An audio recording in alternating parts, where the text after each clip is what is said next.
Shields up, Iron Breakers. How's everybody doing on this fine Sunday afternoon?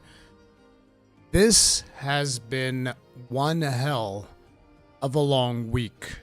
One might even say a long week of hell, almost.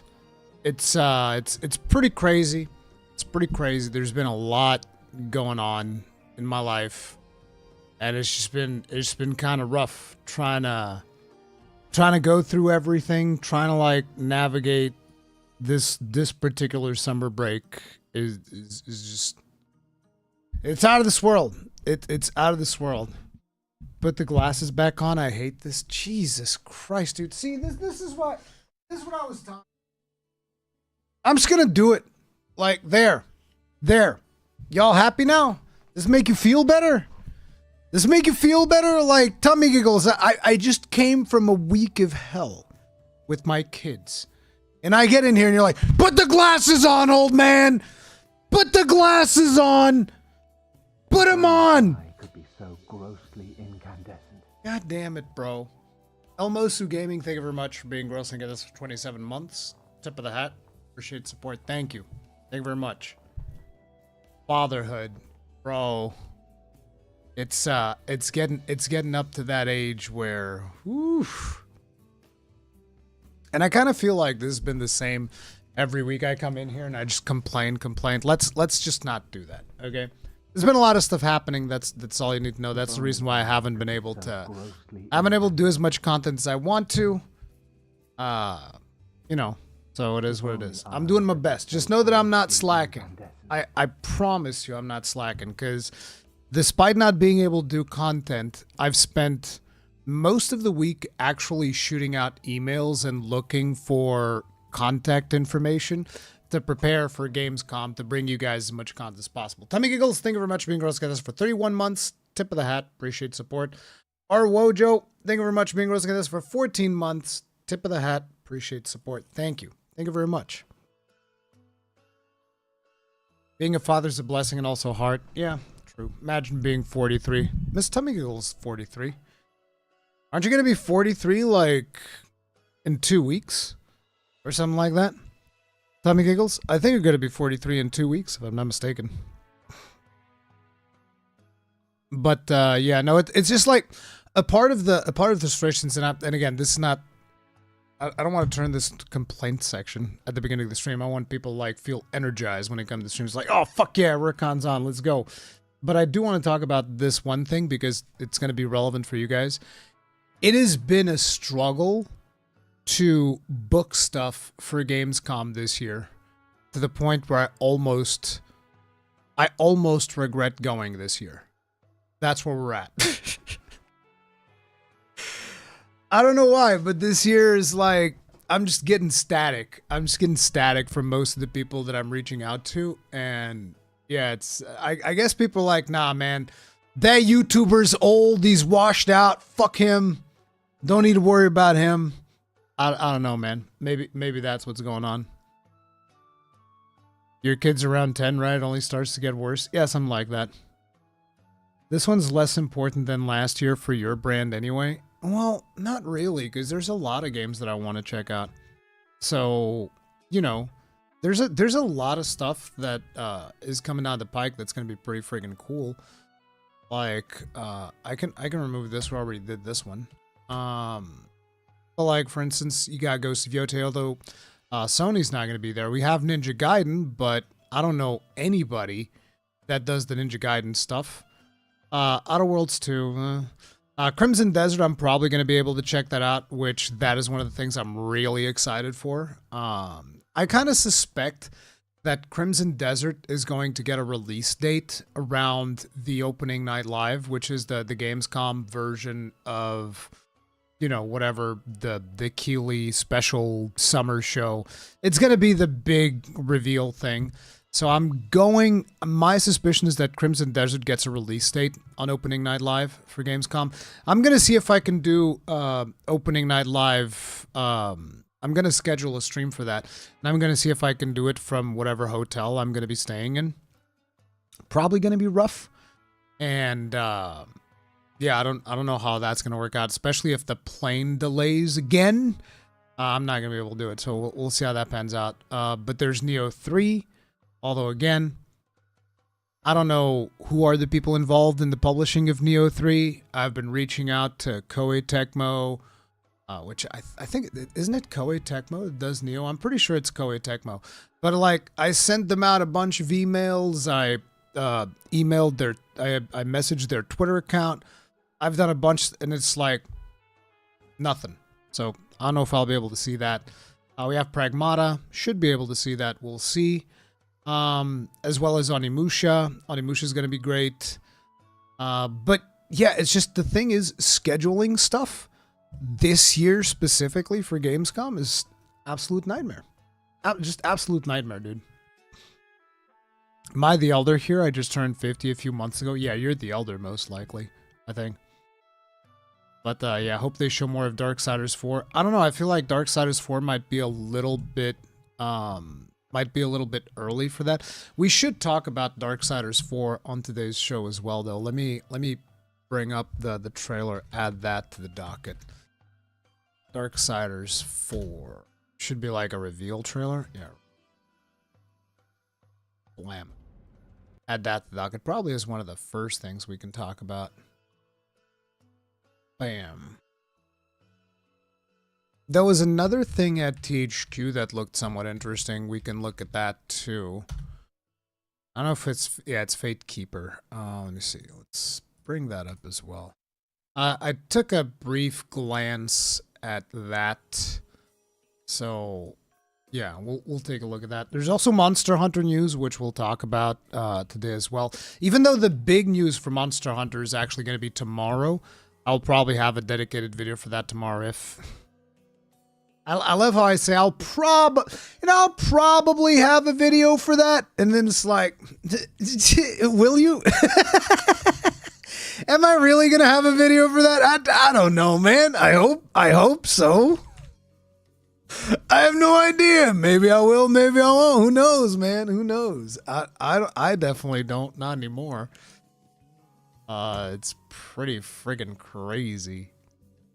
I also want to talk about Wuchang today. Yeah, we'll do that too, because I wanted to make a video on Wuchang. That hasn't happened, so I'll just, we'll just do it live. Hey, Uncle Ruri, is that how this works now? I'm just Unk. I have become Unk. Embrace the Unk. Darksiders 3 kind of flop. Let's see how good is Darksiders 4. I never played Darksiders 3. I only played Darksiders 1, Darksiders 2, and then 3, I don't know, it just didn't look that appealing. I remember looking at the animations like, I don't know, man, but probably they've tuned it up a little bit since then. So maybe I'll go back, replay it. We'll see. I mean, wouldn't it be great to just have time? Hey, happy Father's Day. What? Happy Father's Day in August? What? Father's Day in Portugal is in March, but thank you. Thank you, Psycho Shin.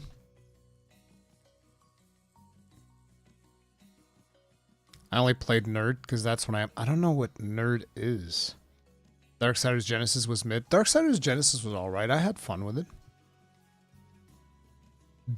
Did you actually say Dorksiders, Miss Atomic Giggles? I will slap you. It is Father's Day in Brazil. Brasil! Valeu, galera aí, tudo bem, hein? Brasil! Oh, man.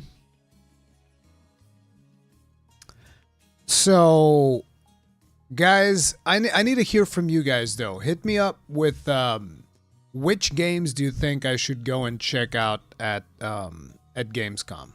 Let me see if there's anything that I've been missing. Let me see if there's anything I've been missing. Oh, I can also delete Wuchang from here because we've done Wuchang. Ooh, Arc Knights in chat. How you doing, Arc? You doing good, brother? Onimusha? Yeah, Onimusha is on my list. Pragmata? Because you're bought and paid for by Capcom. Oh, man. Will you be at Gamescom? Yes, I am going to be at Gamescom. At least I hope I am. Unless something really bad happens, because I already booked everything. played Longsword, currently playing Chargeblade, loving it. Well, Chargeblade is just a superior weapon. It is what it is. Honor of King's World. I actually have requested to see that for a couple of reasons. Looks interesting. My suspicion is that it's just going to be a gacha, the Honor of King's World. I suspect it's just going to be a gacha and that I'm not going to be too into it. But I do believe that they have like a playable version at Gamescom. And I am trying to try that. And it's for two reasons. Two, I'm curious about Honor of King's World. And second, it is because it's from the same studio that's going to work on Monster Hunter Outlanders. So it will be interesting to at least maybe get some insight on what their business model is going to be, how fair that is going to be. So that is definitely something that I want to go and check out. But I don't know if I'll be able to. Like, I'm trying to get that sorted, but we'll see. I think the new Daemon X Machina is going to be there. Yeah. It is. I've contacted whoever it is that's publishing. I don't even remember who is publishing that. Let me see. Daemon X Machina Titanic Scion publisher. Is it 505 Games? No, it's Marvelous. Yeah, I've reached out to them. Static. You know, I think I reached out to both Marvelous and Xseed, and I got nothing. So this. See, because what's going to happen is, Mephistion, by the way, thank you very much for being grossly incandescent for 10 months. Tip of the hat. Appreciate support. What's happening is, for the games that I don't have,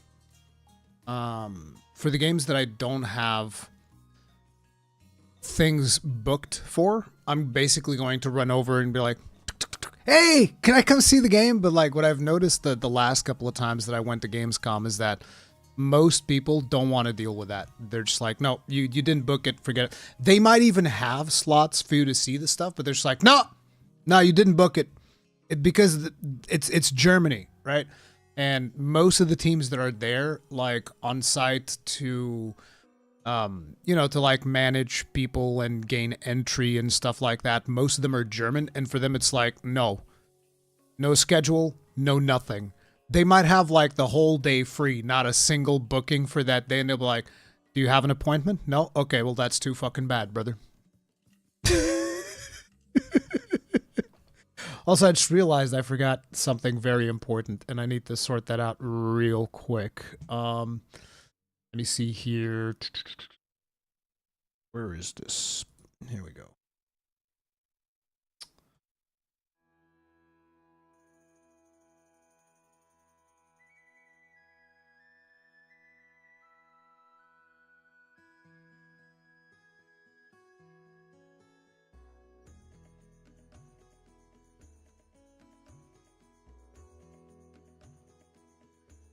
We need to do our Thane shoutouts. So, shout out to Crow Mag, Colin Leshore, Fulminus, Dan Pribernau, Mainstream, and Louise Rosa. Thank you very much for being grossly incandescent as Thanes!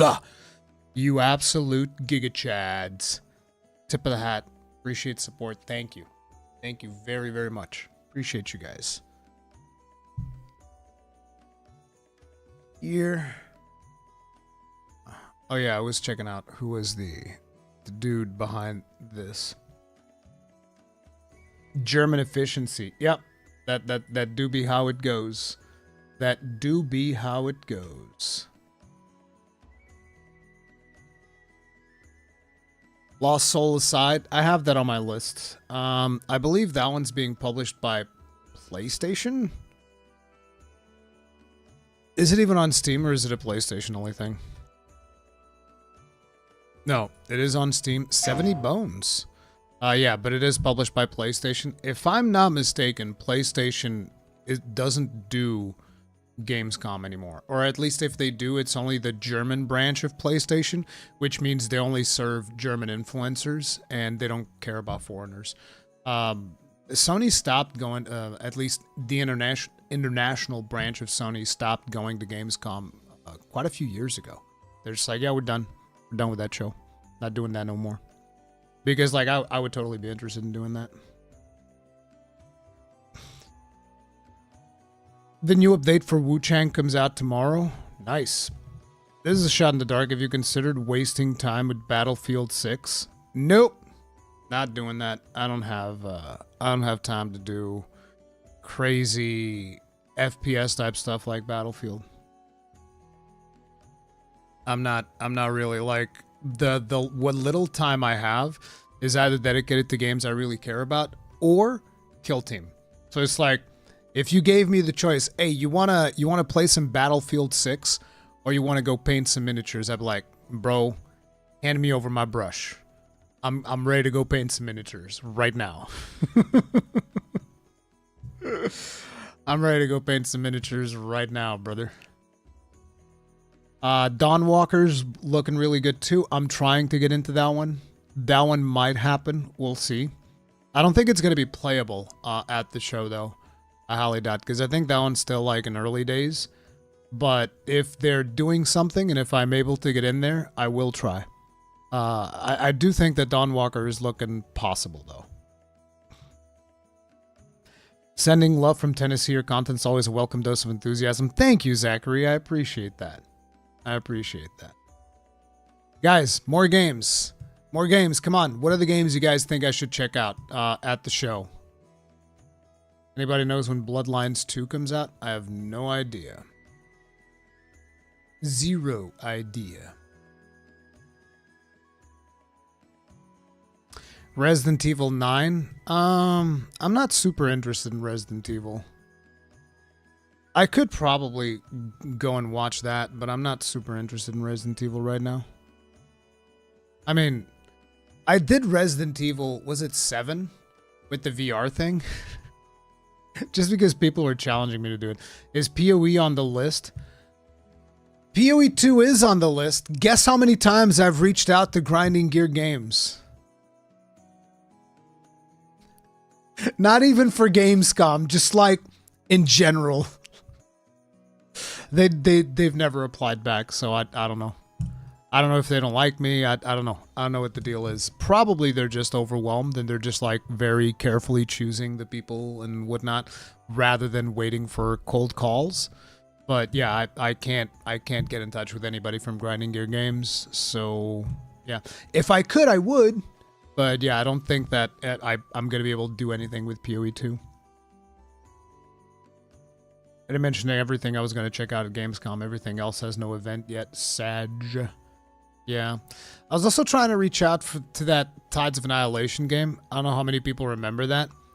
I was trying to see if they were going to be at the show. They haven't replied. You know, you guys know who did reply? Psy Games. I was like, hey, you guys going to show Project Awakening? And they sent an email back that says, no. I was like, hey guys, we really like Project Relay and Grand Blue Feds. That was amazing. You guys gonna show Project Awakening? No. Okay. Thanks. Will Capcom hint title update 3 in Gamescom? I mean, I wouldn't be surprised if there's like a new trailer or something like that. Most likely, yeah. I don't know if there's gonna be anything like from Wilds itself at the show.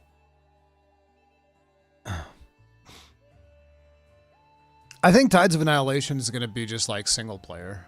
That's like my prediction for that one. You can take the glasses back off now, Ruri. Now I'm keeping them. That's what you get. You messed with me, now I'm keeping them. See, I made the right call when I started noticing that like I actually don't need glasses with this monitor. But I should use glasses during stream because people are going to be weird about this. And you guys were weird about it. That's what happens. Good. God damn it, Tommy Giggles. You're terrible, bro. Mina the Hollower? The hell is Mina the Hollower? Wait, isn't that from the guys who did Cryptid and Necrodancer? I suck at that game. So bad. Yeah, this definitely looks like it. I don't know if it's the same people or not. No, this is from the... Oh, no. This is from the guys who made Shovel Knight. Shovel Knight was a ton of fun. Oh wait, is this the one where they went like even lower than on the bits? Jesus, that's loud. Oh yeah, they've went like, it's not even Super Nintendo, it's just like regular Nintendo.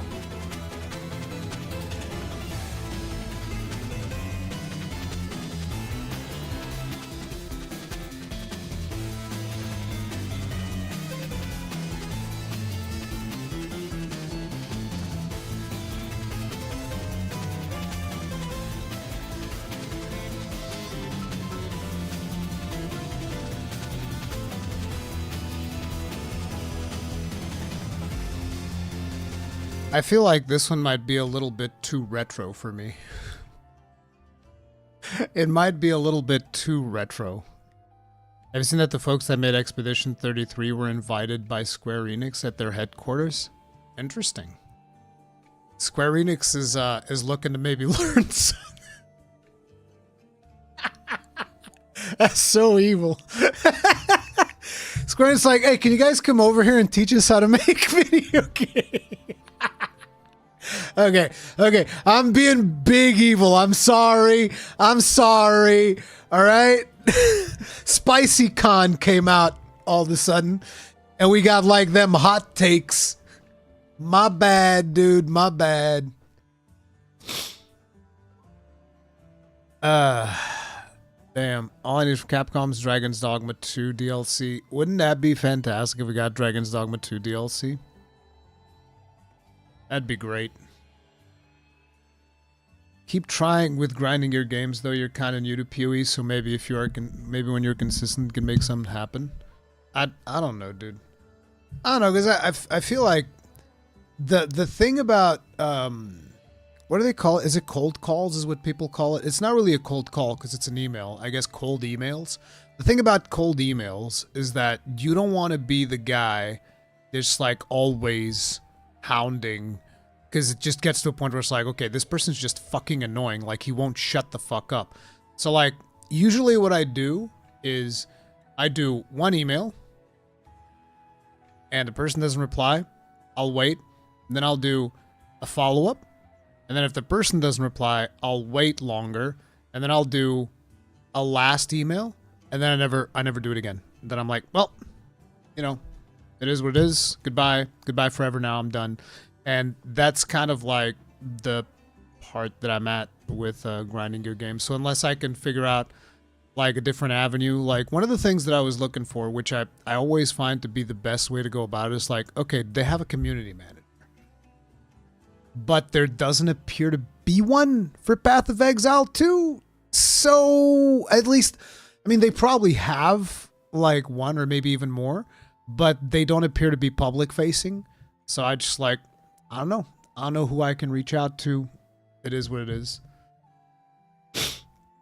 That's what I do with job applications, Lamau. I mean, that's the reasonable thing to do. You don't want to be the guy that's like just desperately always, let's go. Have you seen the Superman movie? Nope. I'm not super interested in, I haven't really done that many movies or series or anything like that recently, because the time that I would have to do that, I'll just be like painting. That's the thing. I'm like, I'm just gonna go paint. If I have free time, I would rather paint.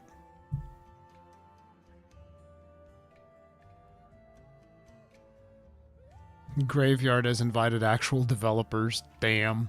Harsh. Big harsh.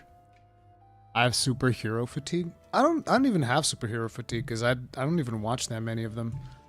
It's like that's one of the issues with Netflix. They used to have some of the superhero movies on there, but then they didn't, and then depending on the region, then they do. It's a weird one. GGG lost recently their CM. She was a treasure. The new person doesn't seem to do a lot right now, sadly. I'm sure they're doing stuff because, like, you know, who do you think handles stuff like the recent bevy of interviews that DM has done? DM has done like a ton of interviews on PoE2. That's usually a community manager reaching out. And I'm sure that they've done stuff with Zizarin as well and, you know, with other content creators. So I'm sure the community manager is doing stuff. It's just like, you know, trying to respond to literally everybody that's trying to do content on what is essentially a very popular game right now is going to be rough. But basically, when I'm at Gamescom, I'm going to try to find out, okay, where's their B2B booth? Which is like, Gamescom is divided into 2 sections. So there's B2C, which is business to consumer. Those are like the places that most people that go to Gamescom, that's where they want to go. They want to go see the games and all of that stuff, and that's where all the front-facing stuff is. That's business to consumer. And then there's B2B, which is business to business. And that's usually where most of like capture sessions and stuff like that gets done. And, you know, so I'm probably going to go to the B2B area, see if I can figure out where the one for Grinding Gear Games is going to be.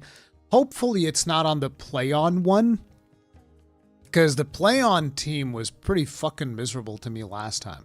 Like, I even had this thing where I was going to meet up with a few people from a publisher, and they told me, oh yeah, just go there, ask them to come call me, and I'll come get you. And I went over to the Play On booth, and I tell people, hey, so there's this person, they told me to come here, and she's like, right there. Like, I could visually see the person that I was going to meet, but I was not going to start screaming their name and wail and flailing around. And I was just like, can you please go call them, and they will tell you to let me in. And the person was literally like, no. I was like, well, how's this gonna, they're like, yeah, they have to come get you. And I'm like, she's right there. Like, behind you, she's right there. And I was like, all right. And I never got to have that meeting. I was like, okay. I mean, you know, it is what it is.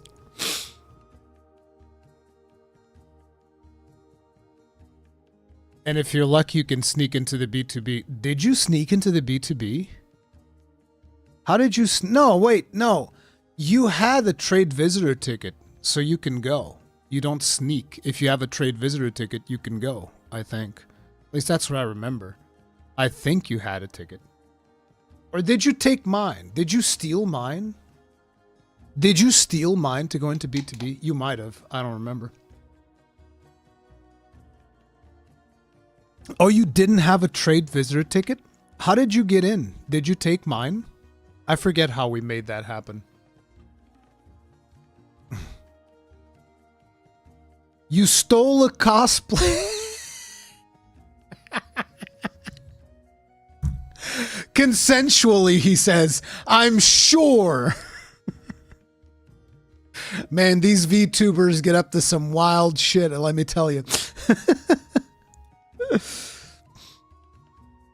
I think they might have I don't know if they might have a gameplay trailer or not. I'm going to try to just go there. Who was, again, who was the publisher for that? Tides of Annihilation. I know for a fact I reached out to them. I think this is somebody who's unknown. Yeah, Eclipse Glow Games. We just have a developer. It's Eclipse Glow Games. Oh, it's Tencent. It's Tencent. But yeah, I reached out to these dudes and just like static. Straight static, so. Wuchang is the hot girl version of Wuchang. Not Wuchang, Wuchang.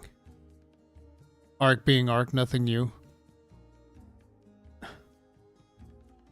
Arc just cosplayed as a cosplayer. True! He did! You cosplayed as a cosplayer. I'm German, went to the cinema the other day and saw a commercial for Gamescom. Never saw a commercial for this event before. Interesting. Why would they be going heavier this year? I mean, usually Cologne is just like filled with posters for Gamescom during Gamescom. Hotel prices just surge. Like, to give you guys an idea, right now we can actually check. Like, this will be. Let me just see if. Can I maybe do it with? How do you? Full Shift P? Yeah. Let's see here.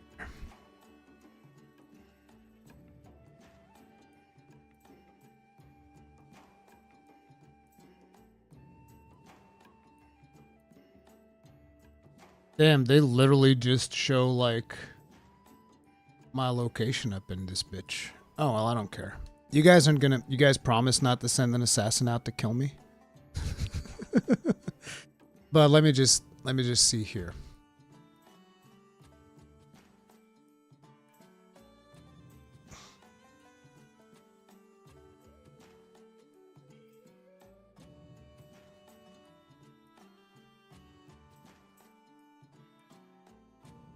I'm gonna try to show you what the hotel price is in around the Gamescom days.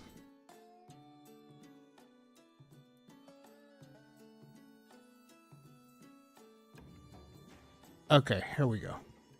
You guys are gonna love this. This is fantastic. This is fucking phenomenal. Look at this right here.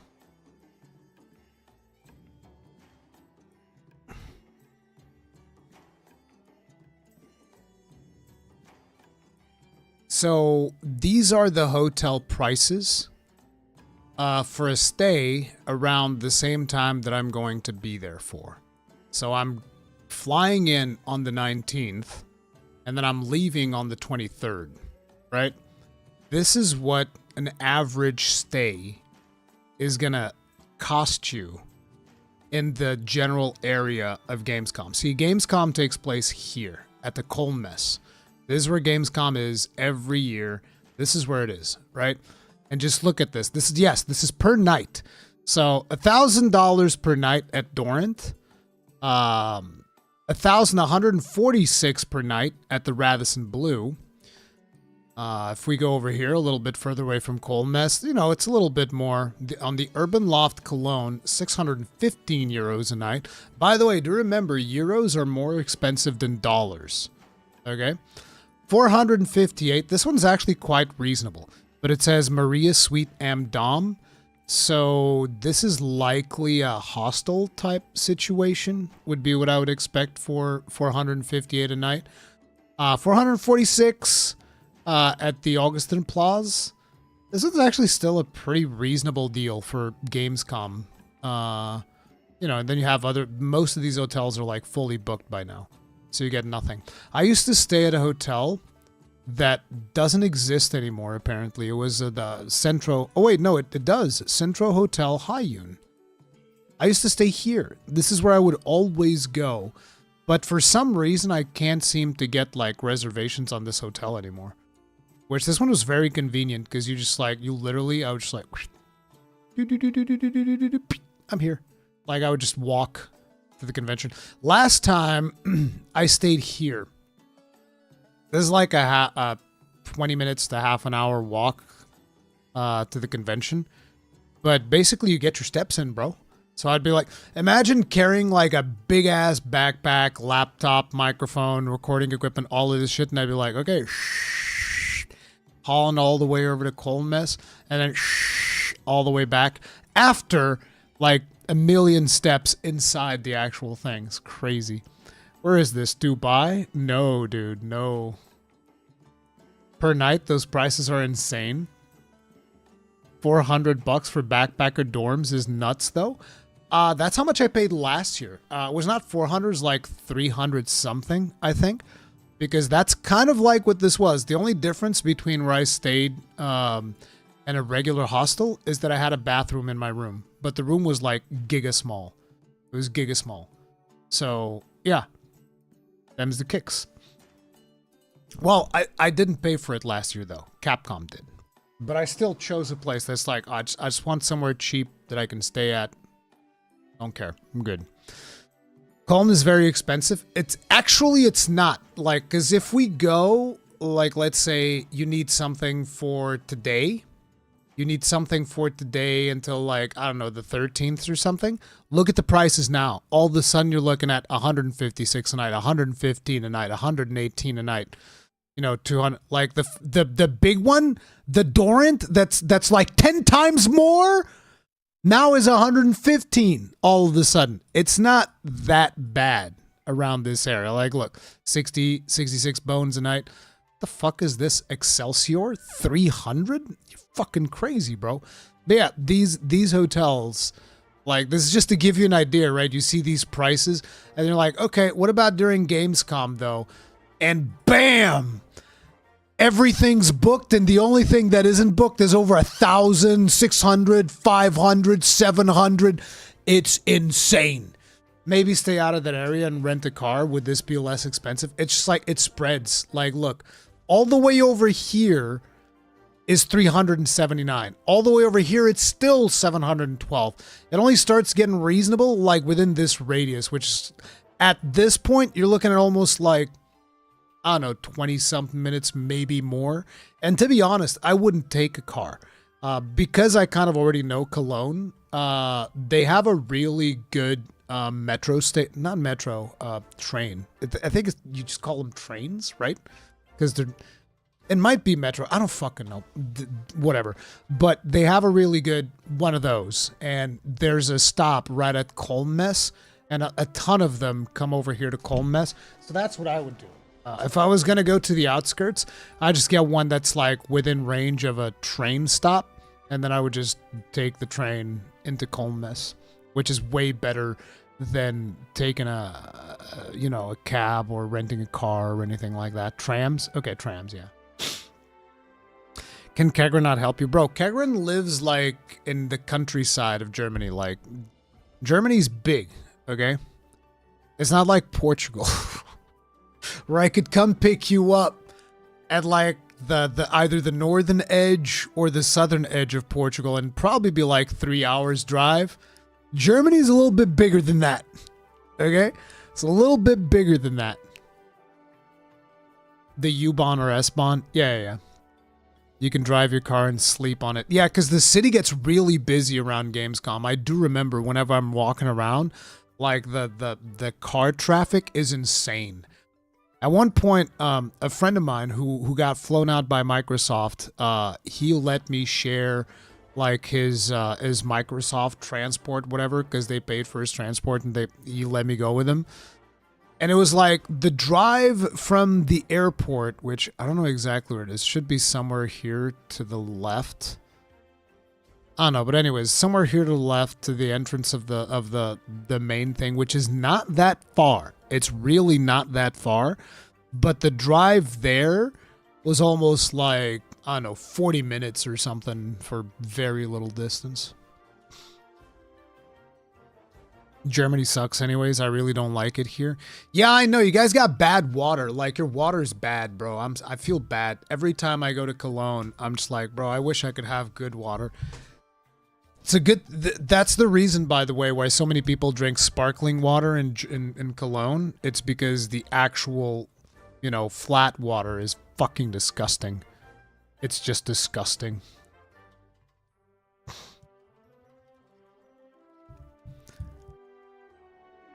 Oh, yeah. Cologne is fucking massive. Water where I live is fine. Yeah, the water in Cologne is disgusting. I'm sorry, bro. I'm talking, and by the way, I'm talking about bottled water, not even tap water. I'm talking about, like, you go to Lidl, Lidl, and you just buy, like, a bottle of water, and it tastes nasty. It's disgusting. Like, you see this? This is just like standard brand in Portugal, and this is delicious. Okay, this is some good shit. This is the good water. You can't get this kind of water in Germany, bro. Portugal water is top 5 world water. You goddamn right. We got the best fucking water. We're the best. Straight up. Did you buy Gerolsteiner? No, I don't drink beer. I don't drink beer at all. I don't drink any alcoholic beverage. There are so many water brands in Germany as well. Yeah, I wonder how they make that happen. That is very, very strange. I think I saw that one in Romania as well. It might be. This one might actually be international. I don't know if this one is. Let me see.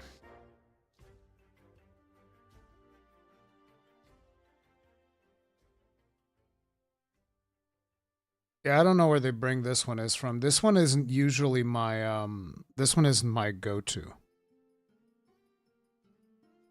Yeah, this one is from Portugal. So, I don't know if you guys imported it or what the deal is, but this one is from Portugal. Apparently it won the Grand Gold Quality Award in 2019. I still think that Luzu is like the best. But you have to like have different brands because otherwise you're, I don't know, there's something about your system getting too used to just one. If you're constantly drinking bottled water, you shouldn't drink the same brand every time, whatever. Did you buy it from Lidl? No, this one we buy from other places. Lidl usually has like Luzu and Monchique, I think. But it doesn't usually have this one. It has some other like not as good brands, but yeah. Agua dos Pedras gang, you goddamn right, Arc Knight. I love that shit. I drank 3 of those yesterday. 3 of those fuckers yesterday. I heard somewhere beer is cheaper in Germany than water. Maybe. My wife might be home. I hear our little Roomba knockoff going off and doing its thing. You have Lidl in Portugal? Yes, I do.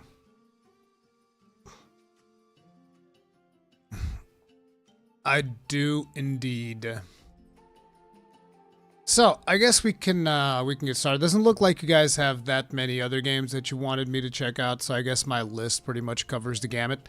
Last chance, tell me a game that is not on my list yet. Go on. Hit me up with something. I need to get a Roomba knockoff. Need a clay filter? No.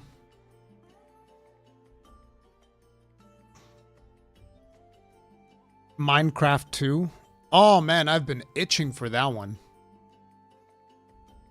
I've been itching for that one, bro. I started not to be so interested in games anymore. Maybe it's age. You could say you're fatigued. I'm gonna react to Charlie's Souls-like fatigue. I'm gonna see what I've been meaning to react to this video for a long time. This thing's been out for 12 days. I've been meaning to react to this for the longest time, and I haven't had a chance yet. What Monster Hunter news? Mostly that there's gonna be a lot of stuff happening tomorrow, but we can talk about some of the things that are gonna be coming down the pike. Have you heard of Witchfire? That's out, right? And yes, I've heard of it. It's like the Doom thing, but with the whole focus is music or whatever, right? Yeah, that came out last year. Wait, it's still in early access? Didn't know that this was still in early access. Oh, it's RPG. Oh, maybe I'm confusing it with something.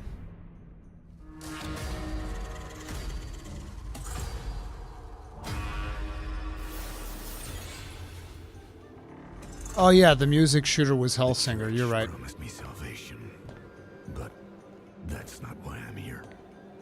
I know what I've done, and I need to pay for it. Dead.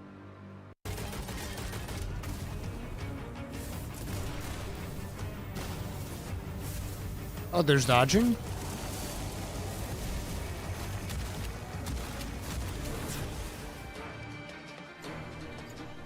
Butcher, Hunter, Slayer. Yeah, this actually looks pretty fun. Who does this? This is by the Astronauts, self-published.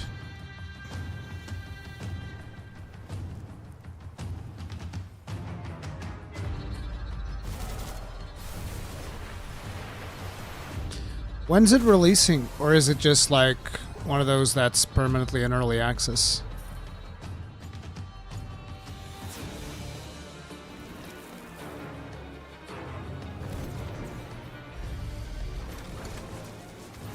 So wondering if they have a plan to actually release the game.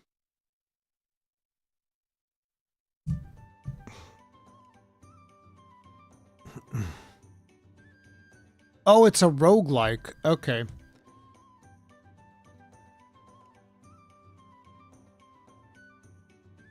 Blood of Dawnwalker, I already have that on my list. I'm gonna check it out.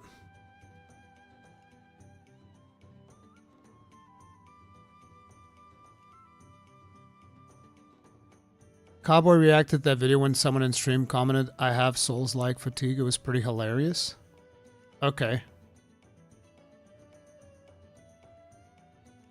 Tomorrow live stream from Capcom. I don't think it's a live stream. I think it's going to be a developer letter.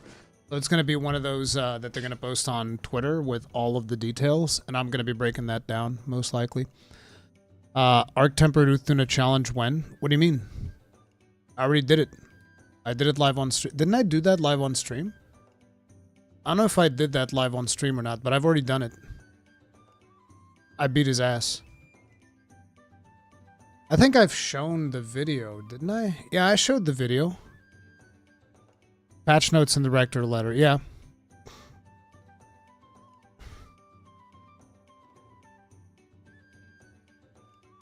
Titan Quest 2, it's like, listen, I have room for one ARPG in my life. It used to be Diablo, but those guys fucked it up real bad, so now it's just PoE 2. Like I'm full in on PoE 2. That's it. That's my ARPG. That's the one that I play. I play PoE 2, and I don't want to veer off too much from that.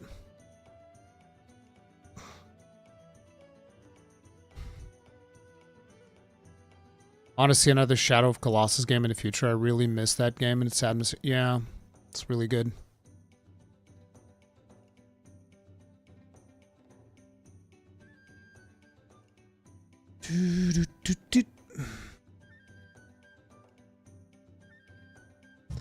I should potentially check out Witchfire at some point, though. They're calling it an extraction shooter.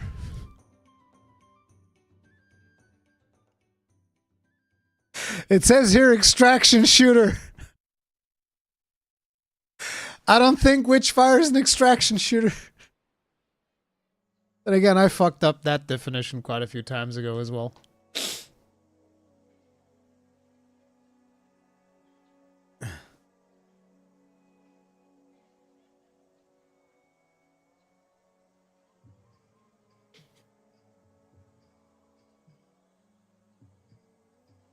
Ball X Pit demo. Fuck is Spit?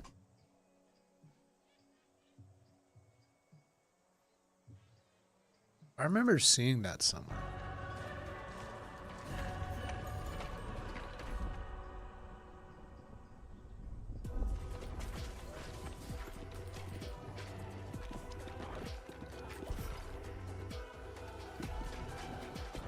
Oh yeah, I think that I think I saw this because I was checking out some of the things that I could book, and I think that this was one of those games. Doesn't look like something I'd be into though.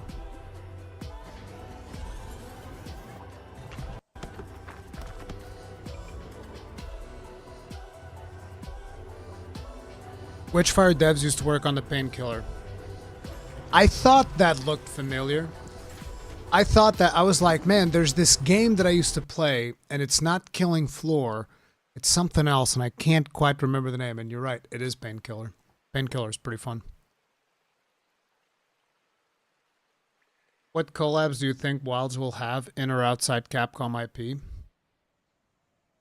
I think it's going to be mostly in Capcom's IP. We already have the Street Fighter one. I think there'll be more Street Fighter ones, and I think there's going to be Resident Evil ones. I don't know what they're doing outside of Capcom.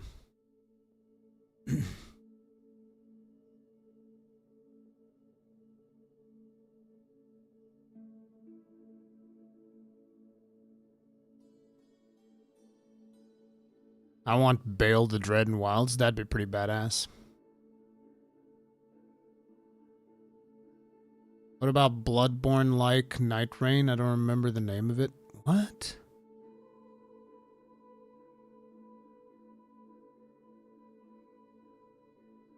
Wild's negativity has reached insane levels, and sadly Capcom's overreacting. Stuff like 8.5 Steve are harder than 90% of all Master Rank monsters in Iceborne and Sunbreak. I don't really agree with that. I mean, I think Steve is challenging, but I don't think like he's this Like, I think Lagi is harder than Steve.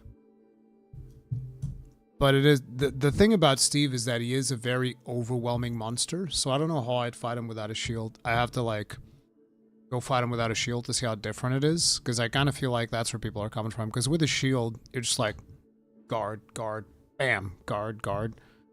You're good.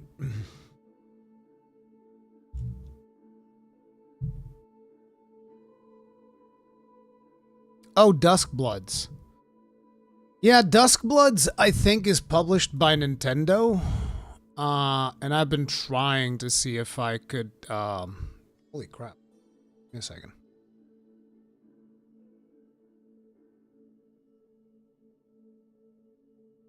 Huh. Funny that. What's that doing here?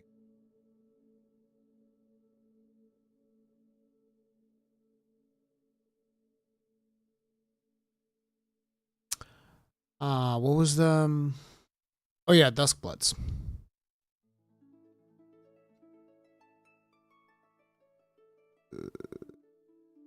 Here.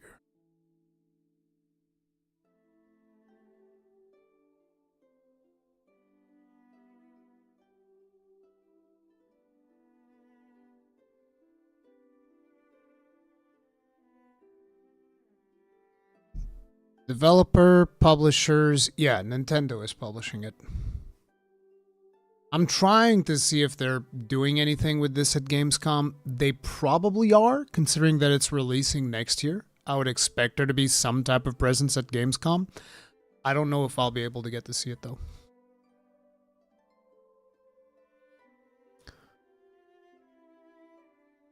They are overtuned because everyone complained that things were too easy.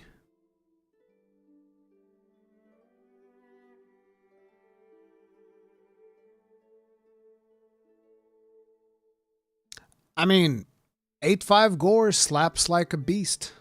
I'll give you that. Silksong is real this time, guys. I'm shocked that Silksong didn't show up at that Nintendo presentation. That is absolutely crazy. That is absolutely insane that Nintendo's just like, oh yeah, here's this this indie presentation and still no Silksong.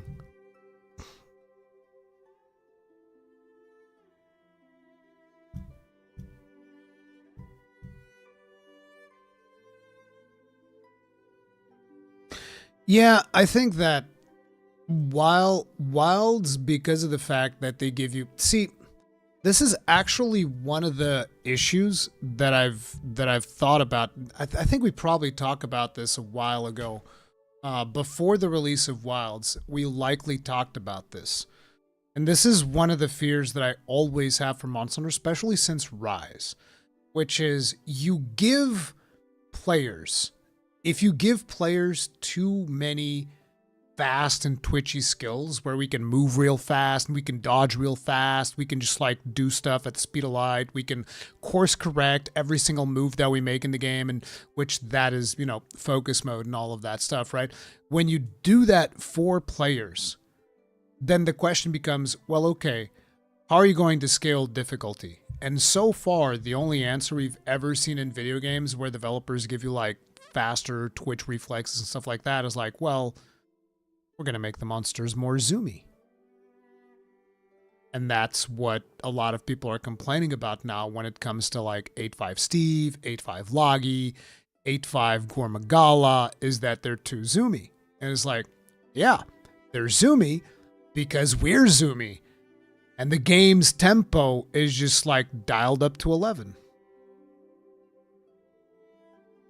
The cycle never ends. Yeah, exactly. This is why I've always been of the opinion of slowing the tempo down. I was always like, we need to slow the tempo. Slow it down. Make combat slower. More meaningful. Not meaningful, more deliberate. Slower and more deliberate is, for my personal taste, usually much better than faster and zoomy.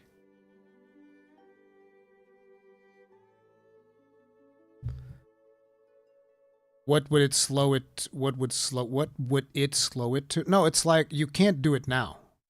Like with the current version of the game, you can't slow the tempo anymore. You can only rise it. Which is gonna be a problem, especially for Master Rank.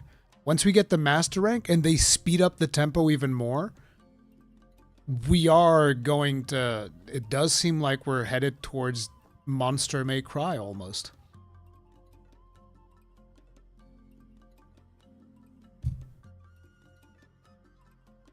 Monster Hunter originally wasn't exactly a fast-paced action combat game. I don't know why they try to turn it into one now. I think it was the success of Monster Hunter World. Because Monster Hunter World made everything smoother, which also made everything faster.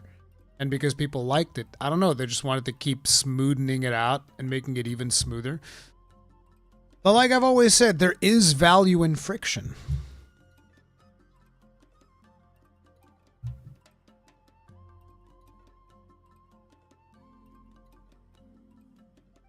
This is going to be a painful expansion. I will not have fun for the first time in Monster Hunter. Okay, that's maybe a level of dooming that's way too high. What? We're talking about an expansion that hasn't even been announced yet. Okay? We're talking about the Monster Hunter Wilds expansion. Hasn't even been announced. You're declaring it's going to be painful. I'm not going to like it. Come on, man. What do you mean? Exactly, like OG King is saying, we're literally in Title Update 2.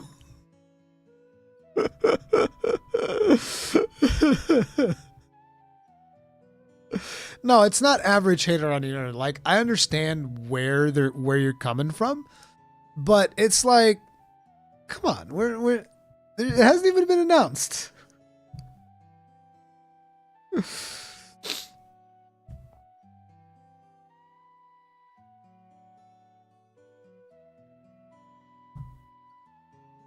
What do you think the new difficulty quest would be? Any guesses? I'm be real, I have no idea. Because here's the interesting thing, and this is something that I've realized. I've been watching a couple of videos lately, and I've realized that there's still a lot of people that think that I come up on my live streams and that I still think the game is too easy. Actually, let's ask this.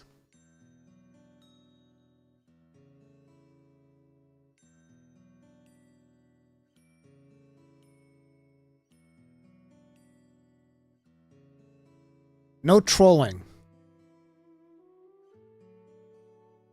I'm actually curious about this.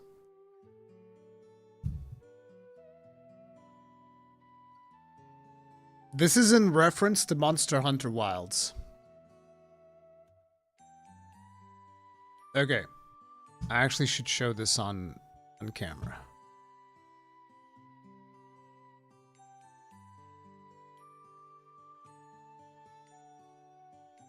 So a large percentage of you no longer believe that I still think the game is too easy, which is correct, by the way. I've said since the second update of Title Update 1, because Title Update 1, you could kind of like separate it into two big updates. I forget exactly what were all the things that came with Title Update 1, but we had Title Update 1, and then we had the one which had the Akuma and the 8.5 Apexes, and when they added that, I was like, this is the sweet spot right here. Perfect. Like, it would be great to have a little bit more of that sprinkled at the beginning of the game. But the current state of Endgame, when we got to that point, I was like, difficulty is good for me now. But apparently there's still a lot of people out there that are saying that I'm still spreading the narrative that like the game is too easy, which hasn't been the case since the second portion of Title Update 1, which has been a couple of months ago, at least.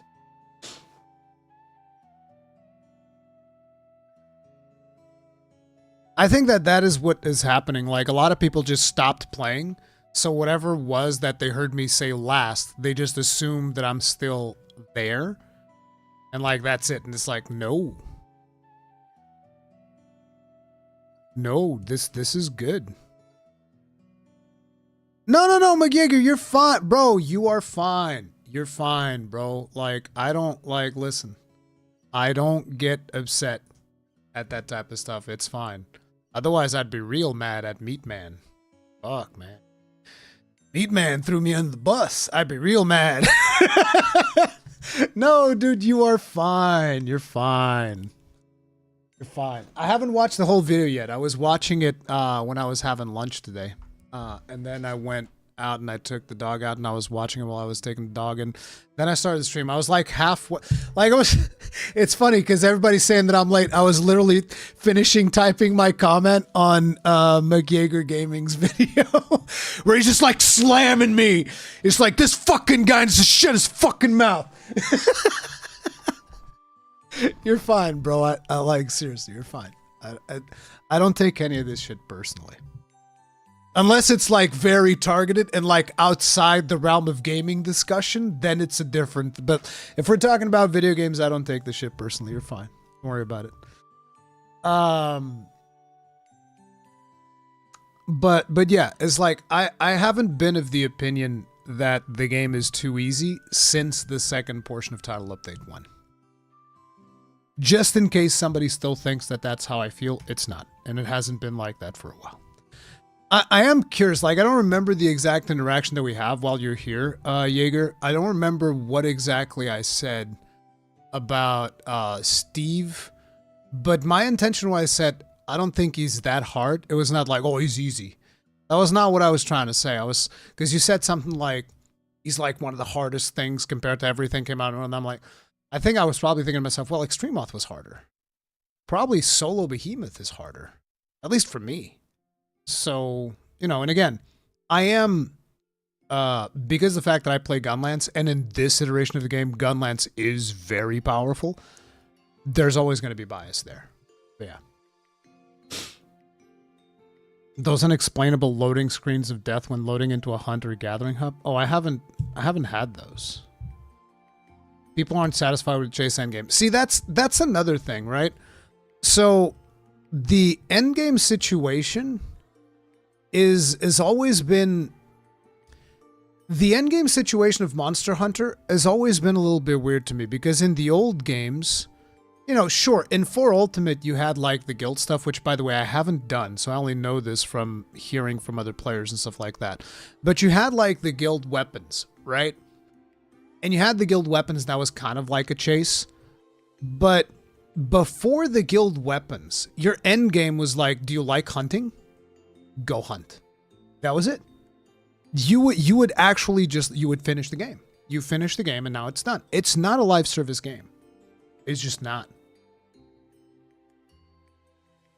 In regards to new difficulty, if you happen to have a look at the event quests in a couple of weeks, I've looked at the event quests during the Flame Fet event. I think I've done all the event quests during the Flame Fet. Fairly certain. Yeah, the end game in previous Monster Hunter games was helping the other players. In Iceborne, though, I feel like we got a really good end game with the Guiding Lands. I love the Guiding Lands, even before they fixed them. Even before they fixed the Guiding Lands, and I say fix as in they've made it more accessible, I loved the Guiding Lands as is. I thought the Guiding Lands was phenomenal, especially because I didn't know. I didn't know the Guiding Lands were there. So you finish the game, and then you just take you to the Guiding Lands. It's like, oh my god, this is amazing. This is like the best thing ever. What the fuck you mean? A map, just go in there and hunt? It was so it was fantastic. Guiding Lands was amazing. And then in Sunbreak, they also felt the need to do some kind of like endgame grind. You got the anomaly system, which, by the way, love the anomaly system, but Curious Crafting Armor can just go away and never come back. Just like, listen, Curious Crafting Armor, never again, please. Never again. Like, when you get too much RNG, it's a huge turnoff to me. I loved the anomaly itself. I thought anomaly was fun, but anomaly Curious Crafting on armor was, that was crazy. That was insane.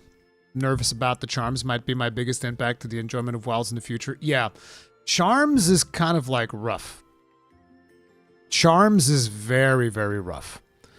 So like, while we're on this topic, we might as well just get into it. So for those of you that aren't aware, in case you guys haven't been following the news with Monster Hunter Wilds and all of that stuff, We are going to be getting an update on August 13th, which, by the way, August 14th is my daughter's birthday.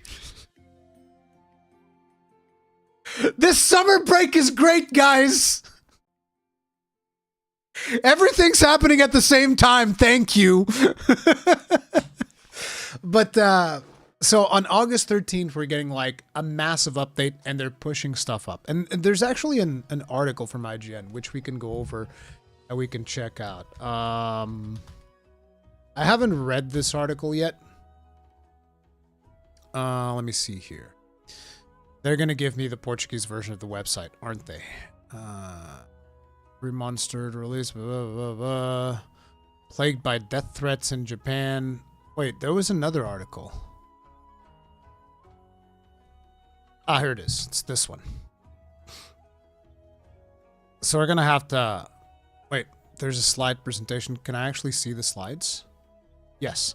Because I want to see the part where they talk about soft. I usually don't check these things very much because I'm bad at breaking these down. It's like too many spreadsheets, bro. Oh, I guess this was on the call that they said the word soft. Whatever. I'm bad at spreadsheets though. Spreadsheet gaming, we don't want spreadsheet gaming. More death threats? No, that was from July. I think they've already addressed those. But anyway, so real quick. There was stuff that was planned for the end of September. Which was Title Update 3, which was new level of quest difficulty and new reward systems talisman. And this is getting moved up, and this is going to be getting applied on August 13th. Now, there's a section of the community that's going like, well, yeah, because the game's dropping off, we're losing players so fast, and that's why they're doing the title update. Which, by the way, might be the case. I don't know. I don't have, like, internal information or anything like that from Capcom where it's like, no, this is what... I don't know. Okay? I want to make that perfectly clear. I don't know why this is getting moved up. My interpretation of it is they likely are ahead of schedule in terms of the content that they've been producing. That is my interpretation of it. My criticism when this was pointed out that they're moving stuff up was like, the most important thing still isn't here. Which the most important thing for Monster Hunter Wilds right now is fixing performance. Because community perception and just the overall reception of the game is going to remain negative until performance is fixed. It doesn't matter like if this gets the best end game ever in any Monster Hunter game ever made, like a combination of all of the best end games, the best. It doesn't matter if you log into Monster Hunter Wilds and the end game is so good that you need to change your pants immediately after logging in. Okay? It's not going to matter because the performance issue that still exists, right? That's like the only criticism that I have of this. Now, my interpretation of it was that the reason why Capcom would do this is because they're ahead of schedule on content production. And I'm not saying that that is the case. I'm not saying that is not the case. I don't know. Because you would expect that you still need to have, like, oh my god, my lighting is terrible. You still need to have a lot of content to deliver for people in Title Update 3. And if you're moving this content forward, you better have something to bring in to Title Update 3 to make up for it. If you need a 4080 minimum to play, the game will never be seen. See, that's the other thing. I can play the game on my B500. I think it's B580. I can play the game on my B580, and it doesn't run at 60, but it runs reasonable enough to play. Not perfect, not the best experience, but you can run it. So when people are saying need to have a 4080, again, I don't want to argue about this because it seems like I'm defending it, whatever. I'm just telling you, here's my experience. I can run the game with this GPU, which is like the equivalent of like, I'm assuming the B580 is like the equivalent of 4060. I think the 4060 is more powerful than the B580 for gaming, but I can run it. So that's all I'm gonna say on that. But without solving the performance issue, this could have the best endgame ever, and it's not going to matter. But my interpretation was they're moving it forward, most likely because they have even more content to deliver on Title Update 3, and therefore they can afford to move this forward, and we can get this a little bit sooner. But that's not the interpretation that everybody did. And that's where the IGN article comes in. So I haven't read this article yet, I'm doing it now for the first time. Monster Hunter Wilds Endgame expansion moved up as game suffers from soft sales.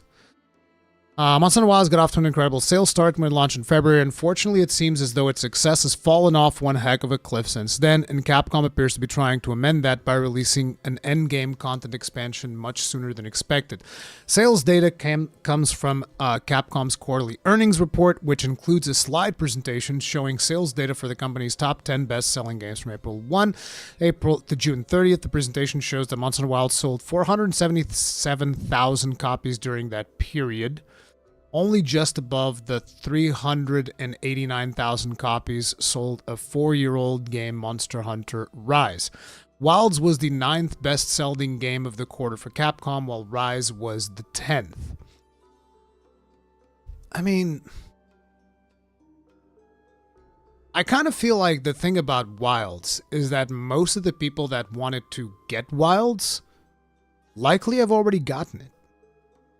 But it could be cope. I don't know exactly how all this, the tales of games and stuff, how all of that pans out. Obviously, more number equals better, so more number is always better, but yeah. To be clear, even though Rise is 4 years old, those aren't exactly gangbuster figure sales either.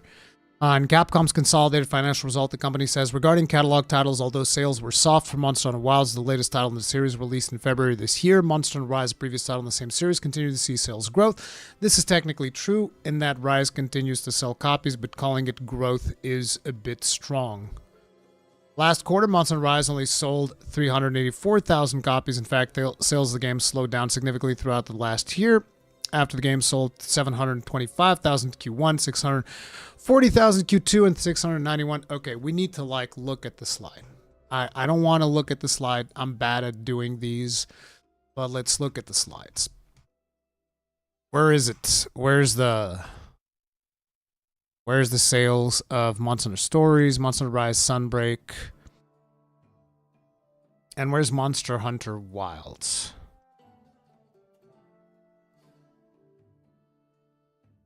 Monster Hunter Wilds, 1,000 units, lifetime. Okay, so this isn't thousands of units, this is actually 10 million. Monster Hunter Rise, 17 million.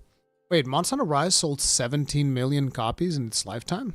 It's pretty friggin' good. Where's World? Where's World in all this? See, this is why I say that I never understand these things. Where's World? Has World not sold? What's going on? Or is World just considered so successful it doesn't have to sell? I guess it just didn't reach the top 10. 1, 2, 3, 4, 5, 6, 7, 8, 9, 10. I guess it didn't break the top 10, most likely.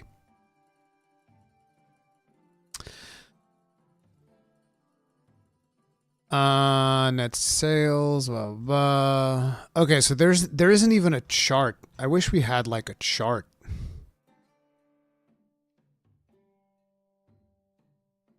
Because I just wanted to see a chart. Oh, well. So they're drawing all of this from this.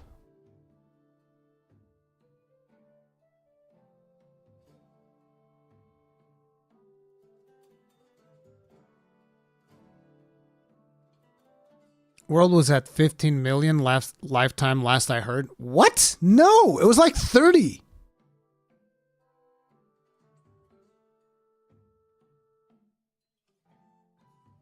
No, 20. It was not 30, it was 20. 23 million copies shipped by January 2024, which is more than way more than a year ago. It's a year and a half ago.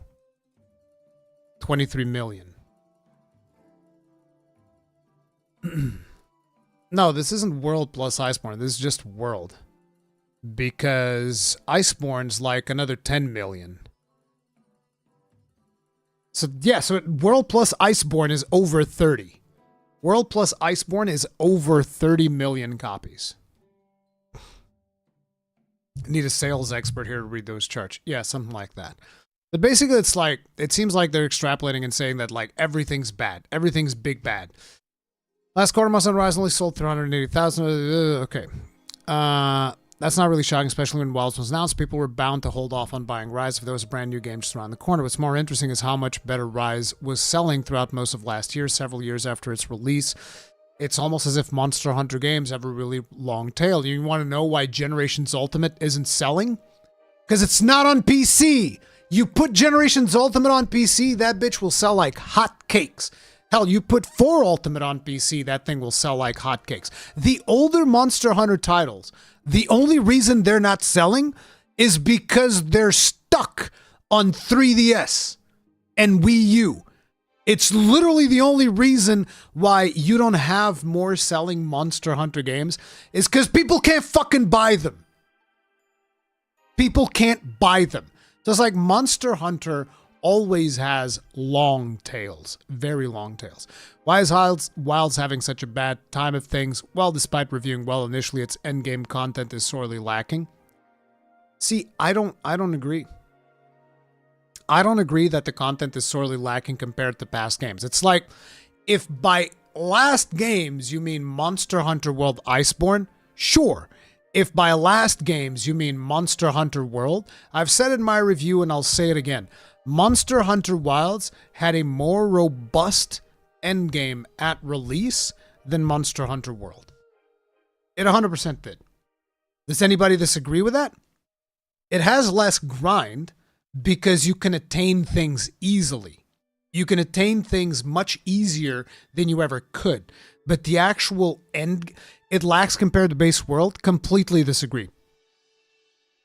Give me a specific example of what Wilds doesn't have that base world did.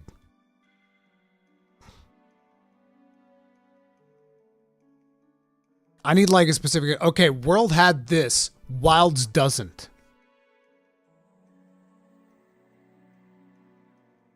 We had better content rollout though.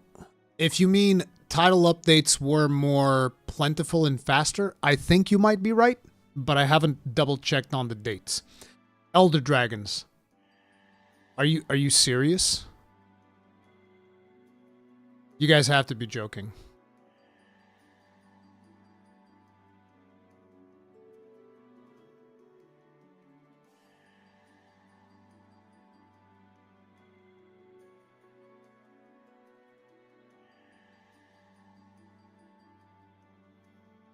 Augments are the only thing I can think of. Were augments in the base game or were they added later? No, augments were in the base game with the Elder Dragons. What added later? But yeah, they were. I think they were in the base game. Yes, but it's like when people say Elder Dragons, I'm like, we have challenge. We have monsters that are more challenging than Elder Dragons. 8.5 Gore is harder than anything that was in base world with the exception of Extremoth. And even then, well, yeah, because Extremoth, you needed 4 players, needed coordination, needed all of the usual raid stuff. But like 8.5 Gore is harder.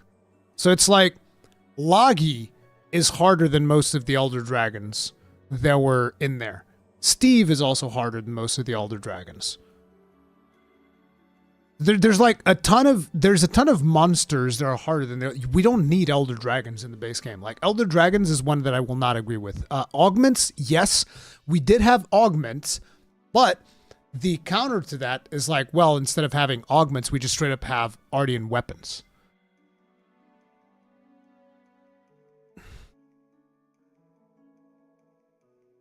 And I think that the roster is better. I've said as much. World had tracking, Wilds did not. I've complained about the tracking as well, but we're talking about the endgame. I'm talking specifically about endgame. By the time you get to endgame, tracking is meaningless. There is no tracking in endgame.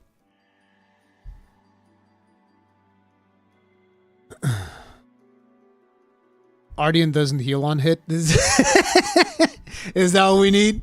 I mean, you can get haste recovery from one of the Arcveld sets.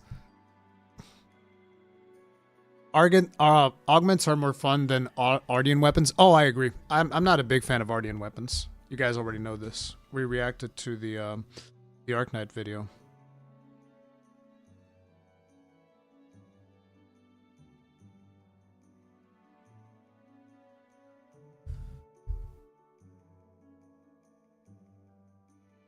I do miss that health augment. Play with haste regen. But yeah, so it's like when they say this endgame and I want to make it sure that you guys understand. They don't just say the endgame content is lacking compared. They say it is sorely lacking compared. Like it is so much worse than past games. It's like, what exactly do you mean? Because in my opinion, depending on who you ask, you might either consider that it is on par with World, or you might consider that it's even more meaningful than World. In my opinion, it's got more stuff to do than base World. It's just I spend more time playing base World because that's the first Monster Hunter game that I really dove deep into, because I wasn't really able to do content on the other ones. So the other ones I'd play a little bit and then like, oh, I wish I could make content on this, but I can't because the game came out like fucking 3 years ago. Oh, but yeah, I don't think it is sorely lacking. I don't agree with that. So many fans who play Monster Hunter over time with friends are struggling. Yeah, they're struggling with the performance. Also suffering from severe performance issues on PC, specifically that have yet to be fully resolved. See, this I can understand where they're coming from. The many fans who play Monster Hunter over time with friends are struggling. We did. We absolutely did. When the game came out, we did. Base Wilds, you would struggle to play with friends. And this is something that I explain because when you go into multiplayer of Base Wilds, before we got like the 8.5s and all of that stuff, when you'd go into multiplayer, you weren't doing a hunting quest, you were doing a gathering quest. It was a formality. It's like, yep, we're just going to go and collect some parts from this monster. It wasn't really like, oh man, we got to go hunt this monster. Got to prepare to... It's like, no, you were going in there and you're going to, the monster barely gets to move if you know what you're doing in a multiplayer match. So this part I can understand, but it doesn't have anything to do with the end game lacking or not. It's just the initial difficulty of the game was, on the easy side. We all know this. But after the title updates, things changed. It's also suffering from severe performance issues. Yes, that have yet to be fully resolved. Yes, despite new content and seasons, fans remain unsatisfied with the state of the game.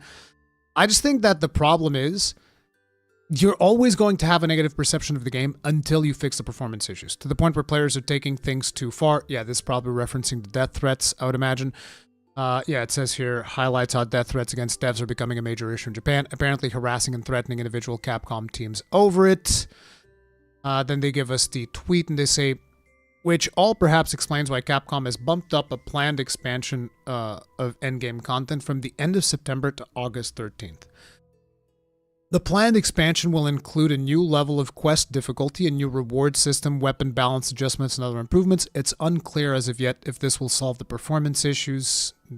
Capcom hasn't mentioned anything regarding the performance. Maybe we'll hear something tomorrow. We'll have to see. But perhaps it will sate those frustrated Wilds' weaker endgame. It's like, I'm going to give you a hot take.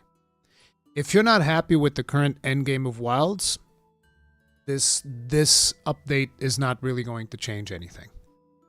I don't because like, listen, I think that currently the activities that are available to do in game, I think it's fine. I think Monster Hunter's not a live service game. It's not. And I really wish that Capcom would just come out and say it.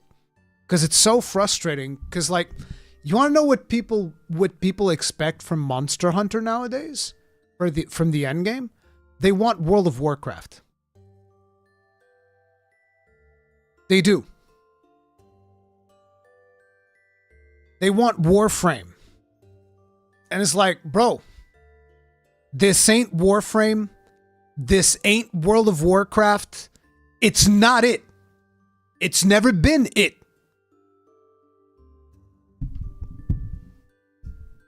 And to be honest, me personally, I don't want it to be. If you want to consider this game to be World of Warcraft, then the way that you look at it is each game is an expansion. So it's like you started in Monster Hunter 1, and then Monster Hunter DOS was the equivalent of the Burning Crusade. And then Monster Hunter Tri was the equivalent of Wrath of the Lich King. And so on and so forth. And to me, that is better than having what World of Warcraft does. Because what happens is that World of Warcraft is like one of the stalest video games in existence right now. It is. I know. I've played the fuck out of that game. Whereas Monster Hunter changes every time because it's a new game. I've had enough of Destiny. Look at Destiny. It's a mess. Exactly. What is Ratatosker's view on Monster Hunter Wilds? I mean, you guys should already know this. Ratatosker doesn't like Monster Hunter Wilds because of the fact that the base experience was too easy, which is something that I do agree on.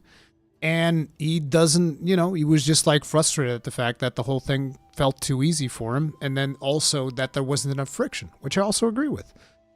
Except for him, that was a killer.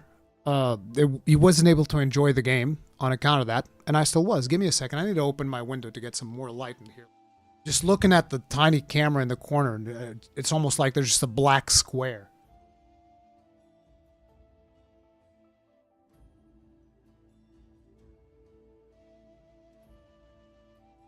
I don't think it's improved much. Now there's a black square with like a line around my eyes. Fantastic.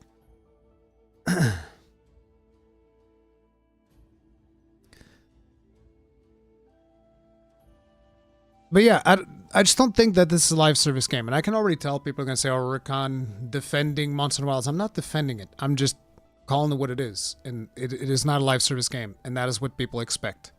And it's like, if the fact that you can now grind for talismans, you know, if it's like, let's just picture this. You can do everything we're doing right now, right, in the game, except now certain quests reward you with a random talisman. If people all of a sudden go, thank God, all the problems are solved. I'm like, so wait, you just needed an RNG reward at the end of the quest? Is that really all it took for it to solve the endgame problems?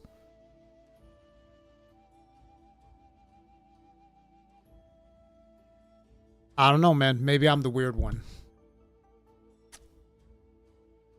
It's that simple.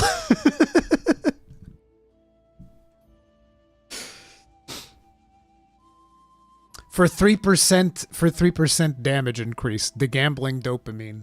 Yeah. It's like I almost wish there was less RNG. I want less RNG in games. Hell, I'll tell you what. And this one's going to be another one of them hot takes. I will take a 10-hour grind over a 1% chance.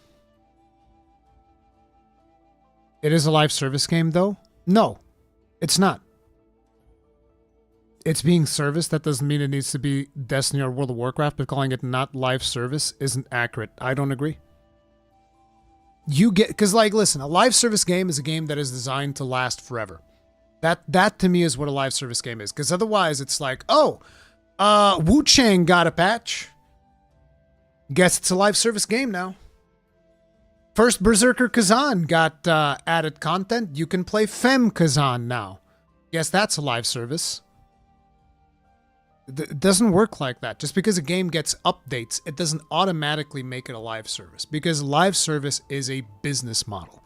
So you need all types of monetization around it to constantly support the business model, which Monster Hunter Wilds, unfortunately, I mean, not just Wilds, World. Iceborne in particular was the first one that got really crazy. Also have friggin', you know, tons of microtransactions and all that stuff. Sometimes microtransactions, which I'm not even a fan of. Like Lost Code weapons in Rise, the plushie weapons in Rise, because, you know, for me, the thing about microtransactions, particularly cosmetic microtransactions when it comes to Monster Hunter, whenever you have a microtransaction, there needs to be something that you can get in-game without the purchase of real money. of comparable value. If there isn't, I have a problem with it. That's the way that it goes. That's why I had an issue with Lost Code weapons. I didn't even care for the Lost Code weapons that much. I think they looked good, but they weren't amazing. It's just the fact that they had the unique sheathing animations. Like, there's nothing comparable in the game. They need a unique... There needs to be more weapons with unique sheathing animations then.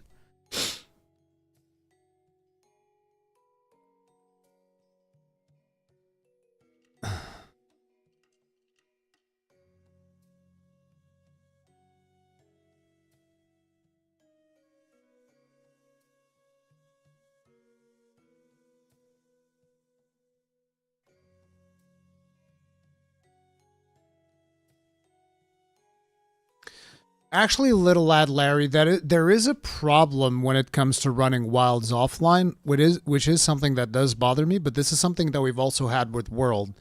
And that is, when you are running the game offline, you can't do event quests.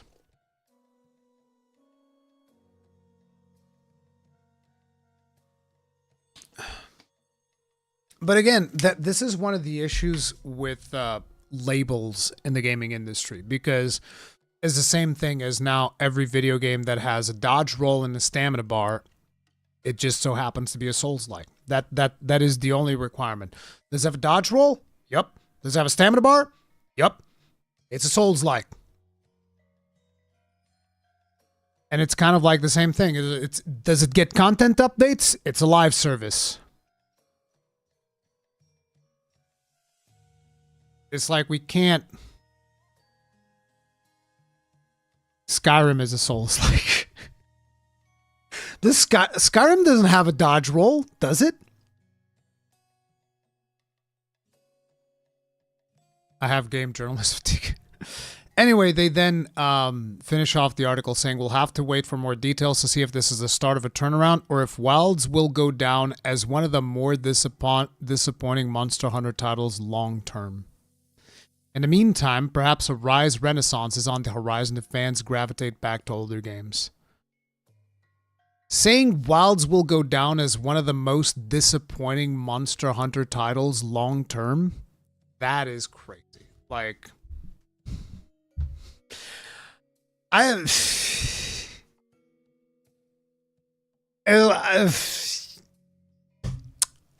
mean,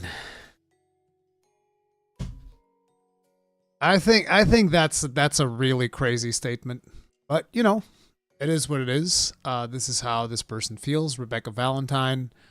I don't agree. Listen, there are things to criticize about Wilds, particularly the performance and the fact that the base experience up until you get to Endgame feels a lot easier, and there's also the friction.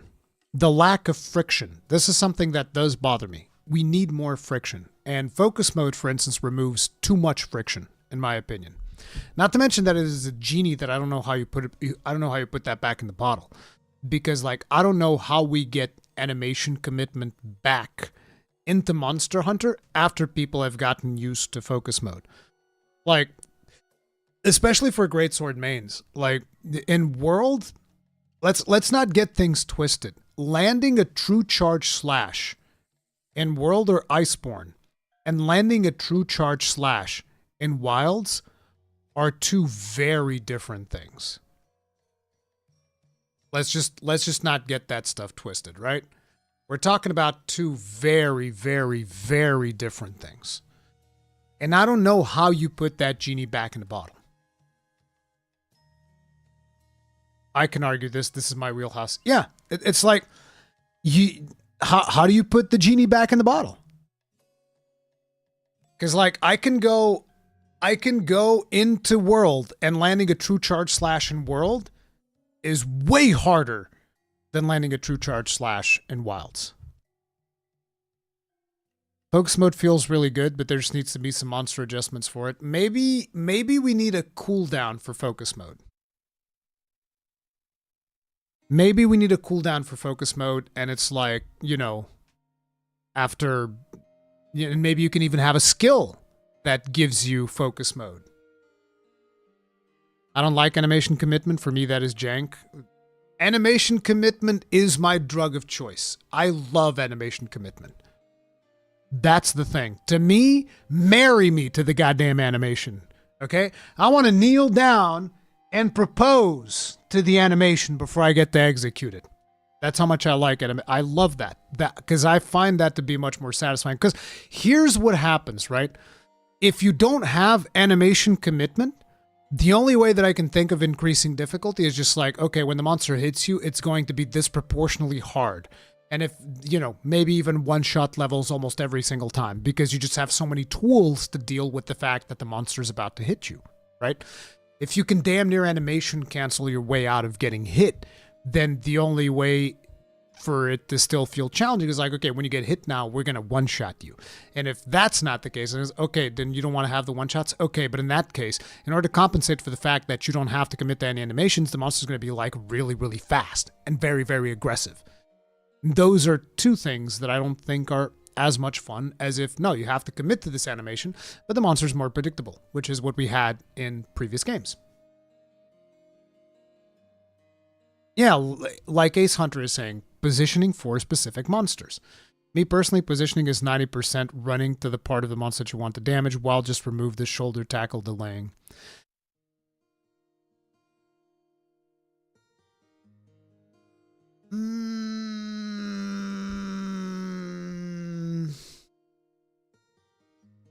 Let's put it like this. You're a great sword main.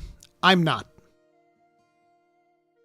Is it easier for me to land a true charge slash in Wilds than World? And I mean like significantly easier. Like way easier.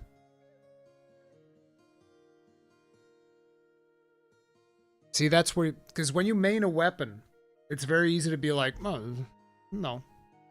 Sure, I can play this weapon. I don't feel that much of a difference between World and Wilds. Yeah, because you main it. What about people that don't? That's where things get a little bit trickier.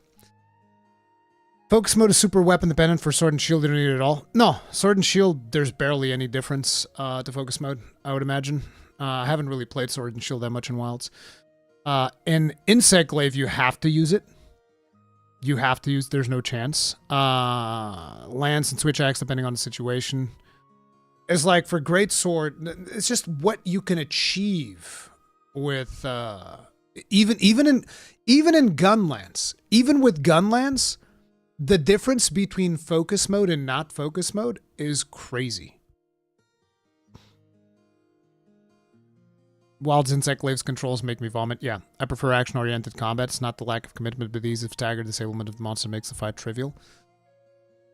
It's a combination. It's like combination. I say potato. You guys say potato. Anyways, some of the things that we are going to be getting next week is a new level of quest difficulty, which I don't know what that is. Is that 9.5? Are we going to 9.5? I don't think we're doing 9.5. So it has to be something else.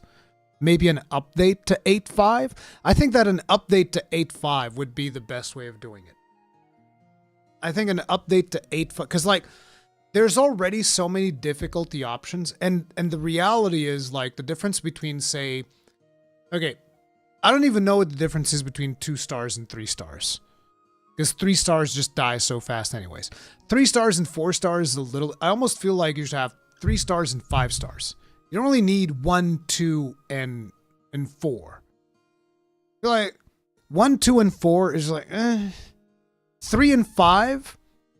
3 and 5 is probably enough.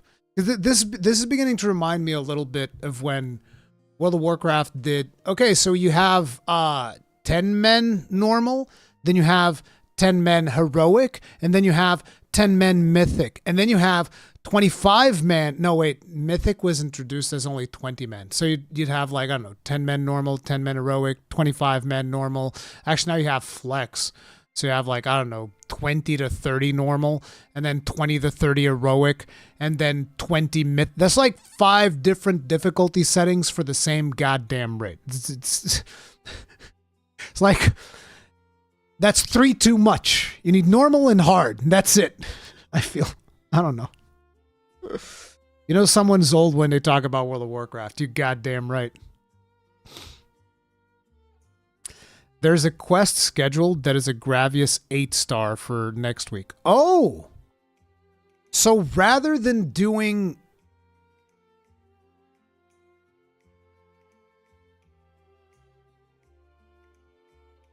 Wait a minute, wait a minute, wait a minute, wait.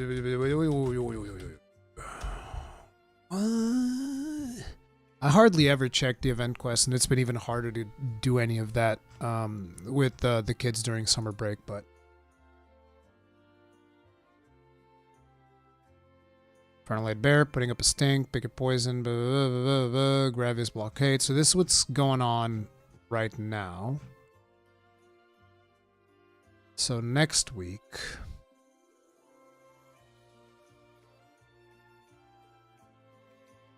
No.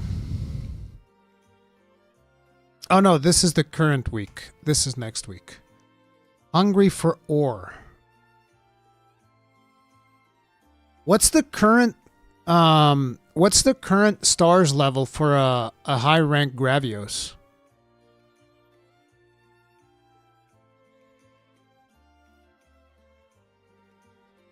Six stars?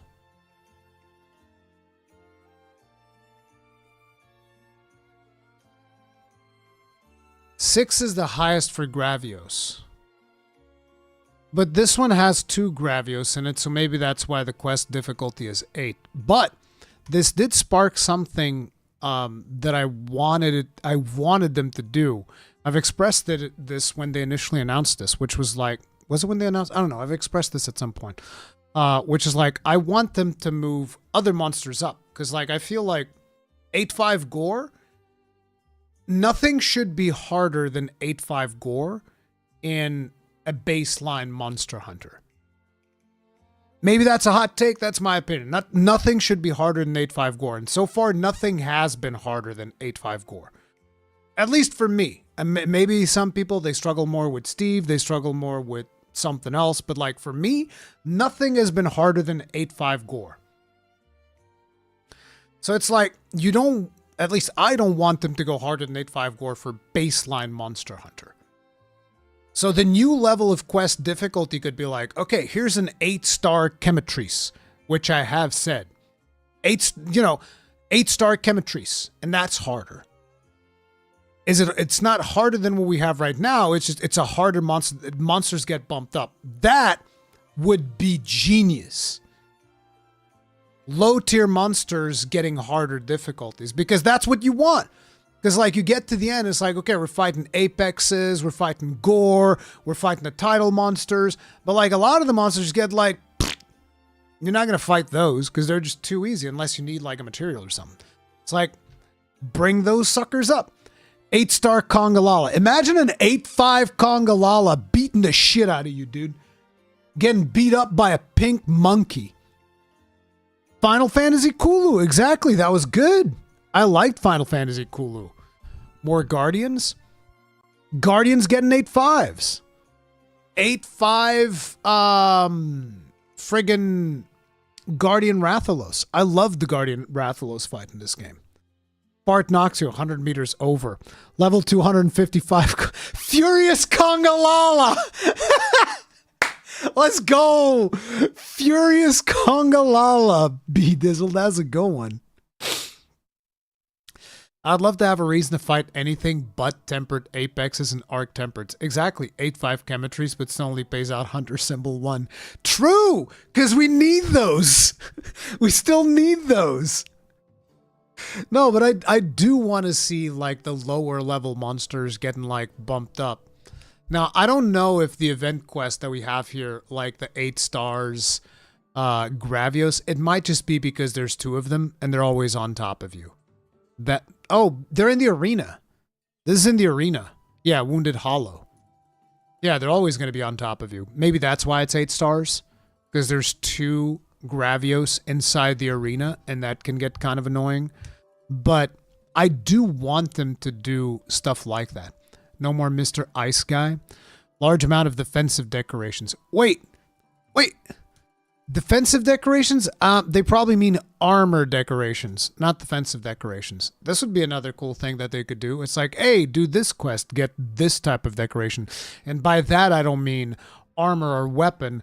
I mean like, hey, you do the defensive one and you get stuff like, I don't know, defense, friggin' jumping, you know, those type of things, evasive. And then you do another one. It's like, okay, on this one you can get like maximum might and, you know, Wex, chain. That would be another way of splitting it. Sand Scarred Soul. We already knew this one, I think. Armors uses decorations for customizing armor skills. It does say defensive decorations, and in here says armor skills.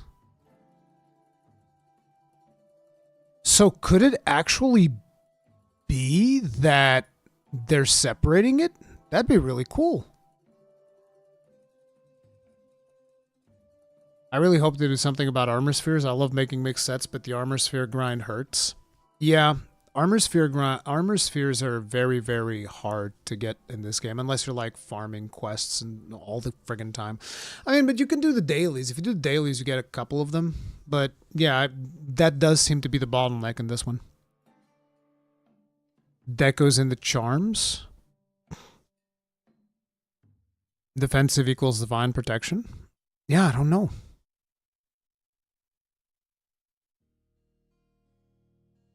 I enjoy the lower monster more. I don't need him to be ruined with one-shot damage. Well, Antonio, that's why I feel like they need to do something that allows us to customize what level of strength monsters we get out in the world. They need to do something about that.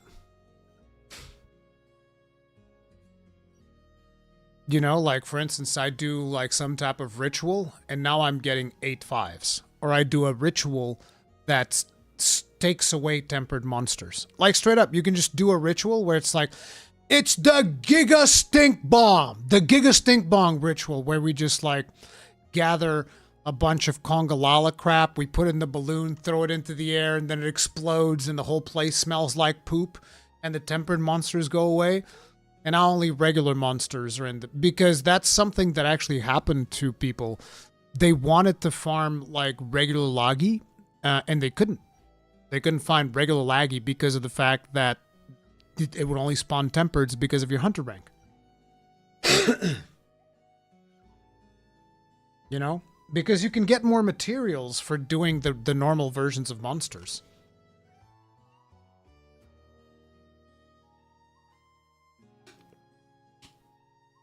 Tabino, I found 2 normal Lagis on 50 tempereds. Yeah, that's the problem.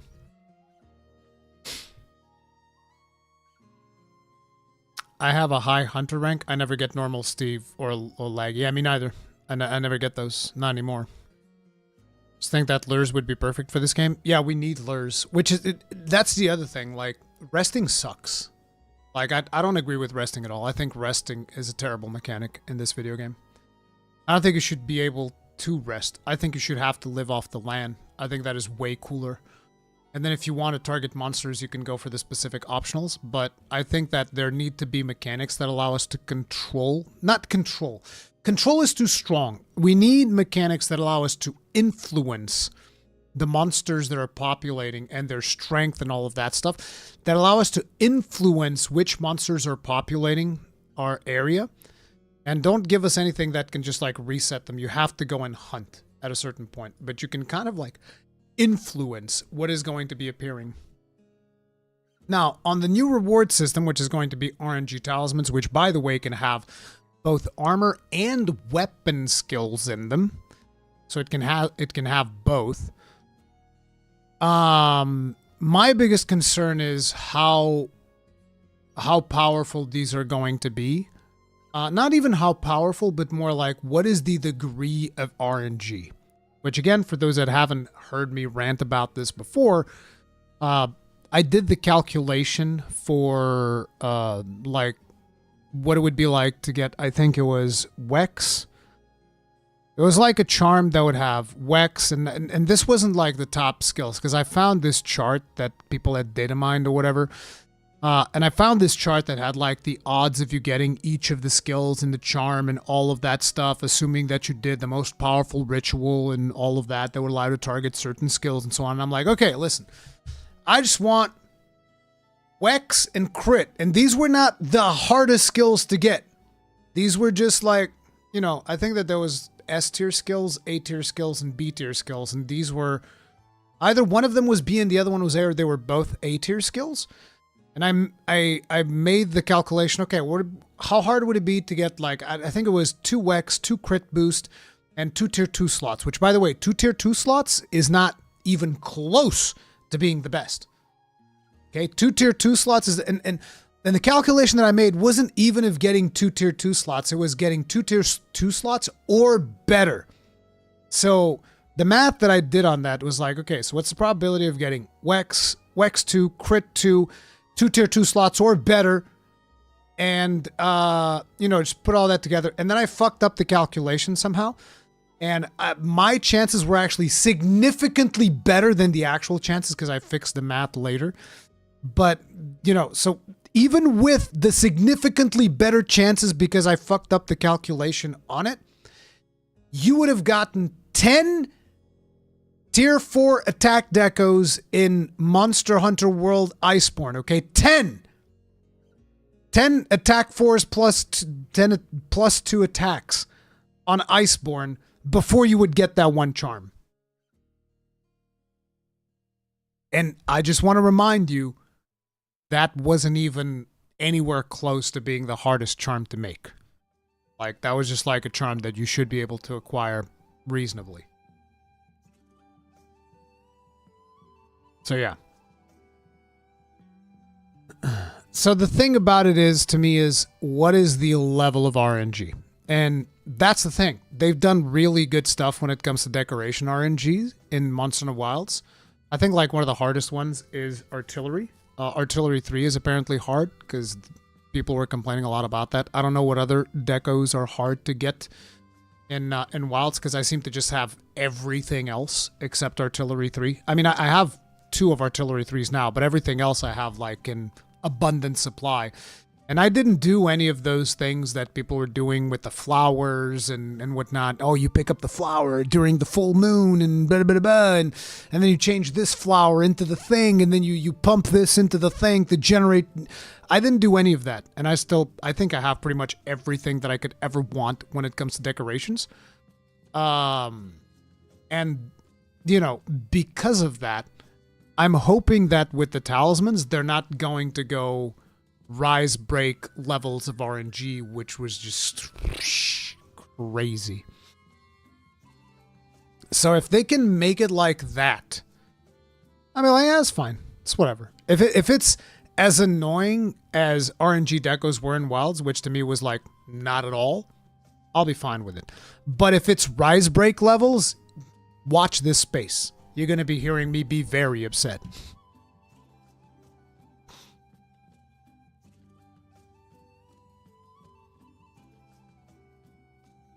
I don't mind RNG charms because their add-ons decorations are necessary. I disagree. I completely disagree. Because here's the thing. The charms locked me out of playstyles in Risebreak. They locked me out of a lot of builds in Risebreak. And decos didn't lock me in World Iceborne 1/10 of what charms locked me in Risebreak. So I don't agree, but that's going to be, it's also going to be up to personal experience. That's the thing. Some people never saw a certain deco in base world, and therefore they're going to hate decorations forever.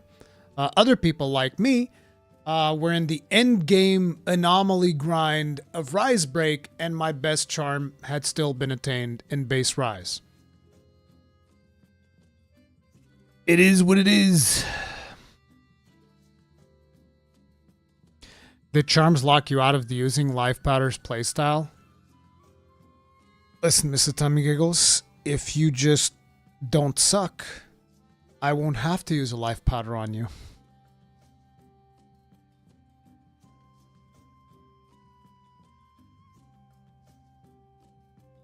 With RNG decos, you can just replace something else if you don't get them. With RNG charms, you just don't get shit if you low roll. Yep, that's pretty much it.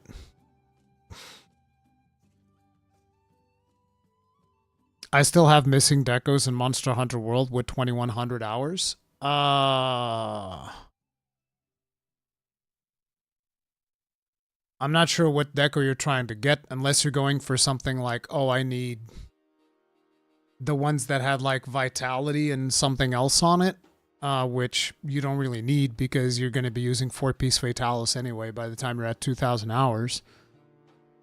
I don't know what else you could kind of need, because most of them you can just buy. You can buy shield decos, you can buy magazine decos, you can buy the deco that gives you the skill for the clutch claw. You can just target meld most of the real rare stuff. Can you not get like piercing or bowgun shit? Maybe that's it. I don't know if you can't get bowgun shit if you can't just like meld those or not. Niceborn.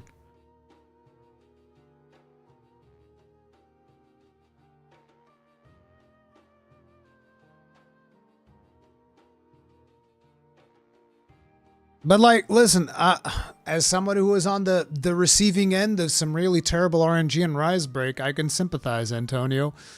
I can sympathize, bro.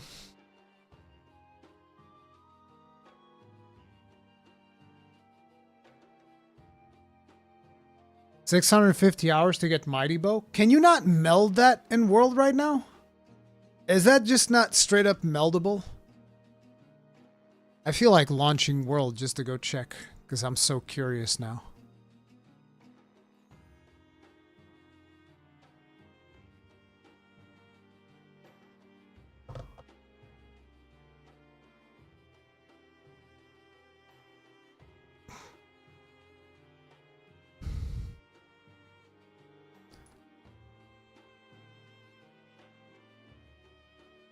It was added in the last update? Yeah, that's what I'm saying. Like, most of those things got added back, which this was one of the reasons why I argued in favor of RNG decos for Wilds, is because of the state that they were in at the end of Iceborne. It was this one.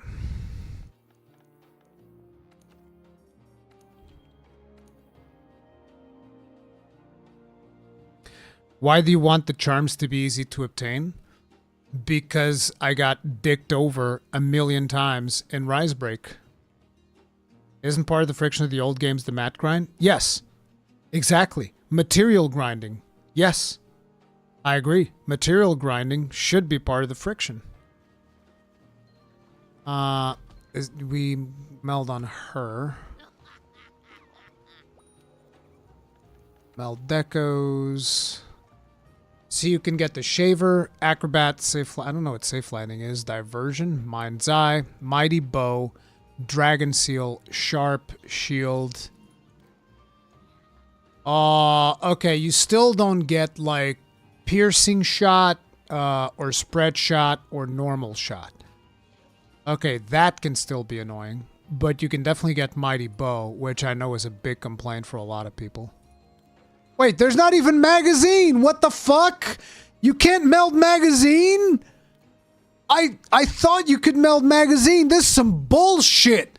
Fuck RNG decos. You can't meld magazine, bro? Gunlance main, stay losing. Never mind. I take it all back. RNG charms all the way. I take it all back, bro. RNG charms all the way, bro.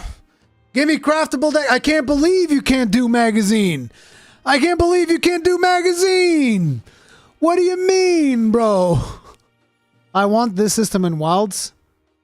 Are you joking? You gotta be joking, right? Because you can do this in Wilds. Not for every deco, but for a lot of them.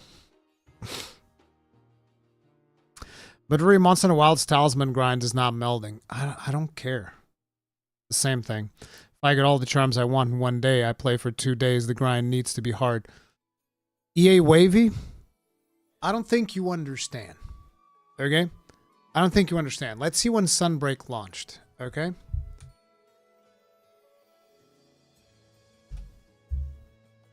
June 30th, 2022. Let's just call it 3 years. It's a little bit more, but let's just call it 3 years. Okay? You're talking to me about, oh, if I get all the charms I want in one day, I play for 2 days, the grind needs to be hard. How about if you don't get any of the charms you want in 3 years?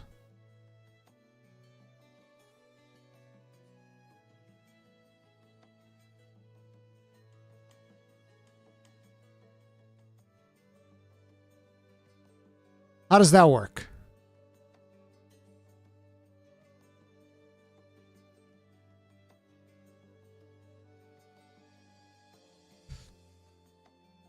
I'm not going to demean any Gunlance mains because that's rude, but it's just the honest truth. It's an easy to use, insanely powerful weapon. It is. It is insanely powerful. And guess what? It's about fucking time.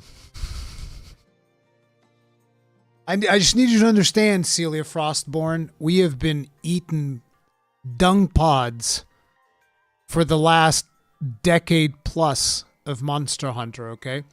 We have been eating dung pods for the last damn near 2 decades of Gunlands.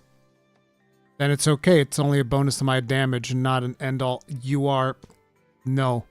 See, that's the thing. If you are playing a weapon that is, oh, I just need the usual. I just need Wex, crit boost, crit eye, and attack up. If that's the weapon you're playing, then that's fine. If you're playing a weapon that requires a little bit more, not having a charm is devastating. You've heard about the Tide Pods. Gunlance players have been eating dung pods. Then you are justified to use Cheat Engine to add the charm to your inventory. Never! I would never do that. So where's the grind friction you wanted? See, this is why we always need to make sure that we're talking about the same things. Grind friction comes from how easy it is to obtain things like gems from monsters and mantles. At least for me, that's where it comes from. Friction, when I'm talking about friction, I'm not even just talking about grind friction. I'm talking about friction in other ways. Like, for instance, you want to know what would be a really good friction to introduce to Monster Hunter, which nobody will ever agree with me on this, which is fine. I don't care. I've accepted it. A good friction to Monster Hunter would be to remove restock. Can't restock. And let me tell you, I'm saying this from experience because I played the entirety of Monster Hunter Wilds without restocking, and it was way more fun than it was with restocking. Just remove restocking. That's the type of friction that I'm talking about. Run out of potions? Go craft them. Go hard, or cancel the quest and try again. You got 2 options. You can either go and forage for herbs and honey, or you can cancel the quest and start over. Way more immersive, way better experience. Restocking, in my opinion, has been a net negative ever since it was introduced in Monster Hunter World. It's been a net negative to the experience. It's just been a net negative all around for Monster Hunter. And I know that bowgun mains are going to be like, but my bowgun! Bring materials, craft your shots. Ask your friends to bring materials for you. That's the way we used to do it back in the day. When I played with Hengist. When I played with Hengist in Monster Hunter 3 Ultimate, I would bring 50 files, and I would bring whatever were the materials to... No, I would bring 50 files plus 50 power files and whatever ailment he was using, and we'd exchange stuff during the hunt. He'd be like, hey, I used up all my poison files, need more poison. Okay, here you go, have some more. It's like, you organize with your friends. You bring crafting materials. You bring all of that stuff. You bring additional. So that's the way that I feel about some of the friction that needs to be re-added. Other friction, more animation commitment, not less. That's the type of friction that I'm talking about. More animation commitment, not less. And there's like a million other little things like that that I could probably go remember because I had notes that I made for videos at some point talking about that. The other thing, like one of my favorite things, I've talked about this in a video at the end. I always like to bring this up. It was the multi-stage hunts. Multi-stage hunts would be so cool. Like, think of it like this, and Wilds would be perfect for this, by the way. Okay, let me paint you guys a scenario, right? You're hunting a Rathian. You're hunting a Rathian in the Windward Plains. Okay? You go into the Windward Plains, you're fighting this Rathian, beating it up, boom, boom, boom, boom. Let's say like you fight it for about 10 minutes. You fight it for about 10 minutes, break her leg, one of her legs, get a good opening, 2 more minutes. Rathian goes like, flies away, goes to the Scarlet Forest. Now you got to chase her. You got to chase her into the Scarlet Forest. You go into the Scarlet Forest, you're fighting this Rathian again. Bam, bam, bam, bam, bam, bam, bam, bam. She goes like, Rathalos comes in. You can either dunk pod Rathalos if you're into that type of stuff, or now you have to fend off against Rathalos while still hunting the Rathian. Eventually you chop off the Rathian's tail. Rathian runs away again. She's now in the oil well basin. You're following her into the oil well basin. And then, 5 more minutes, you finally finish her off. Boom! Multi-stage hunt. You've now hunted this was like a particularly tough Rathian. This is not like a regular quest. This is like a special, big event type of thing. But you fought this Rathian across these 3 things. You now get friggin' 5 times the materials that you would get for a regular Rathian, plus some extra bits and bobs that you would potentially get to craft a special pendant or whatever, and a title, the defeater of the multi-stage, the Giga Rathian or whatever. And you do this for every monster. Optional. You don't have to do these quests, but they're like these multi-stage, big, epic hunts, right? I watched a lot of videos about wild speedrunners going to hate your take here. That's the thing. It's optional. Speedrunners don't have to do this. Unless they want to do like a speedrunning section for the Giga version of the monster. But they don't have to do this. Because it's not harder, just longer. Requires more prep. Because then you imagine, right? Because you're thinking about this, it's whatever, it's just a long hunt. But imagine this without restocking. Now it becomes a war of attrition, and that's the type of friction that I personally crave. It's a war of attrition. It's a give and take between you and the monster. You have to be a little bit more careful. Take less hits, because otherwise you're going to be sent back to go farming for herbs and honey midway through the hunt. That would be amazing. And that is what hunting is all about. It's about preparation. It's about knowing. It's not about just like running up to the monster and, like me with a gun lance, just like, I full blast until you die. I full blast until you die. Yes. Full blast. The monster goes like, and I'm like, full blast. Let's go. And I was like, attrition. I wouldn't be able to just go up to a monster and full blast it because I'd run out of resources halfway into that hunt. That's the thing. Because right now you have an abundance of resources, even without restocking. Because I'm taking in 10 potions, 10 mega potions, 10 honey, and plus whatever they give you on the sacred, which already gives you potions midway through the hunt, which you can then combine into, first aid plus. And then I can take max potions and materials to craft max potions. Without even restocking, I can have all of these things. So it's like I can just go up to monsters like, and it's like, I got hit. Who cares?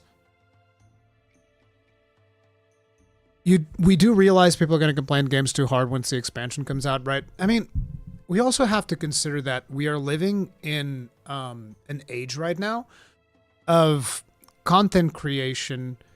And because of the fact that so much of video games is interpreted through the lens of content creation, it's just negativity is going to be rampant for every video game. The amount of people I've seen shitting all over Wuchang while I was playing Wuchang, if you're shitting about it because performance and because Unreal Engine 5, fair game. But like anything other than that, you're talking about a $50 Souls-like that has a ton of content, has quite a bit of replayability, crazy cool mechanics, and people just were shitting all over it.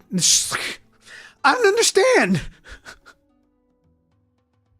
Because it's a $50 game, and it's a really good game.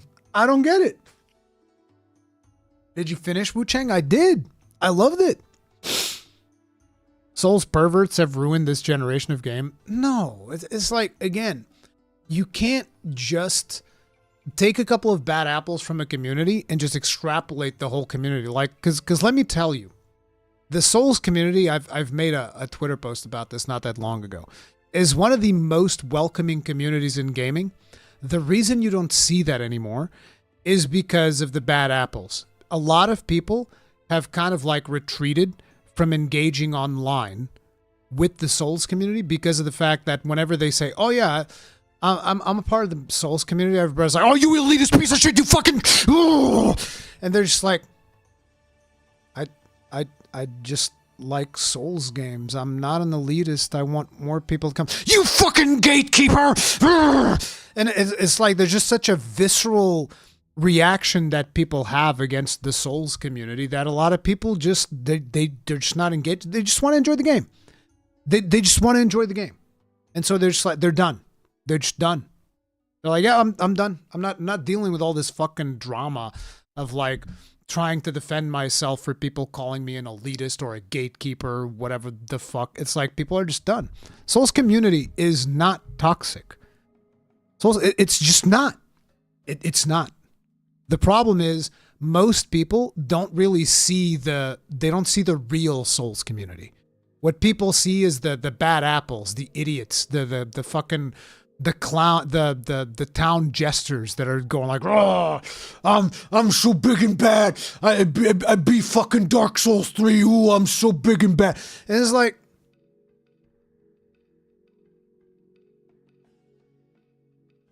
it's not a single community. It's that people want to be good at things. In today's day and age, everyone has access to tip-top players' knowledge, even if they don't need it. Yeah. Are you playing the Souls like Silent Hill F? No, I'm not interested in Silent Hill.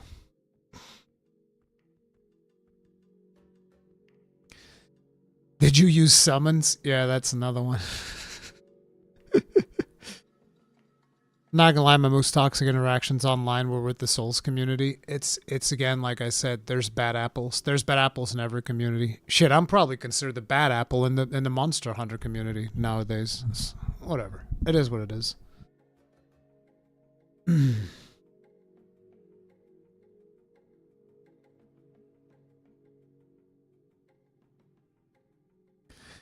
If you weren't naked at Soul Level 1, did you even beat the game?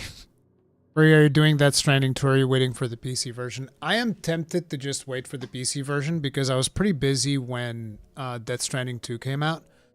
And I don't feel like picking it up right now because my PlayStation 5 is like somewhere. It's not really hooked up. I have to go do a bunch of stuff because I've optimized my setup to just do PC stuff. So it's kind of annoying to have to bring the PlayStation 5 out, especially when now there's PS5 Pro, and that's going to have better performance and yada yada. It's like, I might wait for the PC version. We'll see. But I do want to play it.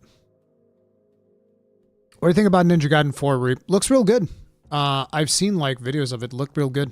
I'm happy about it. I wish I could see it at Gamescom, but I can't seem to reach anybody that will let me go watch it. So, are you going to stream Stories 3? Absolutely. I don't think I think I streamed Stories 2 on Twitch. It was still on that transition period that I was going on. I think I'm just going to be like, fuck the algo. I'm streaming Stories 3, the whole shebang, even if it's like 50 people watching. Fuck it. Burn the channel to the ground.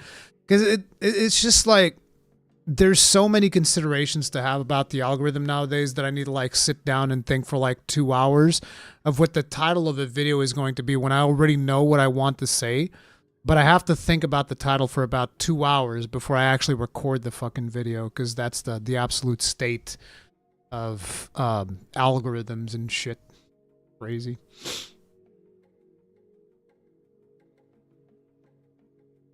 You gonna play Little Nightmares 3? Probably not, Luis Rosa. By the way, am I the only one thinking that the new Switch 2 from Software game looks boring? It's like, listen, I was curious about Duskbloods, then I played Night Rain, and now I'm super hyped for Duskbloods. I think they're doing real good work. If only I could be so grossly incandescent. Considering how they were able to make Night Rain such a phenomenal game, I'm sure they'll be able to do Duskbloods just fine. My biggest concern is actually Nintendo servers. Not Faka, thank you very much for becoming grossly incandescent. Tip of the hat. Appreciate the support. Thank you. Thank you very much.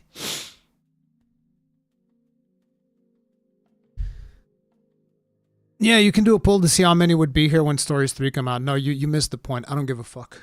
I'm playing that game. I loved Stories 2. Stories 2 is absolutely amazing, so I'll play Stories 3.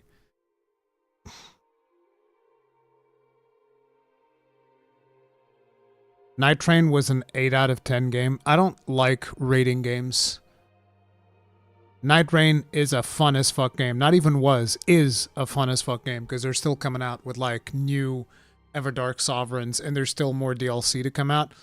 Like Night Rain has been tremendously successful as far as I'm concerned. Does Night Rain add a new gameplay loop? Yes. Haven't you watched our Night Rain streams? It's very different from standard Elden Ring. Are you ready for the PvP sweats and Duskbloods? I'll get training from Ouroboros and Peeve. Peeve and Ouroboros will train me. And Cowboy. I'll be fine.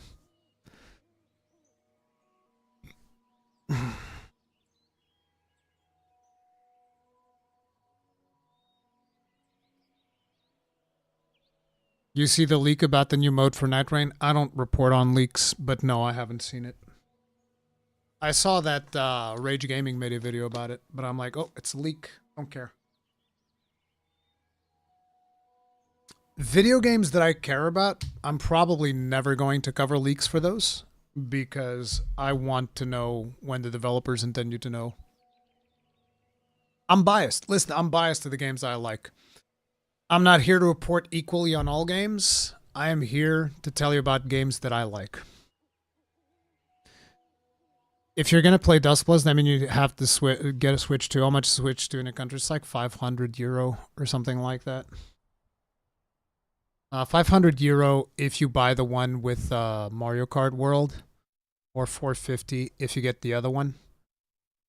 But yes, I will likely buy a Switch 2 for Duskbloods. It's probably the main reason why I'm going to get one. I thought I was going to have to get one for Stories 3. Turns out I don't.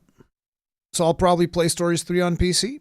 But although I'm considering, because like Stories 3 is just...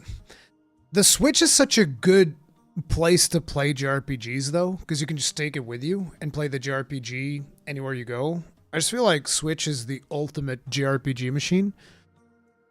So I just feel like it's the maybe I'll just get it on both. When are you going to finish Expedition 33? When do we have time? Because like right now I'm not doing anything until the update for Monster Hunter Wilds, because I'll just have to interrupt Expedition 33 to play the update for Monster Hunter Wilds. And on the 19th I'm going to Germany to Gamescom, so I definitely don't want to play it before then. When I get back, then I'll start seeing, okay, what's coming out afterwards. I do think that Hell Is Us is very close, so I want to do Hell Is Us. So we'll see. We'll see how that pans out.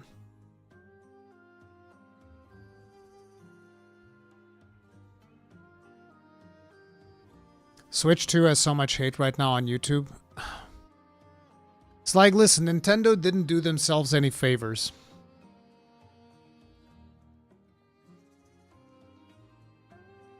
Are you going to play Borderlands 4 at Gamescom? I have lost interest in Borderlands after finishing Borderlands 2. Not because it was bad, but because I was like, hey, that was great. I'm happy with what I played. I'm good. Not interested in Borderlands 4.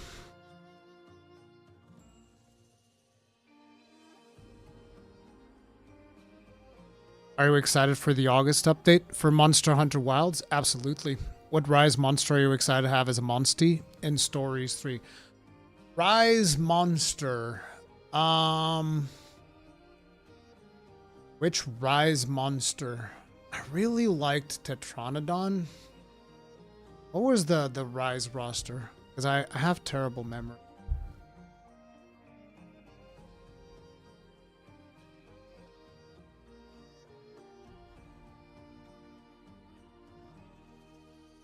I can assure you it's not Almudron.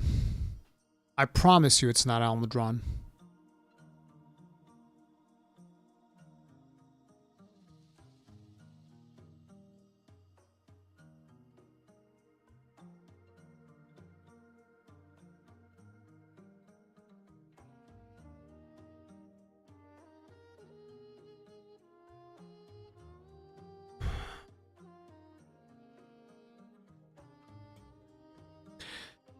If it has to be just Rise specific, well, I guess we could include Sunbreak on there.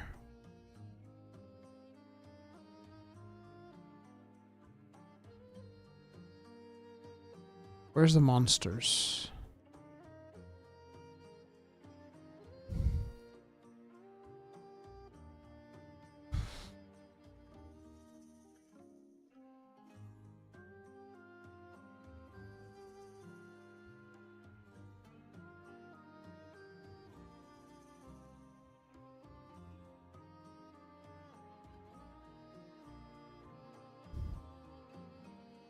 Can I say Crimson Glow? Crimson Glow is pretty cool. I like Volstrax.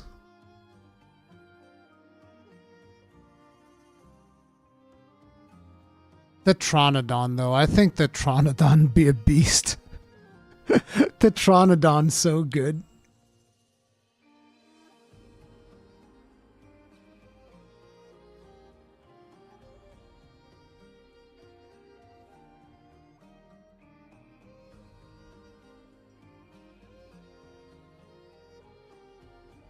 But yeah, Crimson Glow is I mean, just Volstrax in general is like my second favorite after Basel.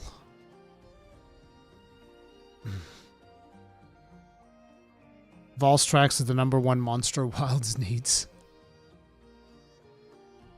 Oh, Garangolm, though. Actually, that's the one that I was thinking about. See, I knew I liked the Tronodon, but Garangolm is actually the one that I was thinking about. Bro, Garangolm, what a beast. What a fucking beast. Look at this guy. Garangolm, now that'd be a monsty, dude. Imagine riding Garangolm, dude. Dude, you guys ever did the wyvern riding on Garangolm, and you can just go up to the monster just like, smash! And the monster's about to move, and you're like, smash! And it's about to move, smash! It's just like, fuck you! Garangolm's so good, dude. Garangolm's amazing. I loved Garangolm. He was my favorite of, like, what were they called? Was it the Three Kings or whatever the fuck? The ones that were in Sunbreak. What do they call them? They were the kings of the something something. Yeah, Garangolm was my man, dude. Garangolm's beast. Isn't Rajang riding more fun? No! Garangolm is better than Rajang. Fucking said it. Yeah, I said it. Garangolm is better than Rajang. I said what I said. I said what I said. I will double down, triple down, quadruple down.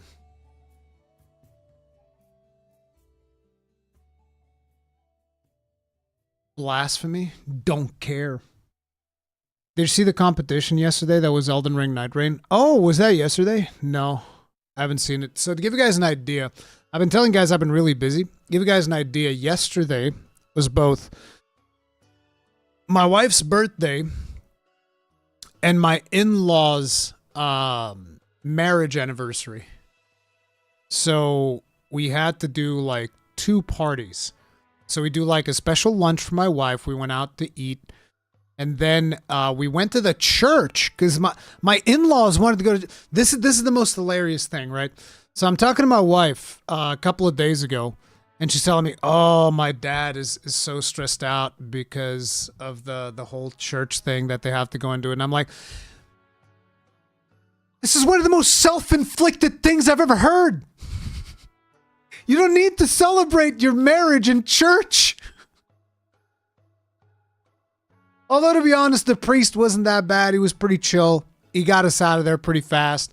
We didn't have to listen to a long sermon and everything. I think the whole thing was done and dusted in like 30 minutes.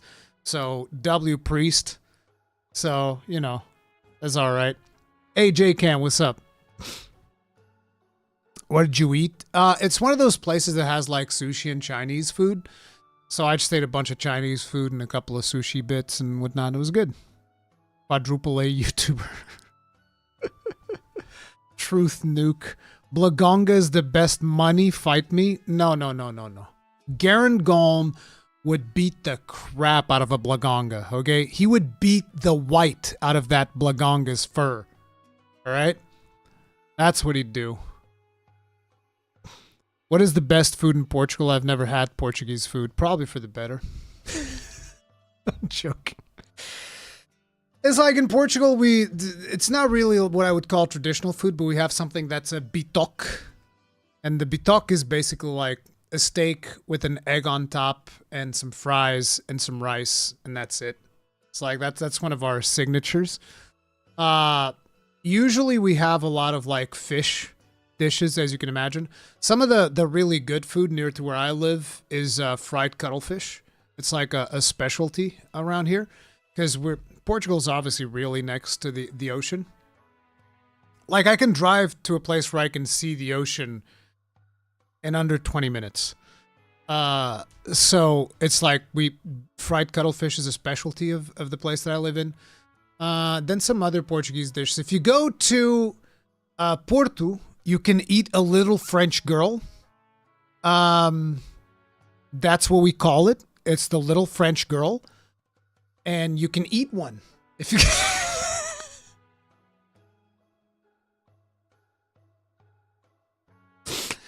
Any Portuguese people in chat? Uma francesinha, carago. The actual translation is little Frenchy. But a little Frenchie is basically, it's a sandwich, and basically what you do is you put, it's just like chock full of meat. So it's just like it's 2 slices of bread, and it's just like chock full of meat. And then you put like every sauce that you have in your house, you just dunk all of that on top of the sandwich with the meat. And then you put an egg on top, and then you put some cheese on top of all that.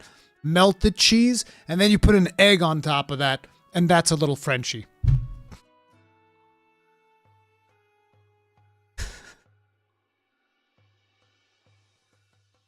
But yeah, those are some of the crazy foods you can have in Portugal. But most of the more traditional dishes usually involve like fish of some kind. Like our Christmas dish, for instance, is steamed codfish, which I hate.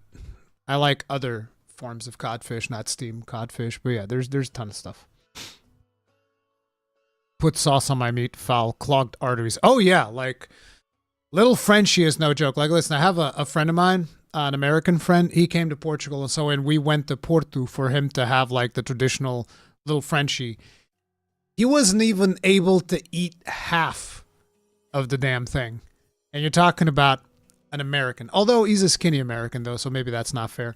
But like, yeah, he wasn't even able to eat half of it.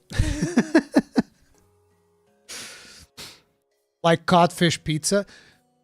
Okay, that's an abomination. I don't know who does that. That's an abomination. That is not good.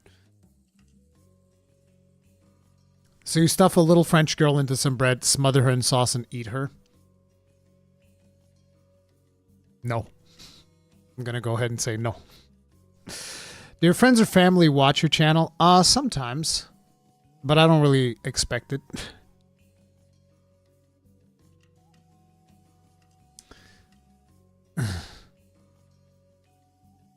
Chicken bacon ranch pizza. I haven't had good codfish. Need to come to Portugal, have some bacalhau à brás, which is like codfish with eggs and fried, these little fried chips, like all mixed in. It's real good. But yeah, I don't know how we got there from Garengolm to Porto's Little Frenchies, but we definitely did that. Yeah, Garengolm would be the best Monstie. Best Monstie, straight up. Peixe espada. I would rather... I don't even know what I would rather. I don't like peixe espada at all. Swordfish. I don't like that. Japanese food in Portugal might be fire. Oh, it is. We got, like, our sushi places are top notch. People do war crimes like pineapple on pizza.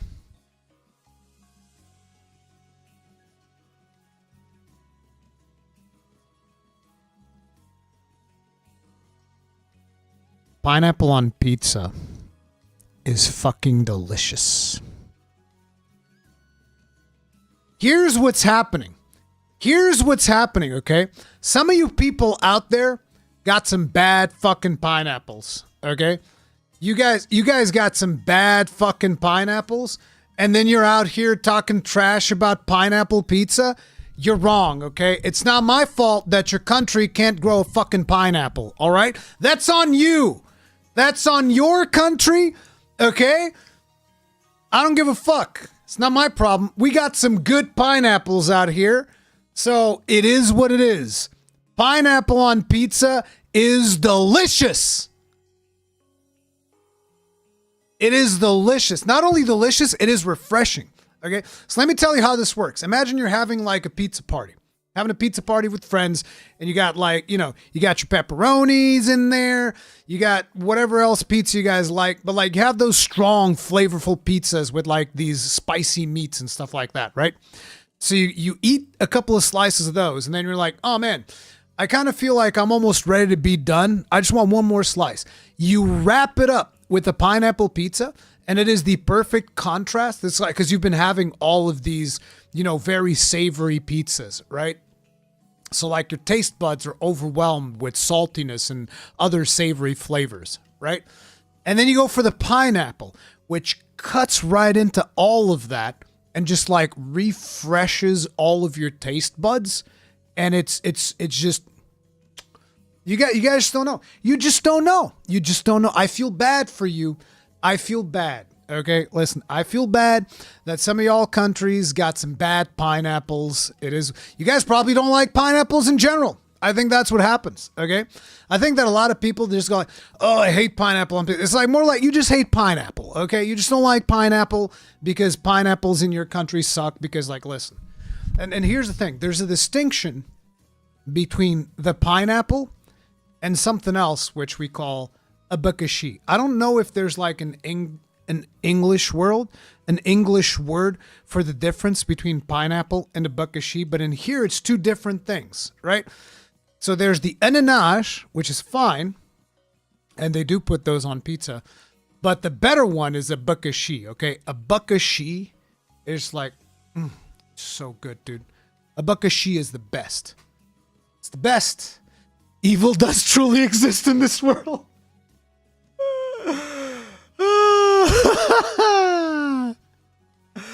Yeah.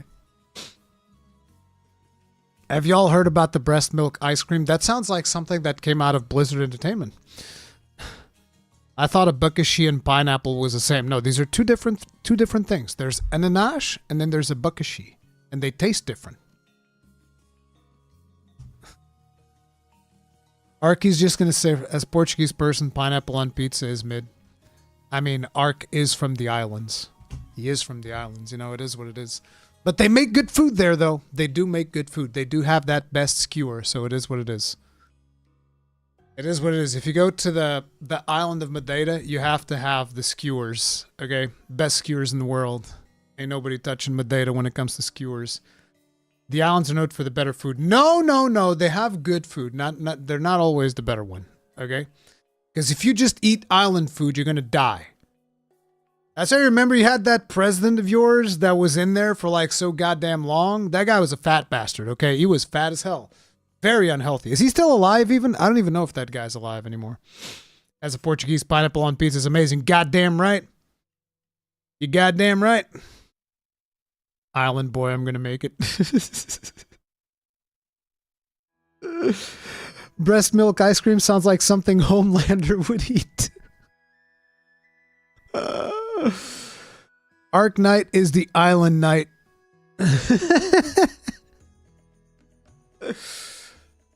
Oh, man. Anyway. So, I wanted to talk a little bit about Wuchang. Wuchang! So, let's go ahead and let me see if I can find like a good slice of gameplay. Like, maybe this.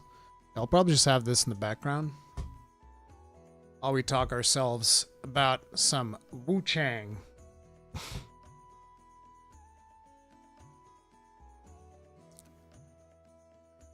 Increase the quality in there. Bam. It's the wiki. I hope you're liking it. Oh, I love the new wiki. New wiki is phenomenal.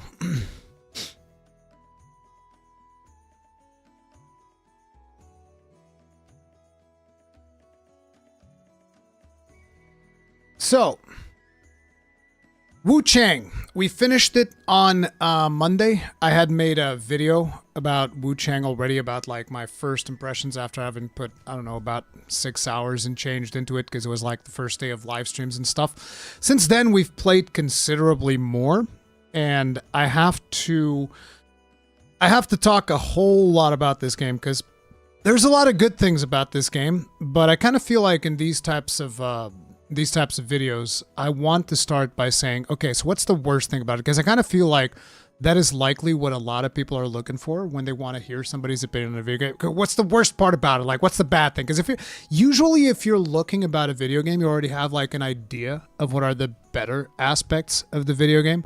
I'll also talk about some of those, but we have to start with what is the worst part of Wuchang. And I think that it's obvious. Worst part of Wuchang is that it's made in Unreal Engine 5, therefore had a lot of performance issues on release. Now, I didn't really experience all of those performance issues. I had a couple of things, but, you know, I tweaked down the shadows, which is usually what you want to do when you're struggling with the game's performance. The first thing you want to go ahead is tweak down shadows a little bit, adjust, like, potentially some upscaling or whatever, because every single video game nowadays we have to do upscaling because for some reason a lot of people are super into upscaling. Nobody wants native resolution anymore.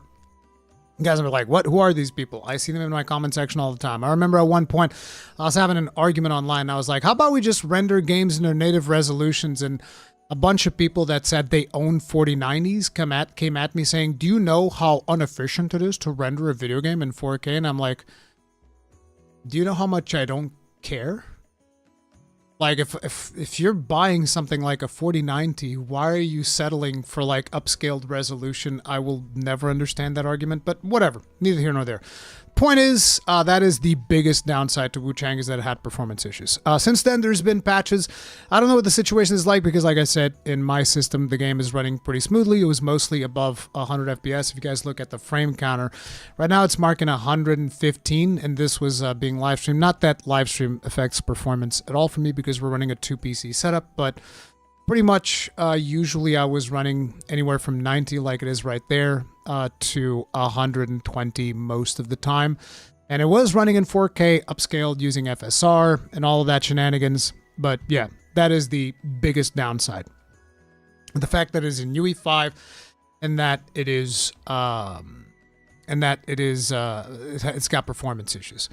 So, what is Wuchang? Wuchang is a Souls-like, at least in my opinion. It is a Souls-like. It is one of the more traditional Souls-like experiences, almost, because it's got that interconnected level design, which basically is also, in my opinion, one of its best features, if not the best feature of Wuchang, is its absolutely goated level design. I think that the levels interweave seamlessly in a really, really cool way that just rewards you exploring these levels and going around, and you'll always find like a different nook and cranny, and you're always going to find additional loot for going off the beaten path, and sometimes even additional whole areas. It is possible for you to miss some areas even, and that is one of those things that can be seen as a negative or a positive depending on where you're coming from it. So like if you want replayability, then there's going to be some situations where it's like you're going to say a certain dialogue choice and you're going to miss out on maybe a boss, or you're going to miss out on a different area or something like that,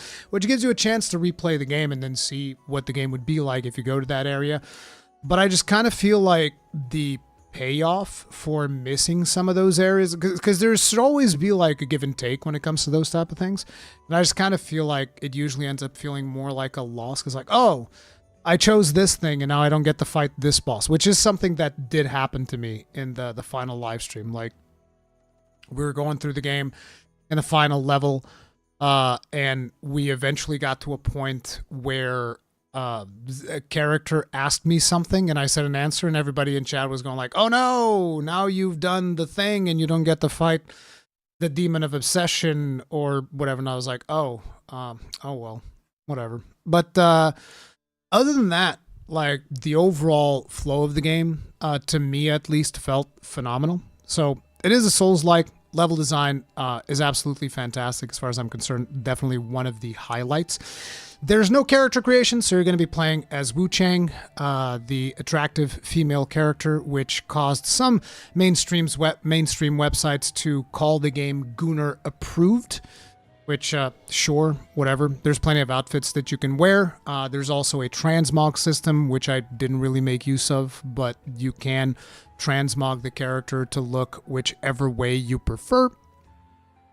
I thought the game was real fun when it comes to that stuff. Now, another thing is one of the main mechanics of the game, which is Skyborn Might. If you notice there on the bottom left-hand side, you can see over here these little feathers. Where's my cursor? Over here, you can see these little feathers in the character portrait. You can see them fill up. This is a system of resources. This is the resource that you use for weapon special attacks, as well as magical spells and all of that stuff. And I really like the implementation of this system because it rewards good gameplay rather than limiting the number of things that you can do. So in traditional Souls games, you'll usually have like, a mana gauge or a certain number of times that you can cast a spell, and then you'll have like consumables that'll let you, eke out a little bit more from your character in order to be able to cast that spell more often or whatever. But there's always limitations in terms of spell casting and special abilities and all of that through your mana gauge. In Wuchang, the way that it works is you do a perfect dodge, you gain the resource which is called Skyborn Might. And then depending on the weapon that you are playing, there are other ways of earning Skyborn Might. So like with the spear, for instance, which is one of the weapons that I used, you can do a certain number of attacks and then you do a special attack, and that will convert the stacks that you have from doing normal attacks into Skyborn Might so that you can do special attacks. If you have the one-handed sword, which is another weapon I played, you're just passively gaining Skyborn Might, and you can also gain Skyborn Might for landing regular attacks. If you're using something like the axe, if you hit the third hit of an attack combo, then you can also get additional Skyborn Might. And other weapons will have different mechanics for you to gain Skyborn Might, but everything is kind of like around the Skyborn Might system. And I really like that because it basically allows you to play a spellcaster and just enjoy spellcasting freely, as opposed to, I'm not really a spellcaster. I have really powerful spells, but most of the time I'm just swinging a weak sword around that also happens to deal magic damage, right? So that to me was a ton of fun. I really liked the Skyborn Might system, and that caused me to even play a magic build. And then eventually, we started the game off playing as a magic build, which was a ton of fun. But eventually we found what is essentially a gun lance, which is a spear that had an explosive attack. And I just kind of like respec my whole build around it, which, by the way, what you're seeing on screen right now is a massive skill tree that this game has. So you have all of the mechanics of a Souls-like coupled together with an RPG skill tree, which, as you can see, can go really, really in depth. Now, the thing about this skill tree that is really, really cool is that, you know how in most Souls games you'll go and you'll collect like a shard of some kind, and that will allow you to upgrade your weapon into like +1, +2, and all that, and you're like, oh man, I really like this sword. And you upgrade the sword to like, say, +5. Then you play the game for 30 minutes and you're like, oh man, I found another really cool sword. And you're like, oh, but I've already upgraded this other one to +5, and it's going to be a waste of materials to upgrade the other sword. And then, 30 minutes later, you can find a new one, and that's going to be a whole thing. So the way that Wuchang does it, in my opinion, is just like, mwah, chef's kiss. So you get a material which is like these feathers, which for all intents and purposes, you might as well call them like Titanite shards, right? There's different degrees of feathers, like the light feather, the medium feather, the heavy feather. I forget what the name is. I know that one of them was called like a radiant feather. And then there's like a lustrous feather and all of that. But you're going to be finding these materials as you play the game. And let's say, for instance, you really like two-handed axes. So you're going to the two-handed axes tree, and you're going to go like to the part where it's got like the +1 to upgrade. That's in your skill tree. And you put the feather on there. And you're just like, oh, I'm going to put 3 feathers in this one. And boom, now your axe is +3. Fantastic. You play the game for 30 minutes, pick up another axe. And you're like, oh, but I upgraded the other one. No! you upgraded the axe skill tree. Therefore, all two-handed axes are +3 forever. So any two-handed axe that you pick up is a weapon that you can instantly use. And it's like that for every weapon. And that's not even the best part. The best part is you can freely respec the tree at any time and you get the resources back. So all of those Titanite shards that you just put into two-handed axes, you get halfway into the game and you're like, you know what? I'm actually not feeling axes. I want to play dual blades. I forget if it's called dual blades or dual wields or dual swords, whatever. Duels. I want to play duels. You respec, you get all of your upgrade materials back, you put those into the duels tree, and now all of your dual weapons are at +5 or however much you were before. So you never lose progress. You can swap weapons whenever you want. It is absolutely phenomenal when it comes to that stuff. And the skill tree itself also has other things that you're putting in, like you're getting all of your passive stuff, so like strength, agility, stuff like that. You're getting that. All of your upgrades to like potions, you get all of that in the tree as well. All of your upgrades to the Skyborn system, all of that's in the tree. And at any given point in time, you can respec it to better suit a build. So I didn't change builds that much once I got to the Gunlance part. But we started the game, even though I started with magic, we actually started with two-handed axe at the very beginning. Then I swapped the spear, played spear a little bit. Then we swapped to magic. Then we played magic for a huge chunk. And then eventually we swapped back to spear when we found what was essentially a Gunlance equivalent. And I was just playing that forever. And just the flexibility of the system where I was constantly respecing and trying out different things. And even in between bosses, when I was playing the magic build, for instance, I fought this boss, which was really resilient to magic. And I was like, oh, this is going to be really tough. No, I just went in and I respect. Okay, now instead of magic, we're doing feathering, which is like a different form of magic. And we were just like running around with feathering spells, doing corruption damage and whatnot. And it was great. Just constantly doing all of that stuff, right? So skill tree real good. Weapon variety is also really, really fun because basically every weapon has a special skill specific to that weapon. So I had the Gunlance, I had the Gunlance Blast. There's also an axe that does like this overhead slam that explodes. There's an axe that shoots like this cannonball thing almost. There's another spear that is like a Gatling gun. There's one-handed swords that have like special dodge moves where you can kind of like dodge away from enemies. There are some that shoot like icicles at enemies, and there's way more weapons that have even more different special attacks that you can do. Things can get pretty crazy. Also, each weapon will have its own mechanics. So like the one-handed sword regenerates the Skyborn Might stuff. Long swords will have a parry system, for instance, where you can do Sekiro-style parries. Axes was the only weapon that could actually do standard blocking. So each weapon has like their own set of mechanics. Each weapon has its special ability. And, really, really fun stuff. But on top of it, each weapon also has something called a discipline slot. So the discipline is something that you unlock in the skill tree, and it is another special move, but you get it by unlocking it in the skill tree, which is a little bit different. Then on top of that, each weapon can also be socketed with 3 different stones, which is called the benediction system, which further customize your playstyle depending on what type of weapon that you're playing. You can increase like your spell damage, or you can increase like your slashing damage, or you can have some other crazy mechanic that you can put on the weapon. For a while I had something that increased the AoE blast and damage of the Gunlance explosion. Then I ended up having something that increased my damage based on the number of discipline skills, which just seemed like it was way too powerful.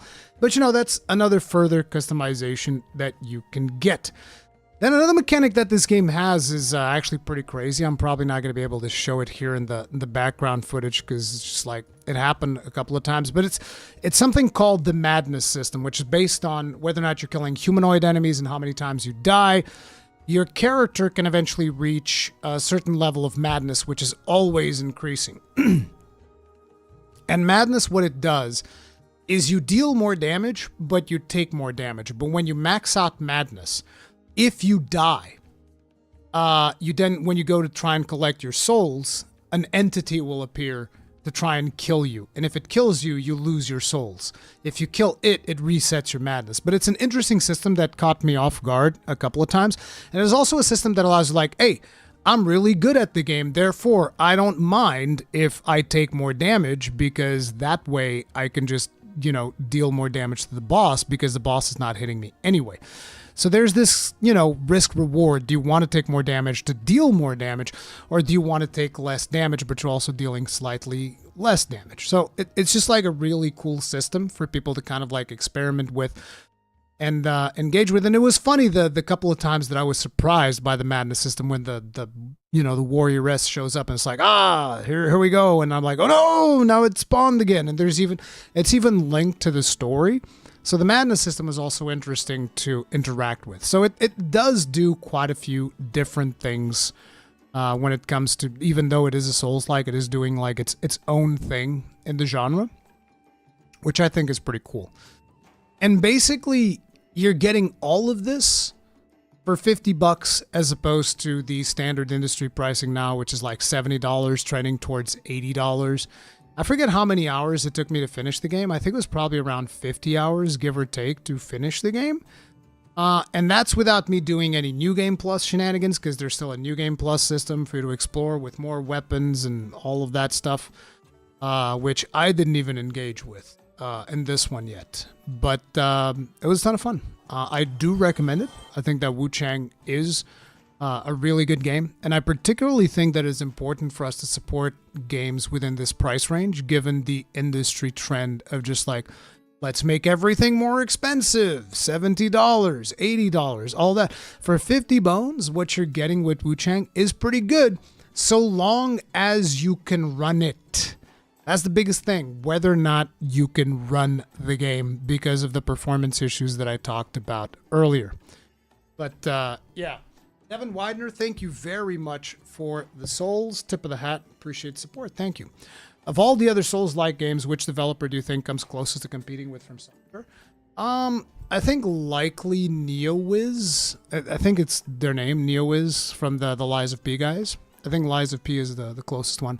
But getting back to Wuchang, a couple of the only other complaints that I had with the game was probably some of the boss fights.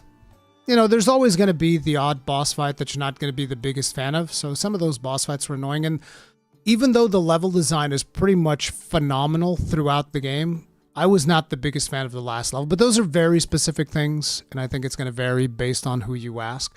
Because the final level is much more like just like open, and there's got like tons of enemies, and it's just like this big open area. And I'm just like, I don't know, this is a bit of a departure from what we've seen up until this point. So I don't know how I feel about that. But yeah, that is Wuchang. Once again, like I said, I do recommend it. I think it is a pretty fun game.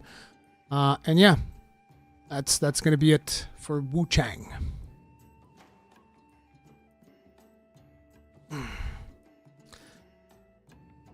That's going to be its own video. GTA 6 devs mentioned they want to have their game at a sale of €100. Yeah, GTA 6, the GTA 6 beeps are pretty crazy. Those guys are pretty crazy. Wuchang gang.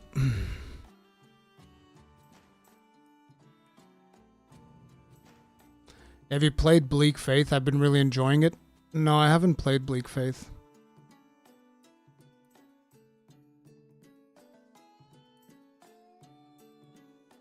Feels like he regrets not using the Boom Axe because of his current build. No, I don't regret not using the Boom Axe. I love the Gun Lance.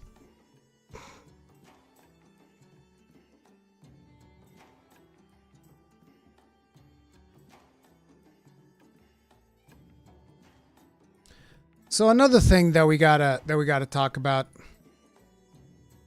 You guys seen this trailer?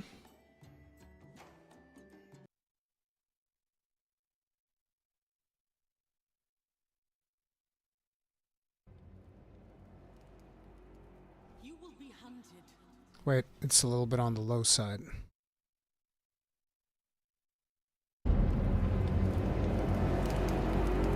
You will be hunted. The White City for certain. The Council. And there will be others. You would wage this war alone?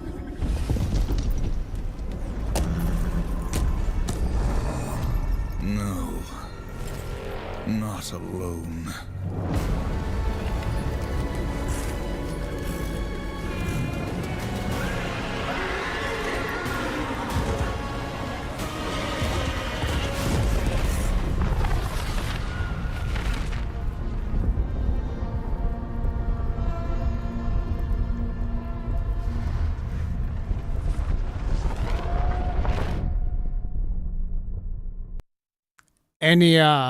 Any Darksiders fans in chat? So just to give you guys an idea, Darksiders, interestingly enough, like, check this out. If we go to my channel and we go to videos and then we sort by oldest, the first gameplay video in the channel is Darksiders 1.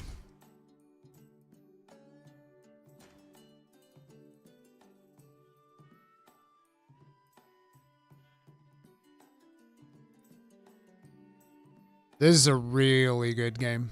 I really like Darksiders. So I played Darksiders 1. I also played Darksiders 2. I haven't played Darksiders 3, but I'm really excited for Darksiders 4 for a couple of reasons. It's made by, which I actually think that Darksiders 3 might have been made by Gunfire Games as well, which kind of like makes me want to play that.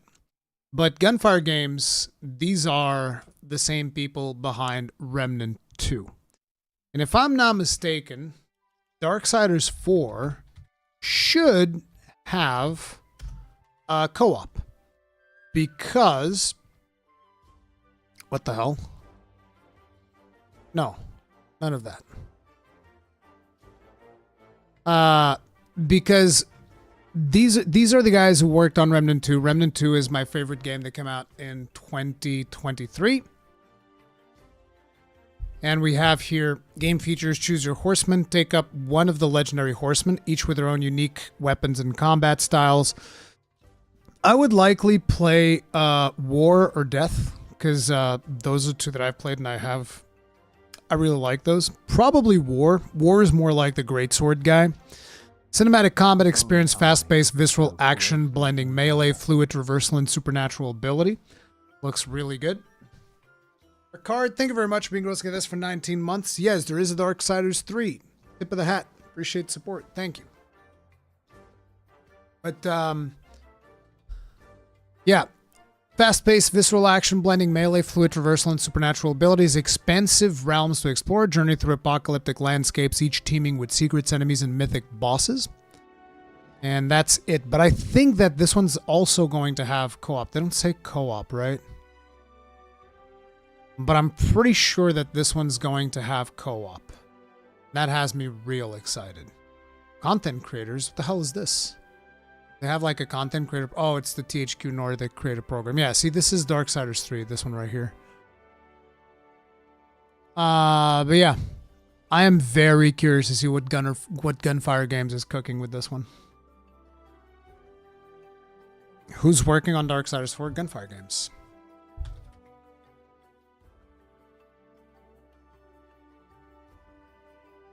Which, as you can see, we have Remnant, Remnant 1, Remnant 2, Darksiders 3.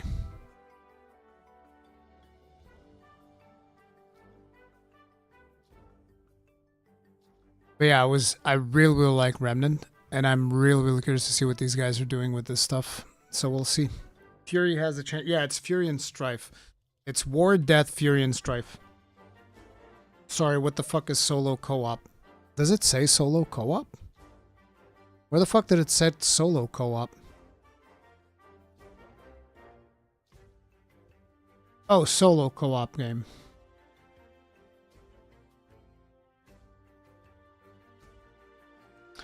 Oh, you're talking about Airship Syndicate, who were the ones that originally worked on Darksiders. Airship Syndicate is Joe Mad's studio, and they're the ones who created Darksiders, but Darksiders is no longer with them.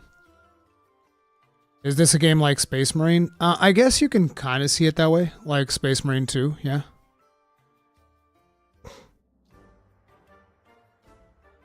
But yeah, I'm interested. I'll be very curious to see what these guys are working on. I shot an email towards THQ Nordic. They never got back to me. I wanted to go see Darksiders 4 if they were showing it, but yeah, I don't know what else they're showing in there. Another thing that THQ Nordic showed was this.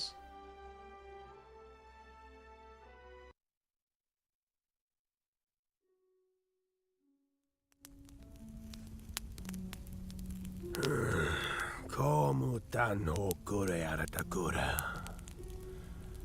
Santo kakoran shipa. Sentu nema kun. It's Wayfinder. Victor Andre. Uchi kitoma. Lebok. Jolgo fan kurabakut.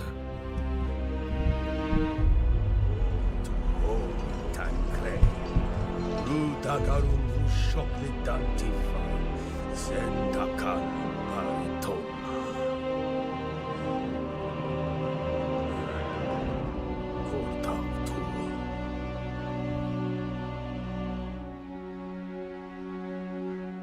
O tu Makumbak Druoko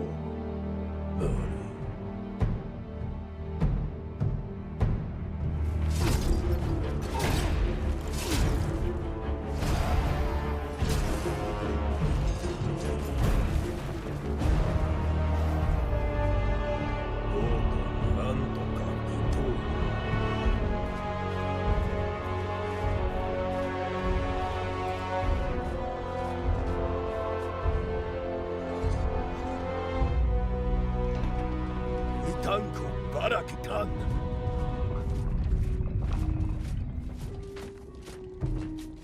O krotuka koranchi. Falumak hokre oritoma. Takarun kao dokushi. Washikotan.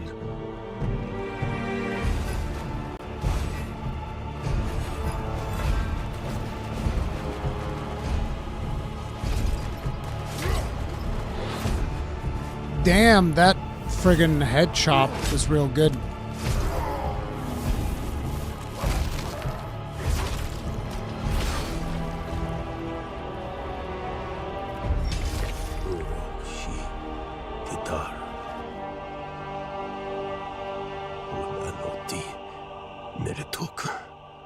Utan ketoanshi.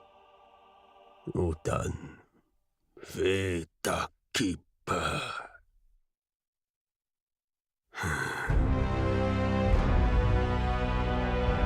Oh, it's early access?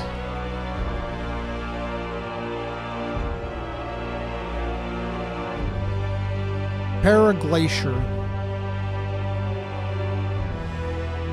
I hadn't heard of these guys yet.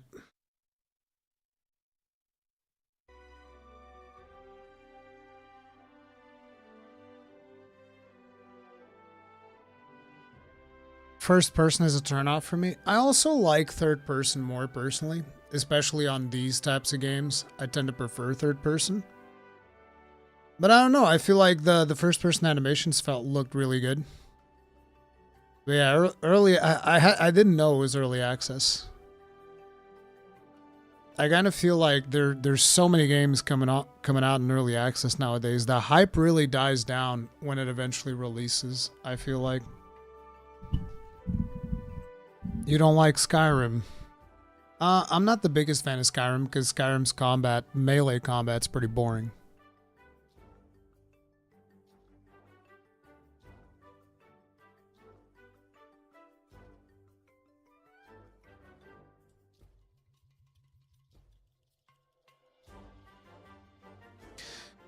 I need to get a coffee and then we're gonna do a react to this video.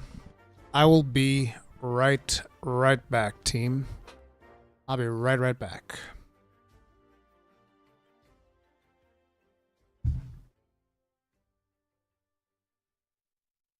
Forget to hit the like button. I know you're hitting the like button right now. Do it. Do it. Like button.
Uri, what is this awful and also totally chill Monster Hunter music we're listening to?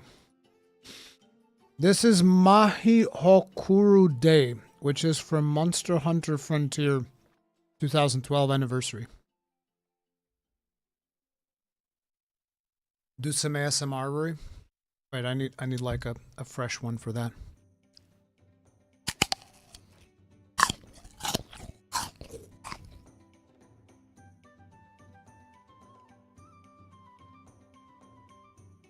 Like that.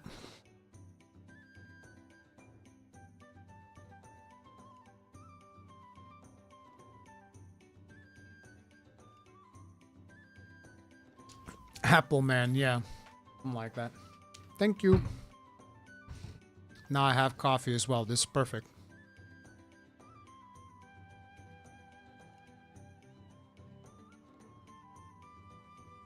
I wanted to get the Monster Hunter Wild soundtrack until I saw the price. Yeah, that price is fucking crazy, dude.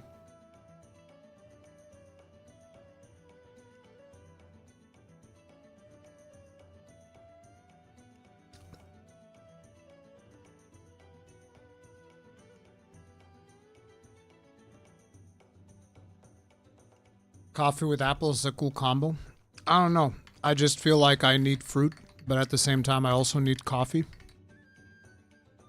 Mm.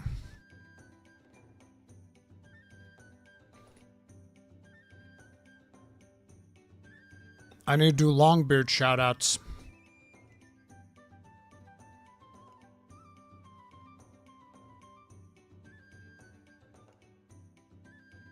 Bam Bam 0141, Victor Andre Angle, Mizzen Jamal, James Cheek 7507, Nerodia, I'm in a Shed 84, AR 0474, Chris Marks, Hidden Aussie, Quirin Das, Pege 83, Travis, Gregory K, Saphirian, The Bug Shaker, Golfa Fajou, Fidel Varela, Astron RH, Angie, Dr. Eisenhower, Sephiroth, Sangetsu, Waroi Soulmane, Star Kitsune, Mr. Wipeout, Eugenie, Inquisitor Reed, Jojo Mojo 1512, Eddie Arrow, D. Luffy, Killer X316, Draxus K, El Renatos, J. Walco 4, Inazuma, Senior Bacon, Sam Castellan, Devin Widener, Sherlock Para, Fig Stir, Cole Brick, Red Pig Bank, Rambo the Nerd, Angry Scott's Dead 23, Robert 396, and Shelby Neko. Thank you very much for being grossly incandescent. As Longbeards, you Giga Chads, tip of the hat, and thank you everyone, all the Ironbreakers out there, and even all of you that just watch the stream and hit the like button. I love all of you. Thank you very much for the support, guys. I appreciate you.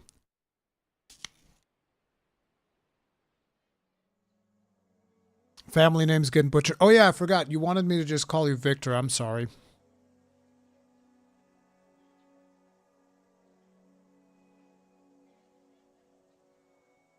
Soundtrack with that price better come with DLC. Yeah, 75 bones is like...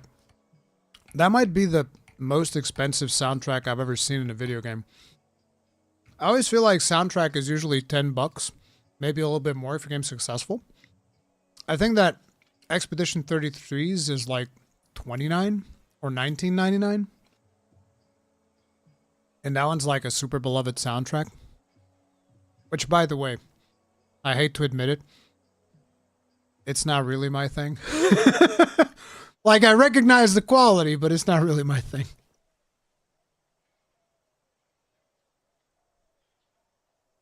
Antonio, never feel pressured, brother. You're good. You're good. Don't feel pressured to upgrade anything. It's fine. Nah, hide in your closet.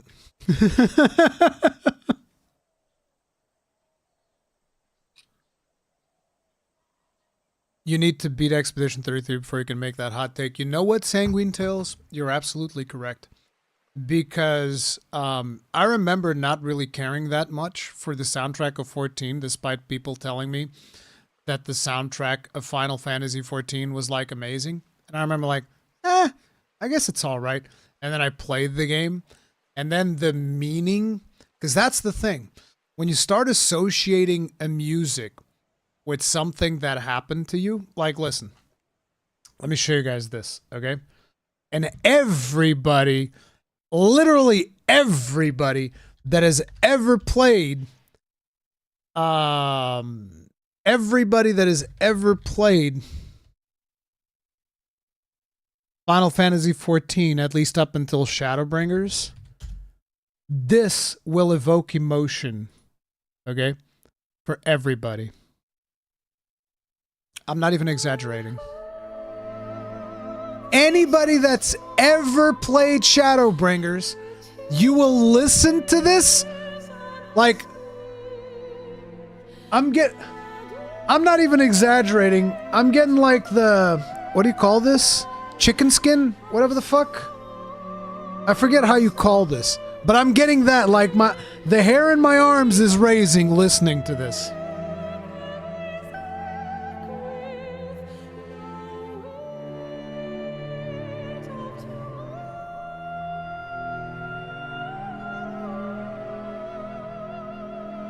Goosebumps.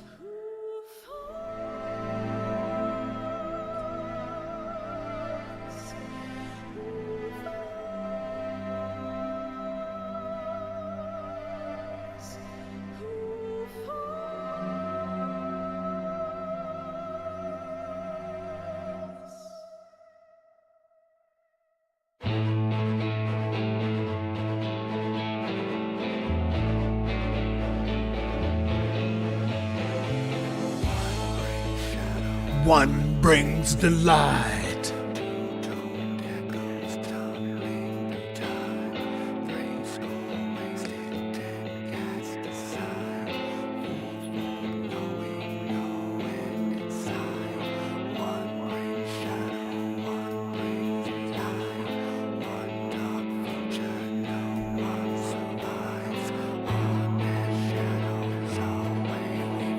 Bro, it's so good.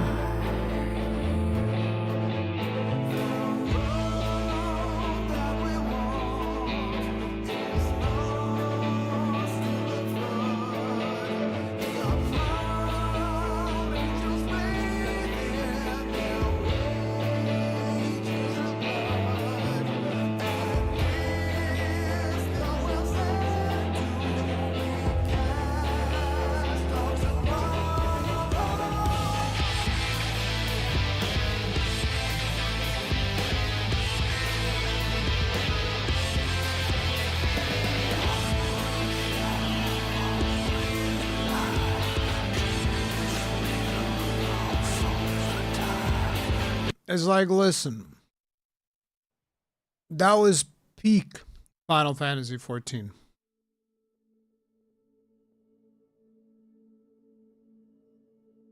That right there, peak Final Fantasy XIV. Endwalker is phenomenal as well, absolutely. But Dawn Trail, brother. Dawn Trail, I was like, take me back to Realm Reborn. Please. Please take me back to Realm Reborn. I want to go back. I would rather play Realm Reborn twice than Dawn Trail once.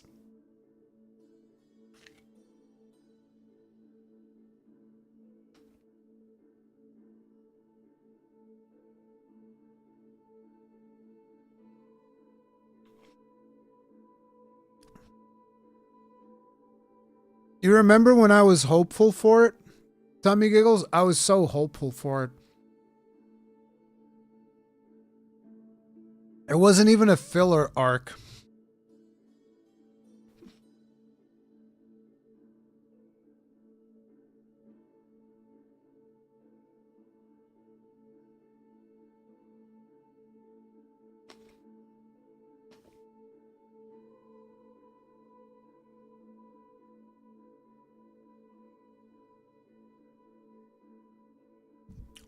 I've played Guild Wars 2. Guild Wars 2 is pretty fun.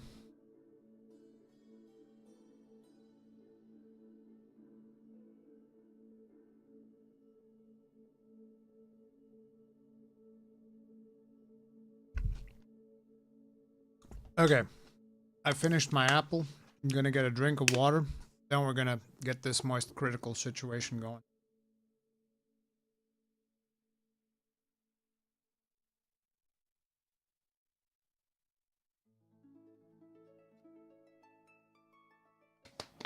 Hey Chomper, why what's up?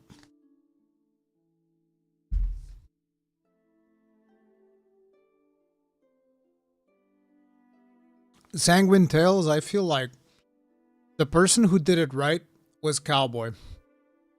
I always remember talking to Cowboy. And I was like, oh, you're gonna miss out on Dawn Trail, bro. And he's like, nah, man, my Warrior of Light's journey ended in Endwalker. And now I envy him. I was like, I wish mine had ended too. Because then I wouldn't have had to see what came after. Oh, man.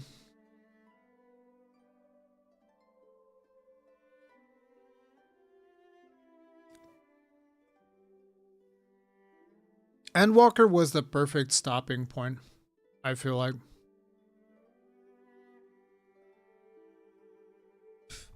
And who knows, maybe when they announce the next one, that will get me hyped, but I don't know, man. Because the thing is, usually the way they do it is stuff builds on top. And it's like, I don't know what you can build on top of Dawn Trail. That's the worst part. I have no idea what you can build on top of Dawn Trail, because you're basically just building on top of a mountain of poop. You just have like this mound of poop. And it's just like building on top of it. And guess what? It's going to slip and slide. It's not going to be very solid. Likely fall apart.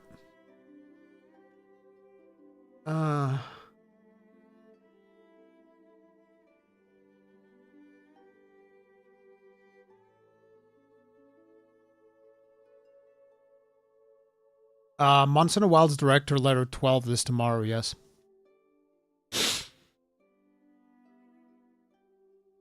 Maybe it's soil enrichment. I mean, I guess if you're trying to plant a tree.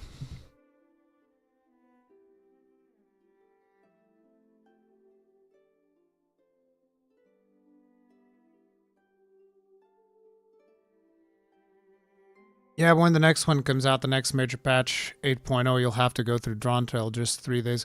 See, the thing is, Victor, because of the fact that going through the story is usually fairly, I mean, it's just easy, right? If you know how to do the basic stuff with your class, you're just like, I mean, hell, you don't even need to do the basic stuff. You can just, like, do one ability and kill everything anyways. So, because of that, the thing that always takes the longest is seeing all the cutscenes. If I just skip all the cutscenes of Dawn Trail, I bet I can get through it really fucking fast. I bet I can probably finish that bitch in 10 hours.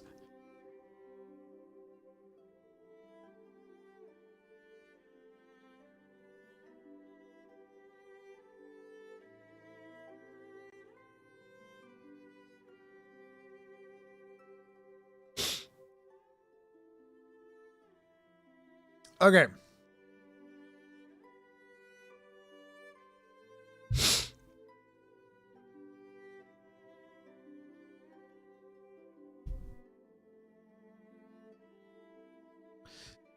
So, Charlie, also known as Moist Critical, put out this video a couple of days ago. I've been meaning to react to it.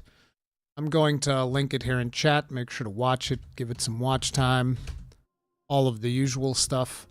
We're going to be watching it. The title of this video is Souls-like Fatigue is Setting In, which I think is an interesting thing, an interesting topic, particularly because recently, and I don't know if it's just a coincidence, but after this video came out, it almost seemed like in some of my streams I saw more people echoing this sentiment that they were fatigued of Souls-likes, but not even just Souls-likes. Some people have even expressed that they were just fatigued of gaming in general. Like, we even had somebody here earlier say that, and it's like, personally, I'm not fatigued of video games. One of the reasons is I don't just do video games as my sole form of entertainment anymore. Like, I've been doing a lot of Kill Team, as you guys are no doubt aware. Just even last Friday, I was playing Kill Team until like 3 in the morning with a friend of mine. Had like a really cool match. So I was like, Kill Team is the perfect thing for me right now, because like you're actually with another human being, you get social interaction, it's fun, you're all playing the game and all of that. I'm going to be in a tournament on the 30th. I'm looking forward to that. But basically the point is, I don't just play video games for entertainment. I do Kill Team, I do hobby stuff, which is like painting. I've been riding my bike, spending time with the kids. Haven't been able to really work much because summer break anyway. And the kids are always around, so that makes it very hard to do like live stream stuff. The reason I'm able to even stream today is because kids are with my parents. But anyway, you know, some people have expressed fatigue, and I just think that you need to, you know, sometimes if you're tired of doing something, you should probably try either doing another hobby or something else that you enjoy, because then you will find joy in returning to the thing that you've enjoyed. And Souls-like is no different from that. So it's like, if you're tired of Souls-likes, don't play Souls-likes for a while and then come back. That's the way that I look at it. What kind of bicycle do you have? I have a mountain bike. But yeah, let's see what Charlie has to say about Souls-like. Because like, as somebody that just finished the Souls-like last Monday, we finished Wuchang. I'm still down to jump into another Souls-like. But let's see what Charlie has to say about Souls-like's fatigue. Fortunately, it finally happened. That dreaded time is upon us. The Armageddon the Bible warned us about. The oversaturation of my favorite video game genre, Souls-like. There are too many Souls-like games. There are so many Souls, I bet even Shang Tsung would want to retire. I mean, in 2025, the ones that I can remember just off the top of my head is the DLC for Lies of P, the Wuchang, first Berserker Kazan, and I think there was another one, AI Limit. So that's like 4 games. And we're currently in August. I mean, I guess that can be considered a lot of the same genre of games, but I would still say that that's going to be a personal thing from person to person. Every week there is a new Souls-like game dropping or Every week? Am I just like not paying attention? Like, what's going on? Every week? being announced. He's it being is hyperbolic. Preposterous. This genre has become the hero shooter of the 2020s. Even the word Whoa! Okay, yeah, hyperbole. Hello? Your Honor, objection, hyperbole? Souls-like has been boiled, broiled, and sautéed to the point where it becomes meaningless, where every studio now says that they borrow elements from it. It's become just an absolute meaningless buzzword in a lot of cases. For some games that aren't even Souls-like, they'll still use the term to describe certain mechanics. Like, if you happen to use the right bumper for an attack or something, they're like, oh, we took inspiration from Dark Souls for this one. Meanwhile, you're using right bumper to, like, change your fucking gun or something. It's just, that word, and the genre as a whole, has become so diluted. And the fatigue is really setting in. A lot of people are now yawning and rolling their eyes during every conference that shows a game that even remotely resembles something Souls adjacent. And I hate to see that, because that used to be the most hype reveal. But I looked up how many Souls-like games have come out this year already. Okay. And it's 7, which means there's at least been one a month. And they're pretty big budget ones for the most part now. Not all 7? I want to know which ones these of are. them are standalone games. That it does include, like, Lies of P's DLC, which was an absolute slapper. And obviously that does include Elden Ring Night Rain. And the point I'm making isn't even to say that all of the Souls games that are coming out now are, like, bad or anything. In fact, I'd still argue the majority of them are pretty good. But there are some that it's very clear companies are just rushing the shit out, striking while the iron is hot. And it's getting lazier for some of them. And I hate to see that, because these games are very special to me. Now, I want this to be not just a rant about the state of this genre, but I also want to just review the most recent one I played, which is Wuchang Fallen Feathers. I finished it last night. It was a pretty meaty game. It took me over 16 hours. The full edited playthrough is on my gaming channel, Moist Critical Gaming, if you want to see it. And I know me mentioning that I want to review this on the back of this rant about how oversaturated the genre has come immediately 16 hours? Bro, I'm bad at Souls games. What the fuck? plants the idea in your noggin that I fucking hated Wuchang. But that's not true. I didn't dislike this game or anything. I didn't think it was bad. But I do think Wuchang is a great example for studios just wanting a Souls game out there without really delivering anything new to the genre. What? At all. So it just feels very generic and thus feels pretty stale. This game has gotten a lot of criticism because of its absolutely abominable PC launch. It was so bad, in fact, that for the first time in who knows how many years, I actually decided not to get the PC version of a game and instead got it on console. So I got this on PlayStation 5 and I had no performance issues at all, but pretty much across the board, everyone was reporting that this game was irredeemable dog shit when it comes to performance on PC. Like, it just wouldn't even work. It was like the fucking McDonald's ice cream machine of video games. And they also made an apology recognizing how horrible the launch was for PC and how inexcusable it was, so it's good they're at least recognizing that, but it should have never shipped in that state in the first place. This is a topic I can yap about till the cows come home. It is shocking that we still get so many majorly broken PC releases for video games where they ship in pretty much unplayable states sometimes. Like, that's almost just a scam. Like, you are paying for a product that can't even... I'm just still surprised at the fact that he says it doesn't really do anything different, like just the resource system that they got going, which I guess is not like the most unique thing, but even then, like you getting resources out of perfect dodging, and then depending on the weapon that you're using, you have unique mechanics. The fact that your skill tree basically allows you to play every single weapon in the game without having to worry about, oh, my resources, as in, I can't play this weapon because I can't upgrade it or something like that. There's tons of really cool things about Wuchang, I feel. Like, that's weird. Run on PC. It's so weird how that is still so common. But they're doing their best to update it and fix it. They've been rolling out patches, which some people are reporting are helping. So, I mean, they're chipping away at it, but that has been a huge hurdle for this game. But for me, since I played it on console, I didn't have those issues. So let's dive into the actual spaghetti and the meatballs of the game. I want to start with some of the positive things here, so that way I'm not just negative Nancy off rip. One thing this game put a big emphasis on that I wasn't expecting was story. There are NPCs out the wazoo here, and all of them have a lot of exposition and give you a lot of lore. They did a lot to carve out a world here that I do think was pretty fresh. I thought the story was good, I enjoyed the narrative, and I appreciated that. There's a lot of quest lines as well. Granted, I can't believe I'm immediately going to attach a hemorrhoid onto this.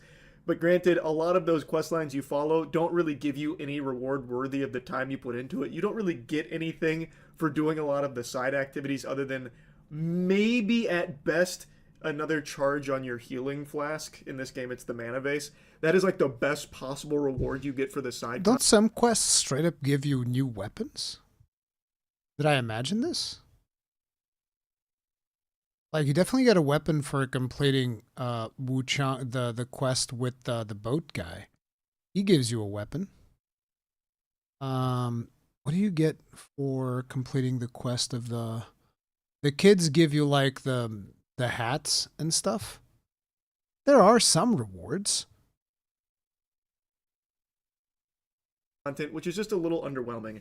Yeah, it's a good reward because it's really helpful to have another charge, but you went through a lot of effort. You'd kind of want something more exciting, like a new weapon or something, but you don't usually get that through doing one of the quest lines. They save for like 3 or so big side quest lines that are easily missable. In fact, one of them I fucked up. But point is, it is cool how much story there is. I just do wish the rewards were a little better for doing so much out of your way for some of the side content. But I thought that was cool. I think the gameplay is very smooth. I think it is pretty silky across the board. I think a lot of the abilities, like the disciplines is what they're called in this game, are flashy and fun. It feels responsive. It feels good. I was going to, once again, put a little blemish there with a little asterisk with something, but I'm going to refrain. I'll get into some of the gameplay complaints here in a little bit.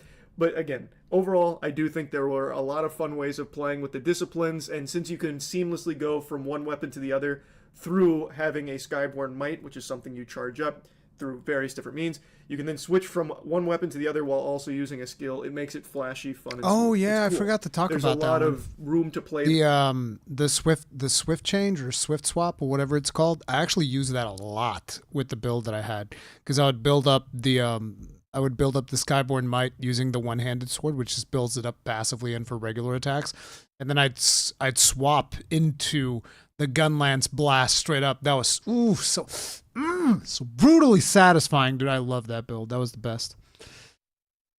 Sushi was good yesterday. It's all right. I mean, you're getting the sushi from the restaurants that also do like Chinese food. Usually it's just like there's too much rice on there. It was all right. There and get very creative in combos. Another thing I liked about the game is its skill tree. Granted, a lot of the things on the skill tree are just like +1 to endurance, +1 to strength, that kind of thing. There are some certain nodes in the skill tree that do change the way your build will function, such as giving it the ability to deflect on the third hit of a light attack string. Deflecting in this, or clashing, excuse me, not deflecting. Clashing is when like you attack during one of their attacks or they attack you during one of your attacks, and then they will hit each other. And it is a really good tool to allow you to continue pushing through that without taking tons of damage, and it can change the way that you approach a build.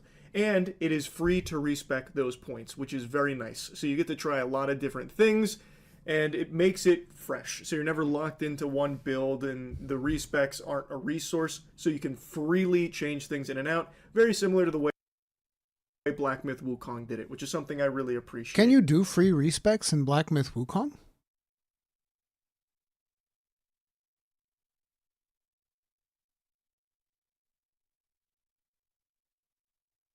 Another great thing about this game is how much meat is on its bones. It is a long game. Oh yeah. Like, it took me a pretty girthy chunk of time here to get through it, and I missed a boss, unfortunately. I usually like to do 100% I bosses. missed the boss too! I hope he missed Demon of Obsession as well. You should miss Demon of Obsession, that's what you Just get. when I play a Souls game. This time I accidentally missed one through flubbing one of the quest lines. I made a big boo-boo by exploring too much and bricking my quest line, which locked me out of a boss that I really wanted to fight. So yeah, there is a lot of content here. There is a lot of exploring here. It's exploring with a capital E. This is, I would say, comfortably the most densely packed levels in the genre.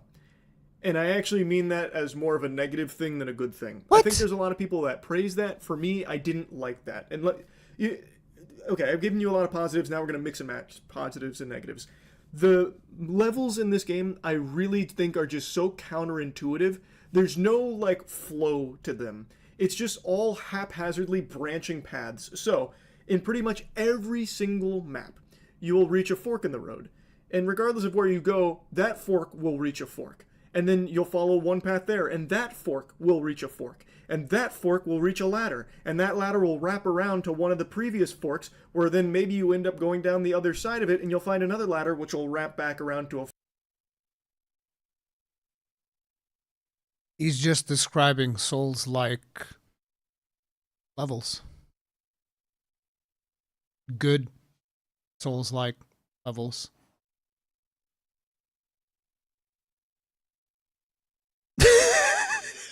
I really don't agree with that.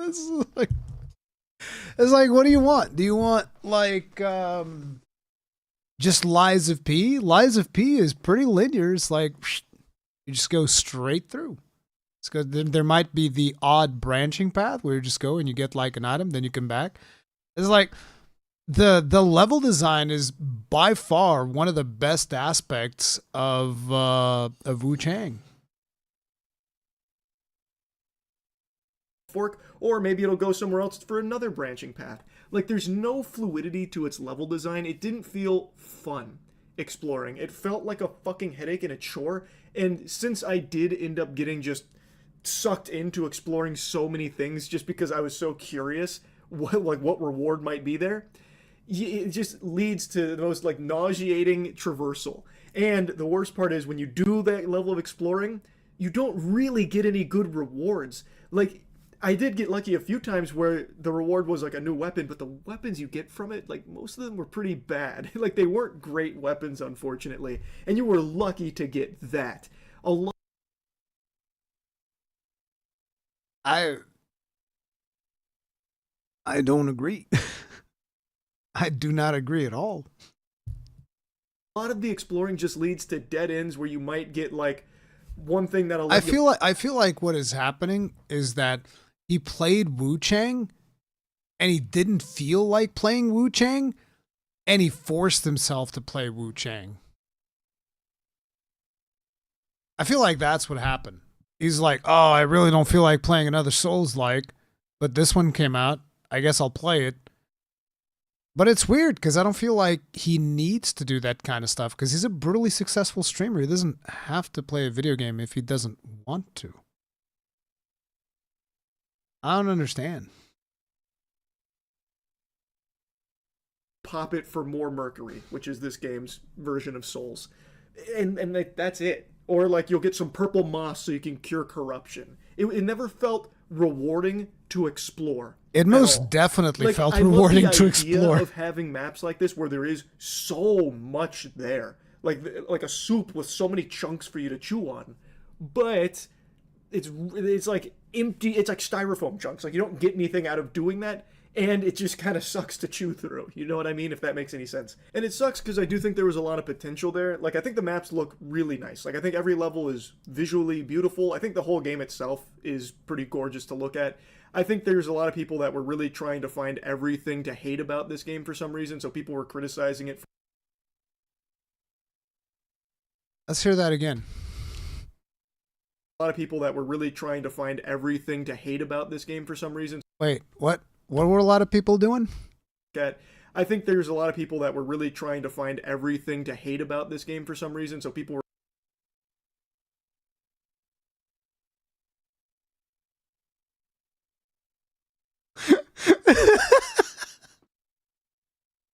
I feel bad because I love Charlie, but like, just listen to what you're saying. criticizing it for looking too similar to things like Black Myth Wukong or Wulong Fallen Dynasty. And I can get that argument kind of, but it doesn't bother me. Like, I still think they did a good job of carving their own identity in the visuals department, especially when it came to like their bosses and even some of the enemy designs. So that didn't bother me. It's just, I hated the way the maps were laid out. And another thing they did with each map here, like all of the levels, is the way they would make it like difficult is they would just add tons and tons of like random traps and statuses out the wazoo. So there'd be like corruption fart fumes that you'd have to like wander through, and you'd need to put on armor that's really resistant to corruption so you don't get corrupted on the way through and then need to pop the purple moss. Or there'd be like blight containers where if you hit them too hard, or if you like run through them or dash through them, it'll shoot blight balls at you, which half your health temporarily. Like, just so many statuses that make it annoying to get through as opposed to like hard or fun. Like, it's not hard to do that, it's just tedious. And something that Bro's never been to Valley of Defilement.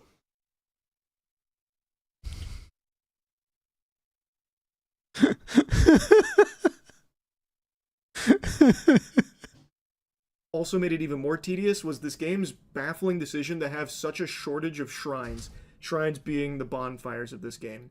The shrines are placed really, really far apart. And there are shortcuts. Like, there's no, like, you know, sacrifice of shortcuts. There are quite a handful of them, but they don't make it that much faster. So another big problem people talk about in this game is the runbacks. Like, if you die to a boss, most of the time it's going to be a long run to get back to that boss.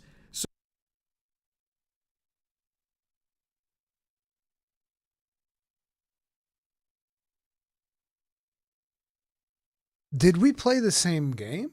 Like, there are some annoying runbacks, don't get me wrong, but like, other than the ones that involve like an elevator or a ladder, I mean, the runbacks are not that long. He's right about some of this stuff though, like especially if a boss involves an elevator, the elevators in this game are miserable. And by the way, okay, tell you what, I'll actually give him this one because I will say, like, look, after Elden Ring, hell no, not even Elden Ring, Kazan. Okay, after Kazan, just do what Kazan did. A mix of Elden Ring and Kazan, actually. At the bosses, there should be an equivalent to a statue of Marika.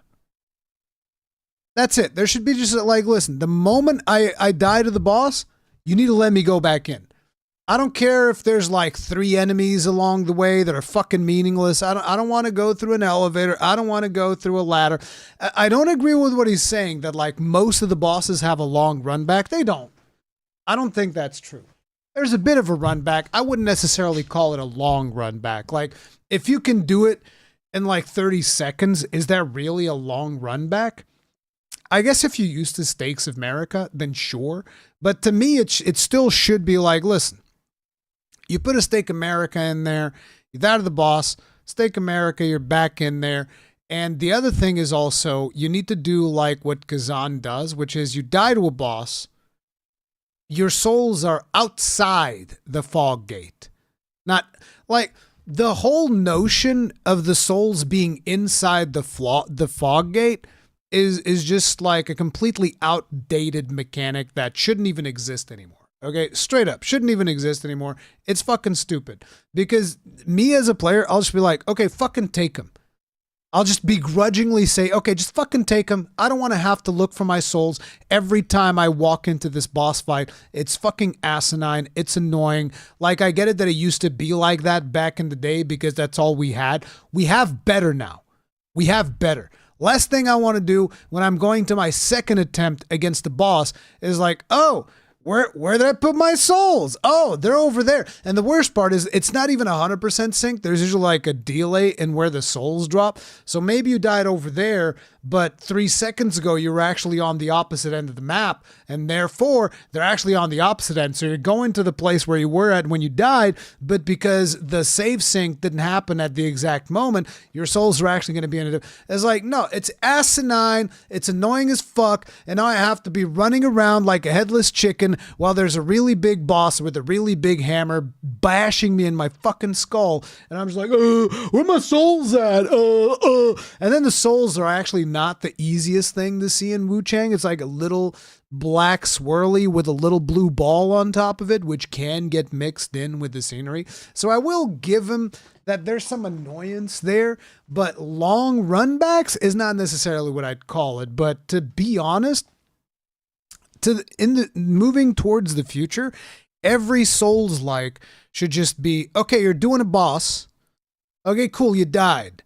There's a Stake America, or you can call it whatever the fuck you want. The Stake of Wuchang, the Stake of the first Berserker Kazan, the Stake of my balls. I don't care. And so therefore, you kill the boss, you instantly respawn outside the boss. There shouldn't even be a loading screen. There shouldn't even be a loading screen. It's just like, just instantly respawn the boss and teleport me outside, okay? And let me instantly jump back in and go again. Like, there needs to be as little time in between boss attempts as possible. This whole shenanigans of like, no, you have to like run down this thing and then go down these stairs. No, stop all that. Stake America. And then you get to the hell. If you're fighting a boss, you shouldn't even lose your souls. Just be done with it. It's like, unless it's like a surprise boss or a trap. I don't know. But either way, if there's a fog gate for a boss, just have your souls drop outside the fog gate. Then nobody wants to jump into the fucking fog gate and be like, where my souls? Where'd they go? I was like, fuck it. Just take them. Just take the 20,000 souls, bro. Just take them. I don't even care. I don't even want them anymore. Even if I could pick them up, I don't even want them anymore. That's how badly I feel about this whole shenanigans. So yeah, that's what I'd say.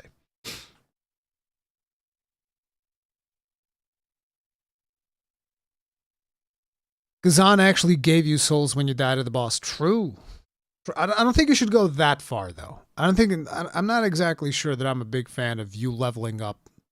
Not to mention that kind of like becomes a mark of shame. Like, how many bosses that I leave with 100,000 more souls than what I walked into? That becomes kind of like a badge of shame. It's like, you farmed this boss for 100,000 souls and you haven't even killed him, huh? You've been here a while, haven't you, motherfucker? So you better pray that you get it first try, because you are not going to like the run back if you keep dying. They were not very generous with the shrines. And again, that doesn't do anything to make the game harder. It just makes it more tedious. That's like a very arbitrary way of making the game appear more challenging or punishing than it is. That's just annoying. And that was a bit of a headache. And overall, I would say this game is more on the easier side in the genre, which by no means is a bad thing. I think that's totally fine. It's just their way of making things harder was just by making them more annoying, as opposed to like better mechanics or making them, more challenging mechanics. It just made them slower and tedious ones. Now, I want to talk about the combat I don't again, agree with because that. like I said, it is fun. I do like the combat mechanics here. But there is nothing new in it. It's like exactly what you're used to in the genre. It doesn't try to do anything super different. Now, I don't think it's a requirement to do that or anything if you're making a game in the genre. Like, What other Souls-like has clashing?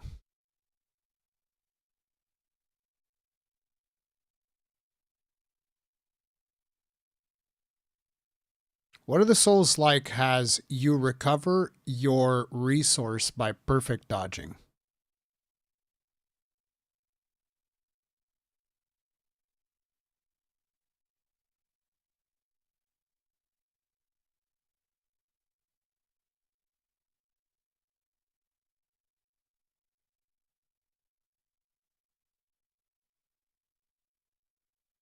I don't know. I don't remember Wukong. And is Wukong a Souls-like? I see Wukong as an action-adventure game, personally. Wuchang felt very refreshing. Absolutely. There's nothing wrong with just doing what all the other games are that came before you, but doing it really well. You don't need to put your own quirky, unique spin on it. You don't have to reinvent the fucking wheel. That's not what I'm saying. But this game is so content to just be, you know, serviceable. It doesn't go above being, like, good. It doesn't try and be great or anything. It's just good enough. It's what you expect, and it delivers what you expect. And I guess at this point, with how many fucking Souls games I've played, I just appreciate if it did try and go beyond that and be great. And, you know, he's definitely suffering from Souls-like fatigue, and I feel like he just didn't want it to play the game. Want to do something more special. Now, the game has a few weapon types. It has long sword, dual blades, one-handed sword, spear, and axe. And there's not a ton of weapons in this game for each of those categories, which didn't really bother me because I ended up mainly just using Lashing Whip. The versatility in this game doesn't even really come from its weapons so much. It mainly comes from, like, the discipline skills plus whatever skill, whatever weapon you choose comes with. That's mainly where it comes from. So for me, the Lashing Whip made my attacks have longer range, and I have, like, the damn... Wait. No, because the different weapons play differently. So if you're playing duels, you have the clash system. If you're playing spear, you have the emboldened, whatever the thing was called, system. If you're playing one-handed sword, you have the passive Skyborn Might generation. If you're playing the axe, I think it's like a mixture of clashing and blocking. So it's like the different weapons have their own different play styles. Yeah, they play very differently. Like the way in which I played the spear was very different to the way in which I was playing the one-handed sword. Where it hits a lot in its long range. It felt really strong. So I didn't mind any of that. There's also spells in this game. There's a big emphasis on spells, actually. You get a lot of them. And I can't really opine on that because I don't do any spell casting in Souls games. It's just not how I like to play them. It's not my cup of tea. This is one of the best things about Wuchang. You have infinite spells. You can just keep casting all the time.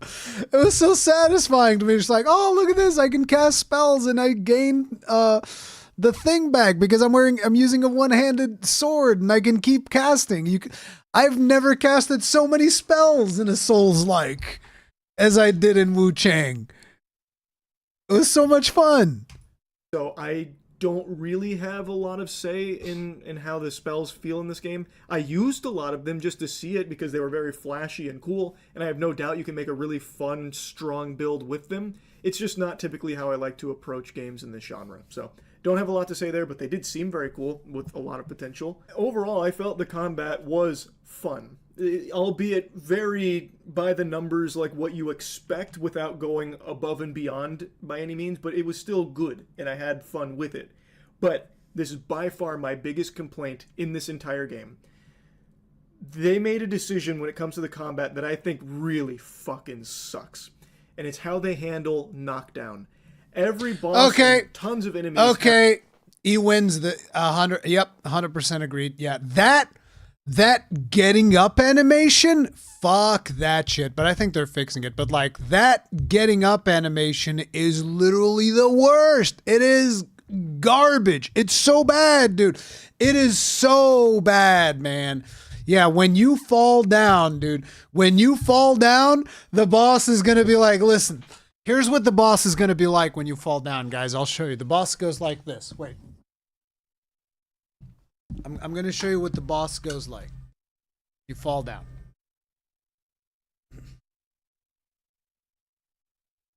Here's what happens. Okay? You fall down. The boss turns to and he goes like, I see you fall down. You fell down. Get ready. This is just a warm up. And then he goes and he takes off his pants and he's like, all right. Are you ready? I think Visa and MasterCard would have a word about what these bosses were doing every fucking time you fall down. The people from Visa and MasterCard would be like, that doesn't seem very consensual. That doesn't seem consensual at all. What the fuck is happening in there? I don't know what those people are. What the fuck?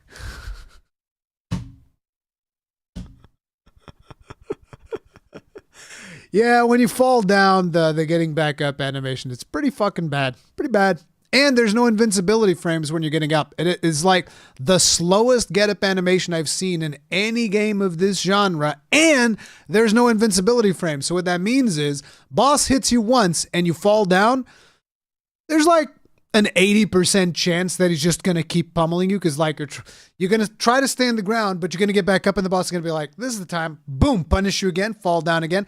Then you're going to try to get back up fast. The boss is like, boom, punish again, fall down again. It's terrible. Yeah, it's like the meme. Zainab Amin is saying, help, I've fallen and I can't get up. That's literally us.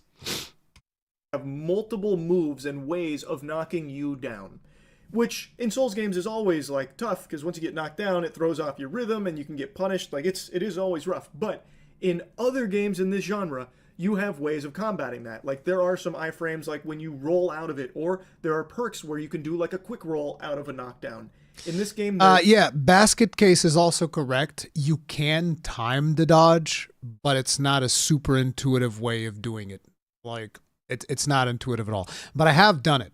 In certain bosses, yeah. You wait out the hit and you dodge exactly, and you can kind of like animation cancel into perfect dodge from a weird get-up animation, but you really need to nail the timing of it. But it's very unintuitive, and it doesn't necessarily feel fantastic.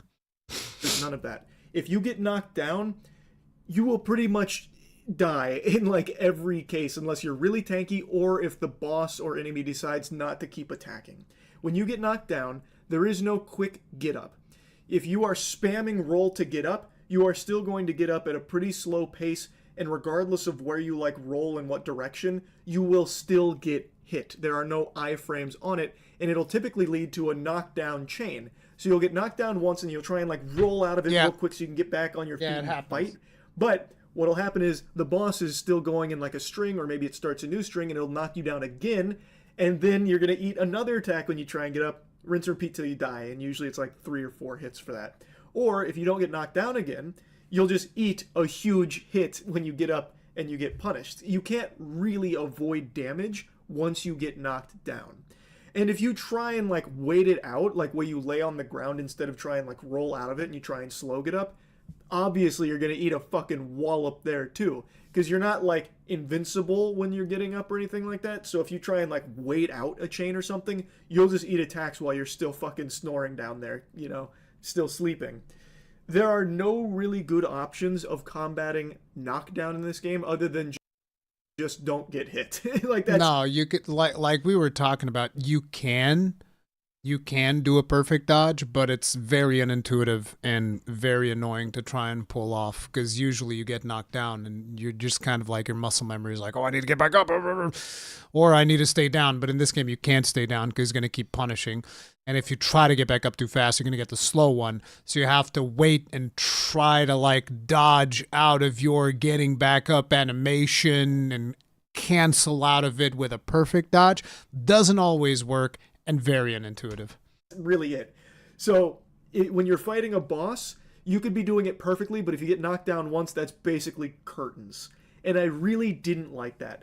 That doesn't feel punishing per se. Like it is. Like that is punishing, but in a way that doesn't feel fair. Because it's not like other games in this genre do it like that. Usually if you get knocked down, you do have ways of saving that and like not losing your run for it. Like, there are ways that you can be skillful about solving that problem, as opposed to just not ending up in that position in the first place. And I don't like that approach of like, well, it just shouldn't have got knocked down. You should have known you'd die the second you got knocked down, because now you're out of options. That's checkmate. That was so infuriating. Like I said, the game is on the easier side. But the way they try and make it harder is through things like that. And I think that sucks. Something a lot of other people complained about, and I did too for a little while, but it grew on me, is how much the bosses move. So in this game, I think the bosses are really cool and very flashy, and I think they look really nice, and some of them have very fun attacks and like very good patterns to learn that make it really feel super cool. But every boss in this game is constantly moving and spamming. There are a lot of bosses that will just spam combos or spam spells endlessly while also spamming iframes. So they're moving around the arena, they're jumping around you, they're teleporting away constantly. So it makes it very hard for you. No. I don't agree with that.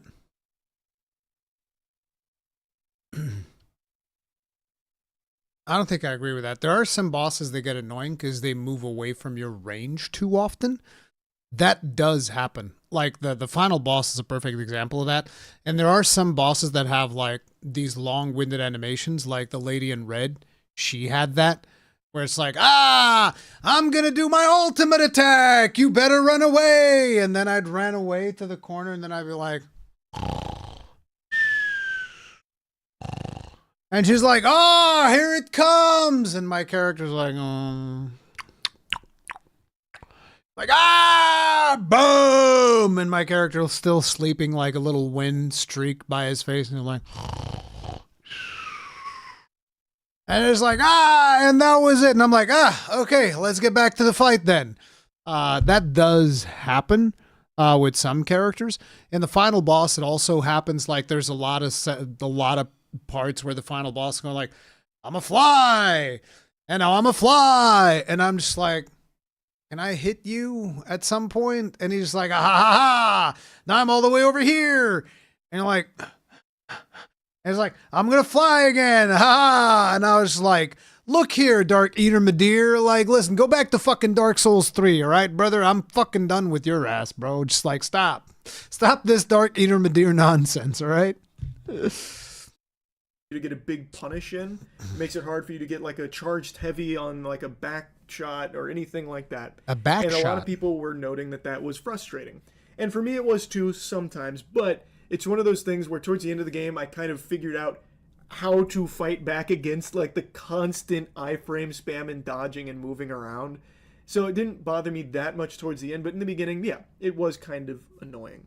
But I don't think that's the biggest deal in the world. Though I will agree with the take that because the bosses are always moving, it does nullify some builds. Like, it does make them just not viable, such as some things that you might want to try with the axe, because it is kind of slow, and you can still make it work if you're like really tight with it, but because they are always moving, you might not get your whole string off, or you might not get to activate everything you want to with your skills in order to get your build going and cooking and doing damage on the boss, because they are moving so much. So you need to be able to strike faster. You need to be able to do something to catch up to them to start attacking. So I understand why some people and their builds find it to be like really, really annoying. Anyway, overall, I think Wuchang is a solid game. I thought it was good. I enjoyed it. I had fun playing it. Though it is a very average, middle-of-the-road Souls game. It doesn't try and do anything big or new or innovative or special. It is content just being I thought it was pretty good. I liked it. For some people, that's fine. And I will say, for its price tag, I think that is also a big like point in their favor. Like, that was a good move. It's not a $70 game. That's a really good decision. So for the $50 price tag, you do get a lot of content and you get a fine Souls game. So you get a cheaper price tag for a still good Souls game. I think that's a solid deal right there. That's not bad at all. But if you get it on PC, you might not be able to play it at all, apparently, which I think is a huge problem. Games should not be able to be shipped in that state and sold. But I've yapped about that a lot. I won't go down that path again. Again, I played it on console, so I didn't have those issues. Anyway, though, overall, like I said, Wuchang is good, but it's not great. It's not amazing or anything. It's fine. It is a good Souls game for a very decent price that I think was a good decision from them. Anyway, that's it. See ya. So, as someone who's been covering, so it's actually not about Souls-like fatigue. Well, I was expecting, like, I was hoping I was gonna get a completely different video out of this. It was just a Wuchang review, which I disagreed with a lot of the stuff that he said. But anyways, Here's the video. Make sure to give it a watch. Give it a like if you enjoyed it. Then, yeah. It's whatever. Not what I expected. I thought it was going to be a completely different topic, but it is what it is. He said it was mediocre, Ruri. What do you think? I think it's pretty good. The thing is, everybody gets lost in the sauce when it comes to like, okay, but is it like a 7 or is it an 8? Like, well, what are we talking about here? Is it a 7? Is it an 8? Is it 9? You know, it's like, what's the scale? How good is it? It's like, I had fun. That's usually my scale for games. Was it fun? Fuck yeah, it was fun. It was a ton of fun. Had a blast. Enjoyed it a lot. That's it. Do I recommend it? Yup. I recommend it. So long as your machine can run it, fuck yeah, have a good time. 50 bones, easy recommendation.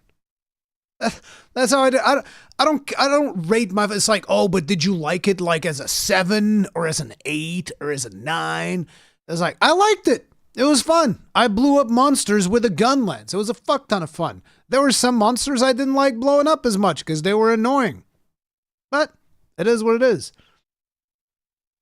It's like that. That's the way that I look at it when it comes to games, and I think that to me that makes me happier than dwelling on like but this one's a 7, this one's an 8. I can tell you which one I like more, but the interesting thing is even though I like some games more than others, I don't necessarily mean that makes them better. It just means that I liked playing that game more than I liked playing another game. So like I liked playing Wuchang more than I liked playing Lies of P. I like playing Wuchang more than I like playing Wukong. I like playing Wuchang more than I like playing First Berserker Kazan. Doesn't mean I think that it's better than all those 3 other games that I just mentioned. I just like playing it more.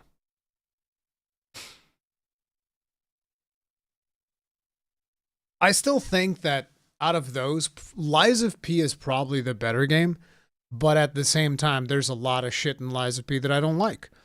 Namely, one of the things that I don't like about Lies of P, which is like the biggest thing for me, and I think I've talked about this before, when it comes to Lies of P, the biggest thing is Lies of P bosses are just too overwhelming. They don't have there's no time for this. Okay, I just need to back off and get a heal. No! You don't get to back off and heal. We fight! I'm gonna spam you until you fucking die or stagger me. Stagger me or die. That's like 90% of my boss experience with Lies of P. It's just like the boss is gonna come in, and I'm just like, okay, I really need to heal. It's just like, that's what makes it hard. Yeah, it's just not particularly. I like being able to back off for a little bit. There's almost no room for you to heal in Lies of P. Aren't the Elden Ring bosses overwhelming too? No. Absolutely not. I've been playing Lies of P and it's really not that bad. Whoever designed Nameless Puppet, their mama is a hoe. Nameless Puppet is actually not even that bad, J-Can. Wait until you meet Arlecchino. Fucking 15 combo string Arlecchino. You're just like, okay, he's doing his phase transition. He goes up, he's like, all right, here it comes. First it's the fireballs, then after the fireballs, he's gonna crash down on you. Then after that, he's gonna do a spinning whirlwind attack that's gonna be like 10 hits. And then after that, he jumps on top of you, hits you another 5 times. And I'm just like, motherfucker, what is this? Jesus Christ, dude. Arlecchino is crazy. Have I finished Lies of P? Yeah, I finished Lies of P and the DLC. I actually like that you don't have a moment to breathe. Yeah, I mean, that's fine. Oh, here we go. Damn, bro. Really? Really, bro? Sometimes I wonder, what do these kids get from this? This fucking child. Just like straight up, I'm so edgy. I'll come and say the N-word. I'm so edgy. God damn, bro. What the fuck? But yeah, it's like, I'm not saying that the bosses being overwhelming is necessarily like a terrible thing. I'm saying I don't like it. Because that's the way that I usually look at games. Do I like the thing? Do I not like the game? Whether or not it's bad is in the eyes of the beholder. It's bad for me. Some people will like it. It is what it is.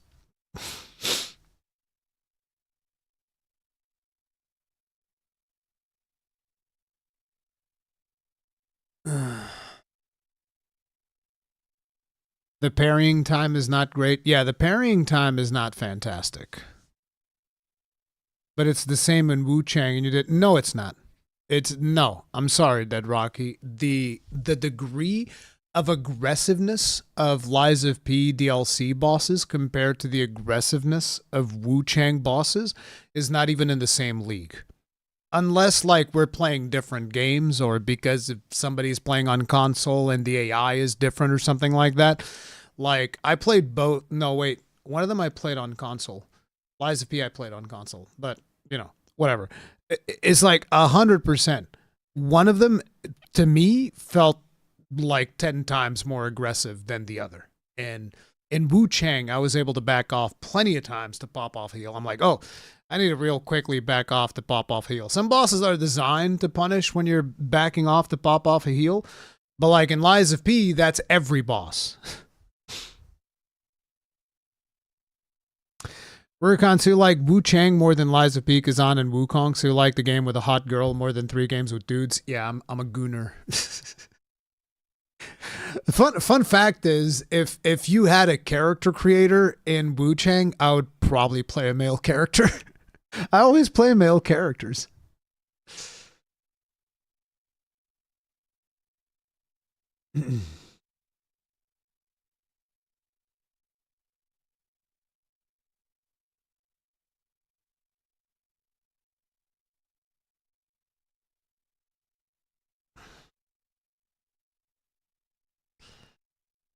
I think Rurikhan likes Stellar Blade more on that Gooner stuff. I love Stellar Blade because Stellar Blade is such a phenomenal piece of gameplay coupled together with a phenomenal soundtrack. Stellar Blade is awesome. Stellar Blade's fantastic.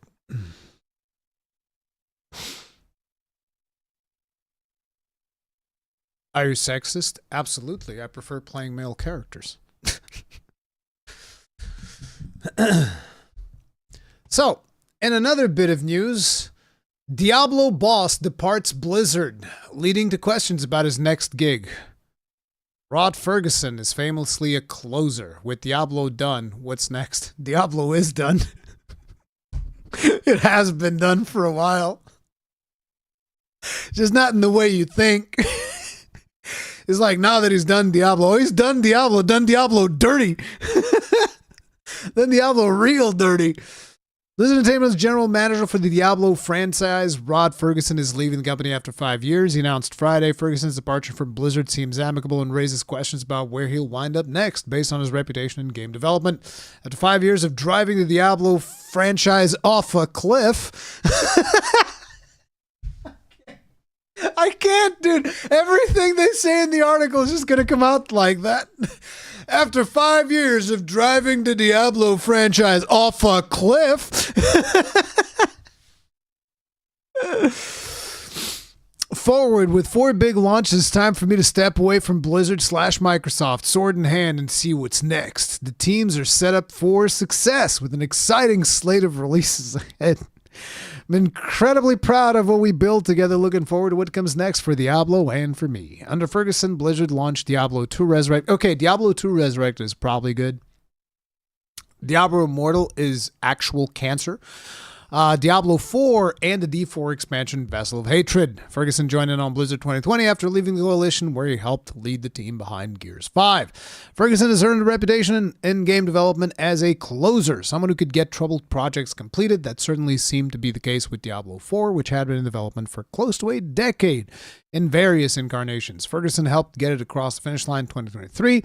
Prior to his role at Blizzard overseeing the Diablo franchise, Ferguson worked on the original Gears of War, described as on fire before he stepped in, and its many sequels. He also helped get BioShock Infinite, famously challenged project, out the door.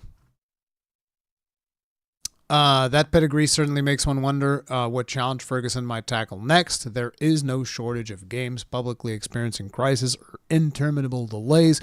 Bungie's Marathon, Studio Wildcards, Arc 2. Bro. Arc is a scam. In case y'all don't know yet, it's a fucking scam. Okay, that game's a scam. That's what that's about. Blockchain games, new Bioshock and Ghost Story games, Judas immediately spring to mind. Those are. So wait, you think he jumped the sinking ship of Diablo to go join another sinking ship? Y'all are crazy.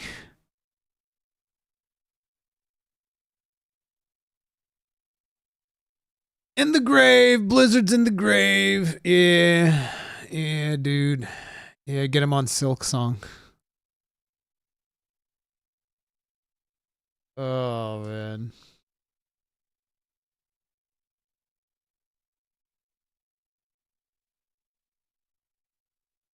Rory knows about dark patterns, just ask him. Yeah. Is he the reason Bioshock Infinite sucked? I do not know. I have no idea. Now, I did wanted to check out something else before we dive into this next one. Let's see. Where is...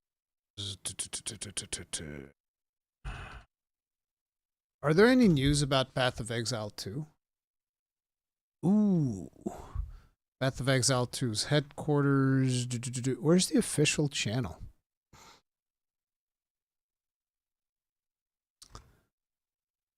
Oh, wait, I asked for Path of Exile 2. I just need to look for Path of Exile. That should take us to the official channel, yeah. How many players have you taken out with fives? Game designer on volatiles, monsters, balance, and K-pop.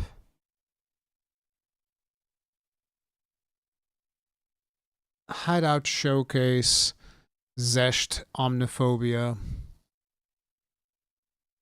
Yeah, so no big news about what's coming with 0.3 yet, right? We don't know what's coming. Is there any news about 0.3? Because that's the thing that I'm interested in knowing. Update scheduled by the end of August, something like 28. I definitely need to jump in on the next one. Problem is, I think I'm going to miss out on a couple of games because, yeah, see, Hell is Us September 4th. What else? Because there's a lot of stuff happening around the end of August, right? Yeah, Lost Soul aside, August 29th. September 4th for Hell is Us. And there's still another one. Isn't there another one that's happening in August? Yeah, isn't, what's its face? Ghost of Yote. Oh, no, that's October. So that's after September. Yeah, like, I really want to play Hell is Us. Hell is Us seems like it'll be really, really fun. I really want to stream this blind.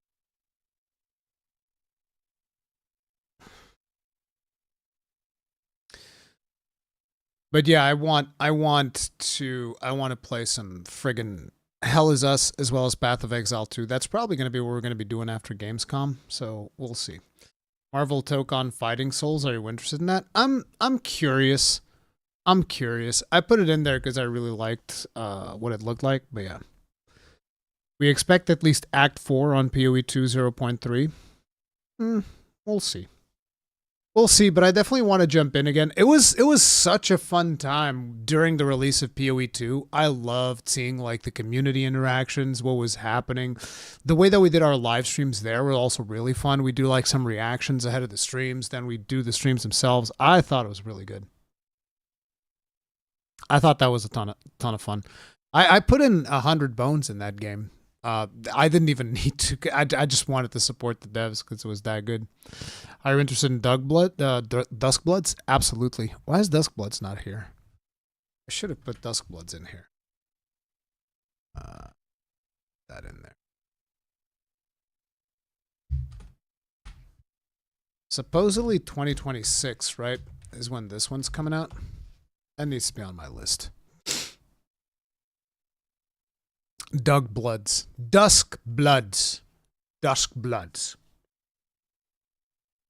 Let me see how we're doing on Feedly real quick to see if there's any news that I missed before we move on to the next topic. Brazil itself turns into a Metal Gear shrine. Titan Quest 2. A lot of people are talking about Titan Quest 2, but I'm going to keep focusing on Path of Exile. I don't have the bandwidth to do 2A RPGs. After Concord and a string of delays and cancellations, Sony admits PlayStation's live service strategy is not entirely going smoothly. You don't say. You don't fucking say. Diablo boss Rod Ferguson leaves Blizzard. Tencent quietly updates Slavish Horizon clone.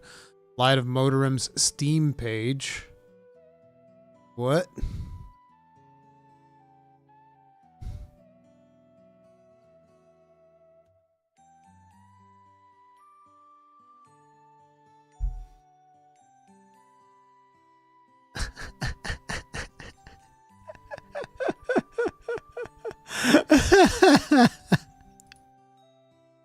It doesn't look quite as blatant anymore, huh? Funny that. Oh, God. Tron Catalyst and Thomas Was Lone Studio. BitHell Games is laying off the majority of full-time staff. Yep. That do be how it goes. Layoffs. UFO 50 out today on Switch 2, Ball X-Bit this October, and everything else announced during today's Nintendo Indie World Showcase. Technical RPG Demon School will officially open its doors in September. Red Octane Games, new rhythm game studio founded by Guitar Hero veterans.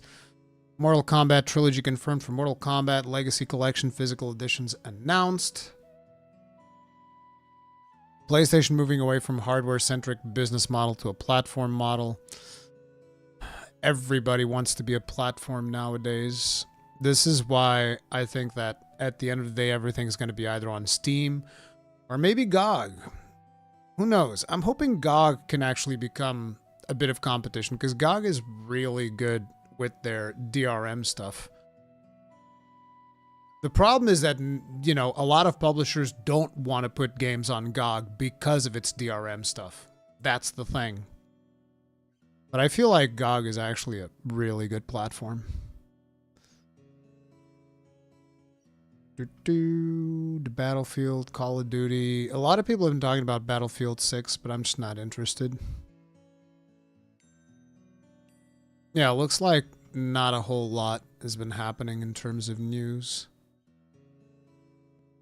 The Dark Souls of Zelda games. Yes! Majora's Mask! We need a Majora's Mask remake. Always wanted to play that. I only have it on 3DS, and I don't want to play it on 3DS. I want to play it on, like, Switch. Ooh, they have a preview of what's happening at Gamescom? Show me that. Show it to me. Show it to me. Find a breakdown of all the events that the Gamescom schedule. New games 2025 and beyond will also kick off with fresh announcements. Taking place. News: the long-awaited Hollow Knight Silksong will have a playable demo, which I would love to play. Wait, it's on the show floor? Huh. Maybe I will get to play it. I'll just rush over there and fucking play it. Like a chump. With Gamescom just a matter of weeks away, now that August survived, we brought together all the major shows and highlighted some of the biggest attendees to give you a helpful overview of Gamescom 2025 schedule ahead of time, so you can get ready for the upcoming event. Read below to see what's in store.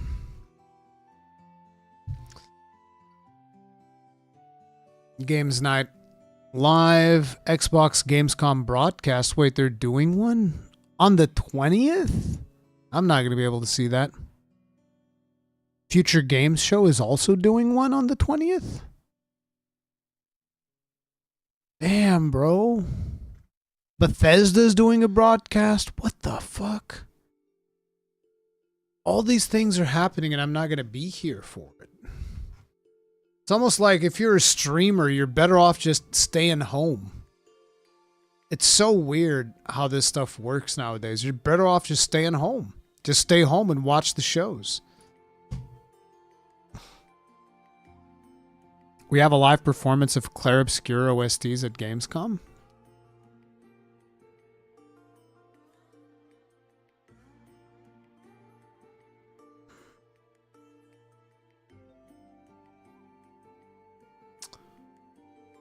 So there's been a new trailer for Hell Is Us. Let's check that out. I didn't know about this one. I saw it when I was getting ready for today's stream. When the fury of emotions sparks the wildfire of violence, it dissolves our illusions and exposes the fragile structure of reality. Hell Is Us is not your typical action-adventure game. There's no map, no quest markers, and no hand-holding. Just organic exploration asking you to trust your senses and a country torn apart by civil war and plagued with supernatural forces. You're free to explore and to investigate in your own way. But deep within this wounded land lie hidden places, structures that seem to resist time, sometimes buried, sometimes towering in plain sight, but always waiting for someone bold enough to enter and understand.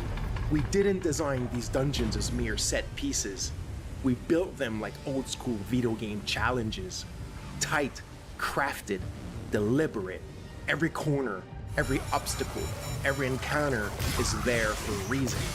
You'll face twisted architecture, enemies that push your mastery of the melee system, and layouts that force you to think, not just react.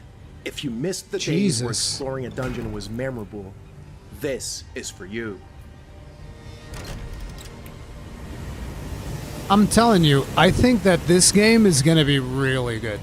We've played the demo, it was pretty fun. Each dungeon has its own identity, its own history. We wanted them to feel alive and wonderful to discover. The kind of places that leave an impression even after you have left. I'm be real, I hope they delay this game. Because I think that, considering what I've played of the demo, I don't think they're ready from a performance standpoint.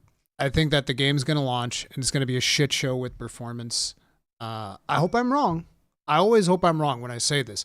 But I think that it is going to launch, and it's going to be a serious performance issue.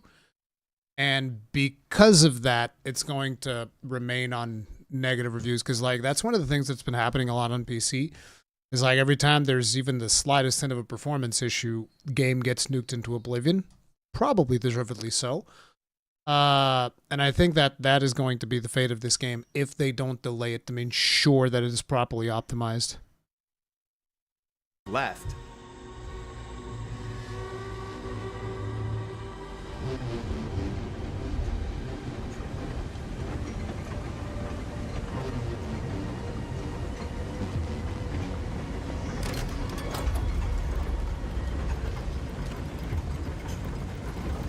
Deep in those dungeons, you will encounter good old-fashioned environmental puzzles requiring you to take a step back in order to understand. Solving a dungeon puzzle in Hell Is Us is about understanding the location and its environments, observing, trying things, failing sometimes, and coming back with a fresh idea that will solve it all. When it clicks, that's when you feel it, that little rush. Not because the game told you what to do, but because you figured it out on your own. That's what we're after.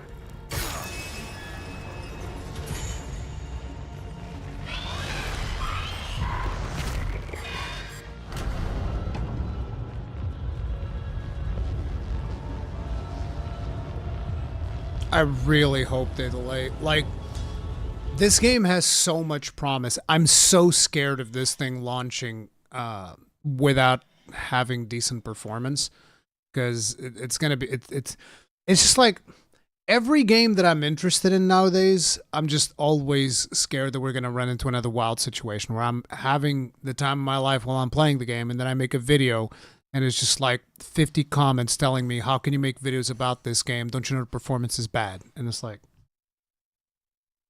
I still like the game. I'm not experiencing all these performance issues. I'm still having fun.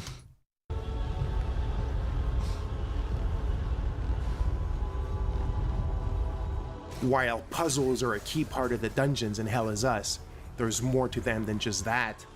Some of the fights you will face might stick with you. Not because they're brutally hard, that's not the kind of game we're making, but because they hit differently. They happen at the right moment, in the right place, and they carry weight in your journey.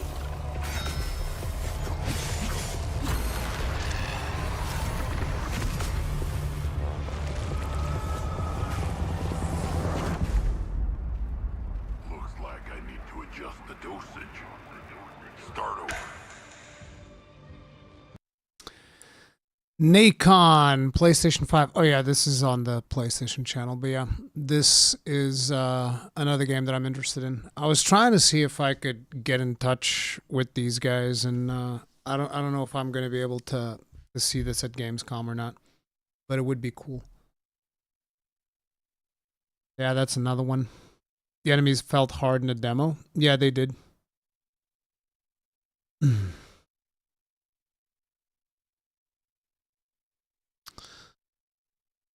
And so then there's another one that I'm curious about, which is Titanic Scion, the Daemon X Machina game. So let's see, we have combat basics, fusion, story trailer. I don't know if we had watched the story trailer yet or not. Heavy armor.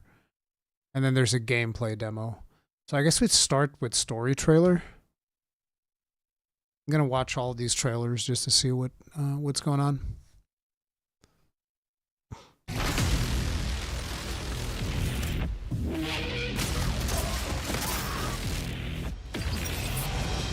How many have sacrificed their lives in pursuit of a sliver of happiness?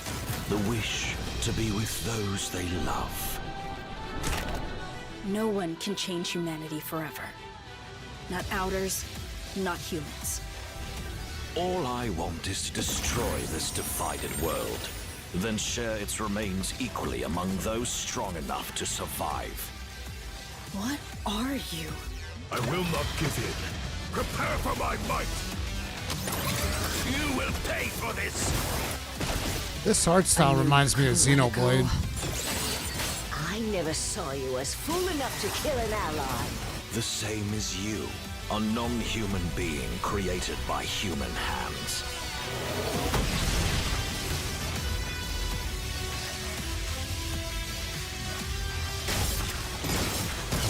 Gear 1's dead, and you feel nothing. I fight for myself, and no one else. I'd be happy to take your lives. Every last one! For a world to stand tall, its pillars of rule must remain indestructible. 5th of September. It's like, see, everything is so friggin' close together, dude. 16. Let's see about the combat basics.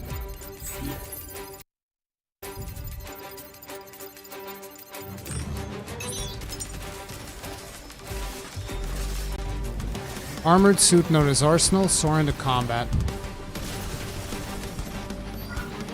Arsenals can equip up to 6 weapons.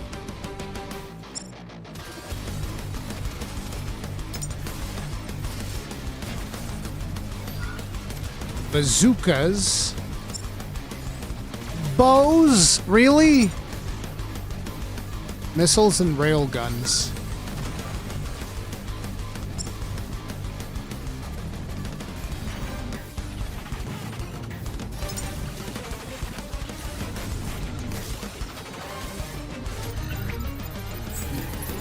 Scan to identify weaknesses.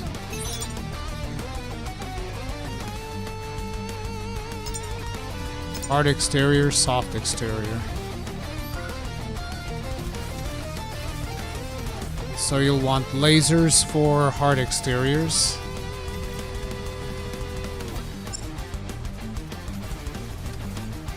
Okay. So you'll have like energy weapons and ballistic weapons, and you'll want to swap between them depending on what you're fighting. Knockdown and grab attacks.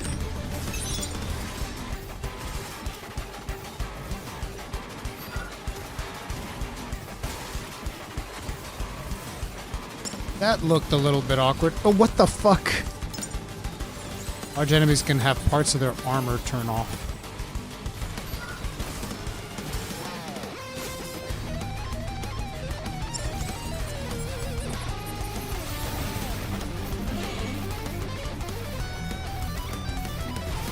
What? I'ma beat you with your own horns. Okay, that looked interesting. Fusion. Fusion system.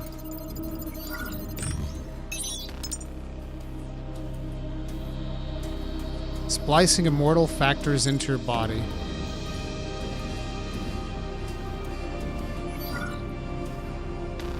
Skeleton, might, shell.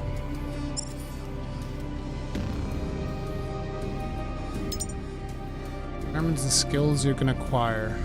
Oh, okay, so it's a color system.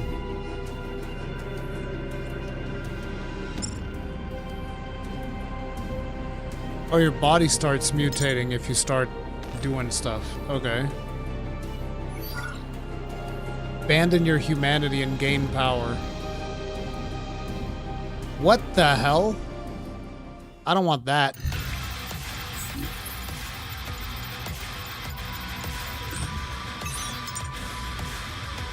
Okay, that's a big shield. I do like that.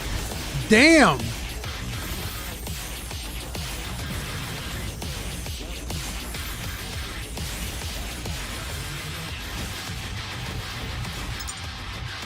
By the way, this game supposedly will have co-op, because, like, the original Demon X Machina at least had co-op.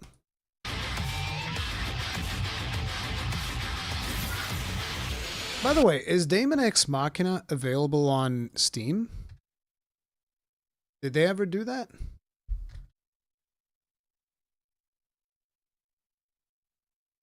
It is.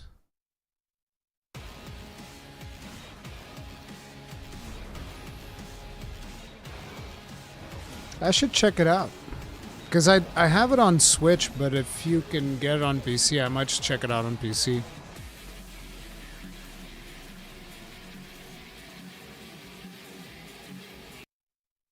I should probably check this out.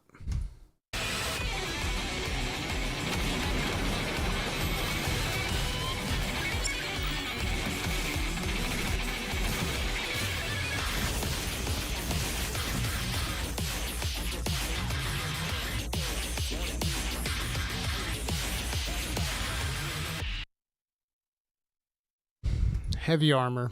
Peggy 16.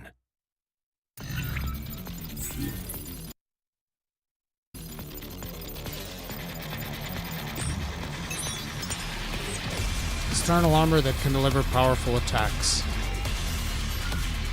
Can summon heavy armor when your gauge is full. So you summon a mech to put your mech into. Yo dog, we heard you like mechs. Wait, you transform into a fucking plane? Can I play this with a joystick?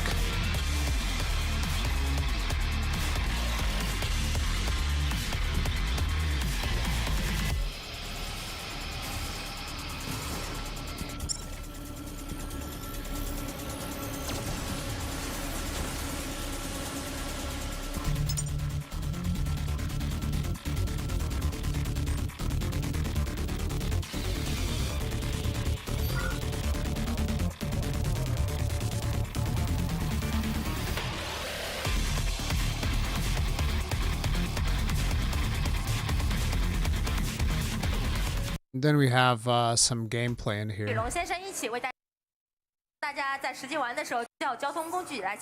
Fortunately, it's just in Chinese, so I don't really understand what they're talking about.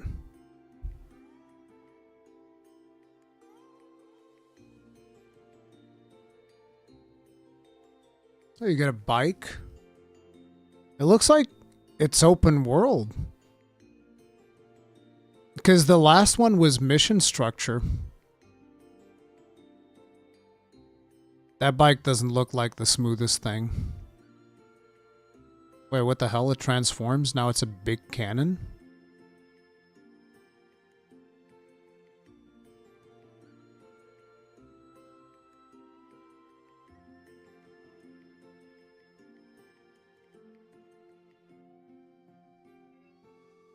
This looks more like some type of all-terrain vehicle or something.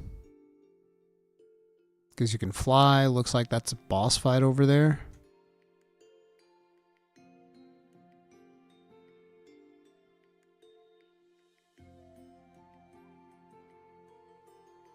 This game is just a big acid trip. I mean, look, there comes the acid.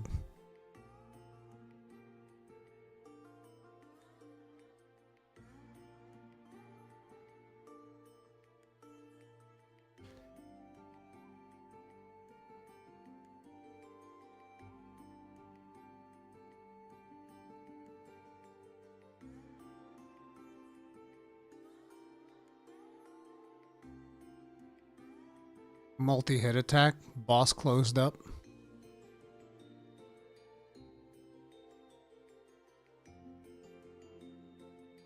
This seems like could be cool.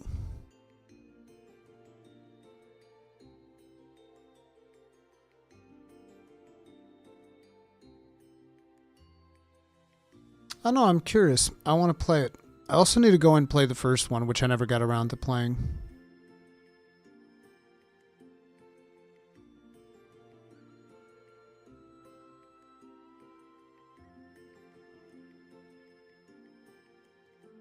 It looks like that was one of those grab attacks.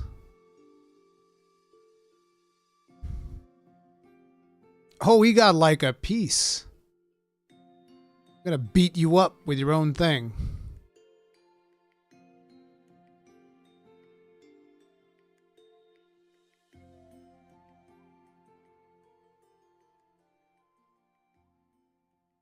Feel like a Gundam fan wrote this game.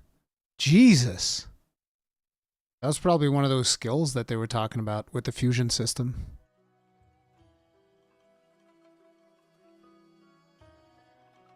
Are those other players? I think those might be other players. Like these guys over here. That's pretty cool if that's the case.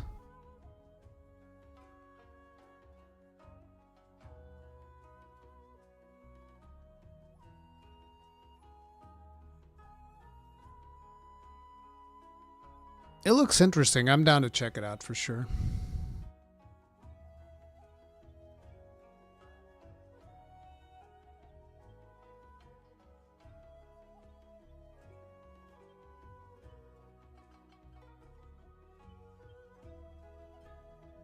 Seems like you're able to fly for a very long time.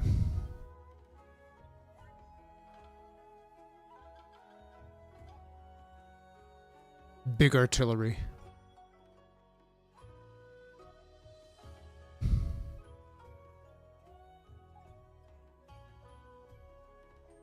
Do we have soundtrack?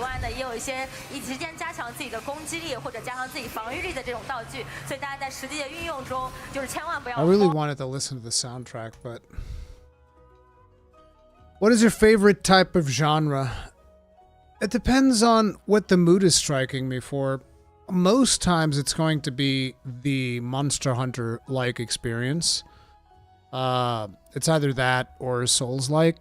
But oftentimes I also find myself wanting to play a space sim type of game, like an Elite Dangerous, No Man's Sky, that type of experience. Action adventure is also fun, obviously. You know, the occasional open world. I like a lot of genres. That's why it's like, I don't get tired of video games. There's so many different experiences to be had.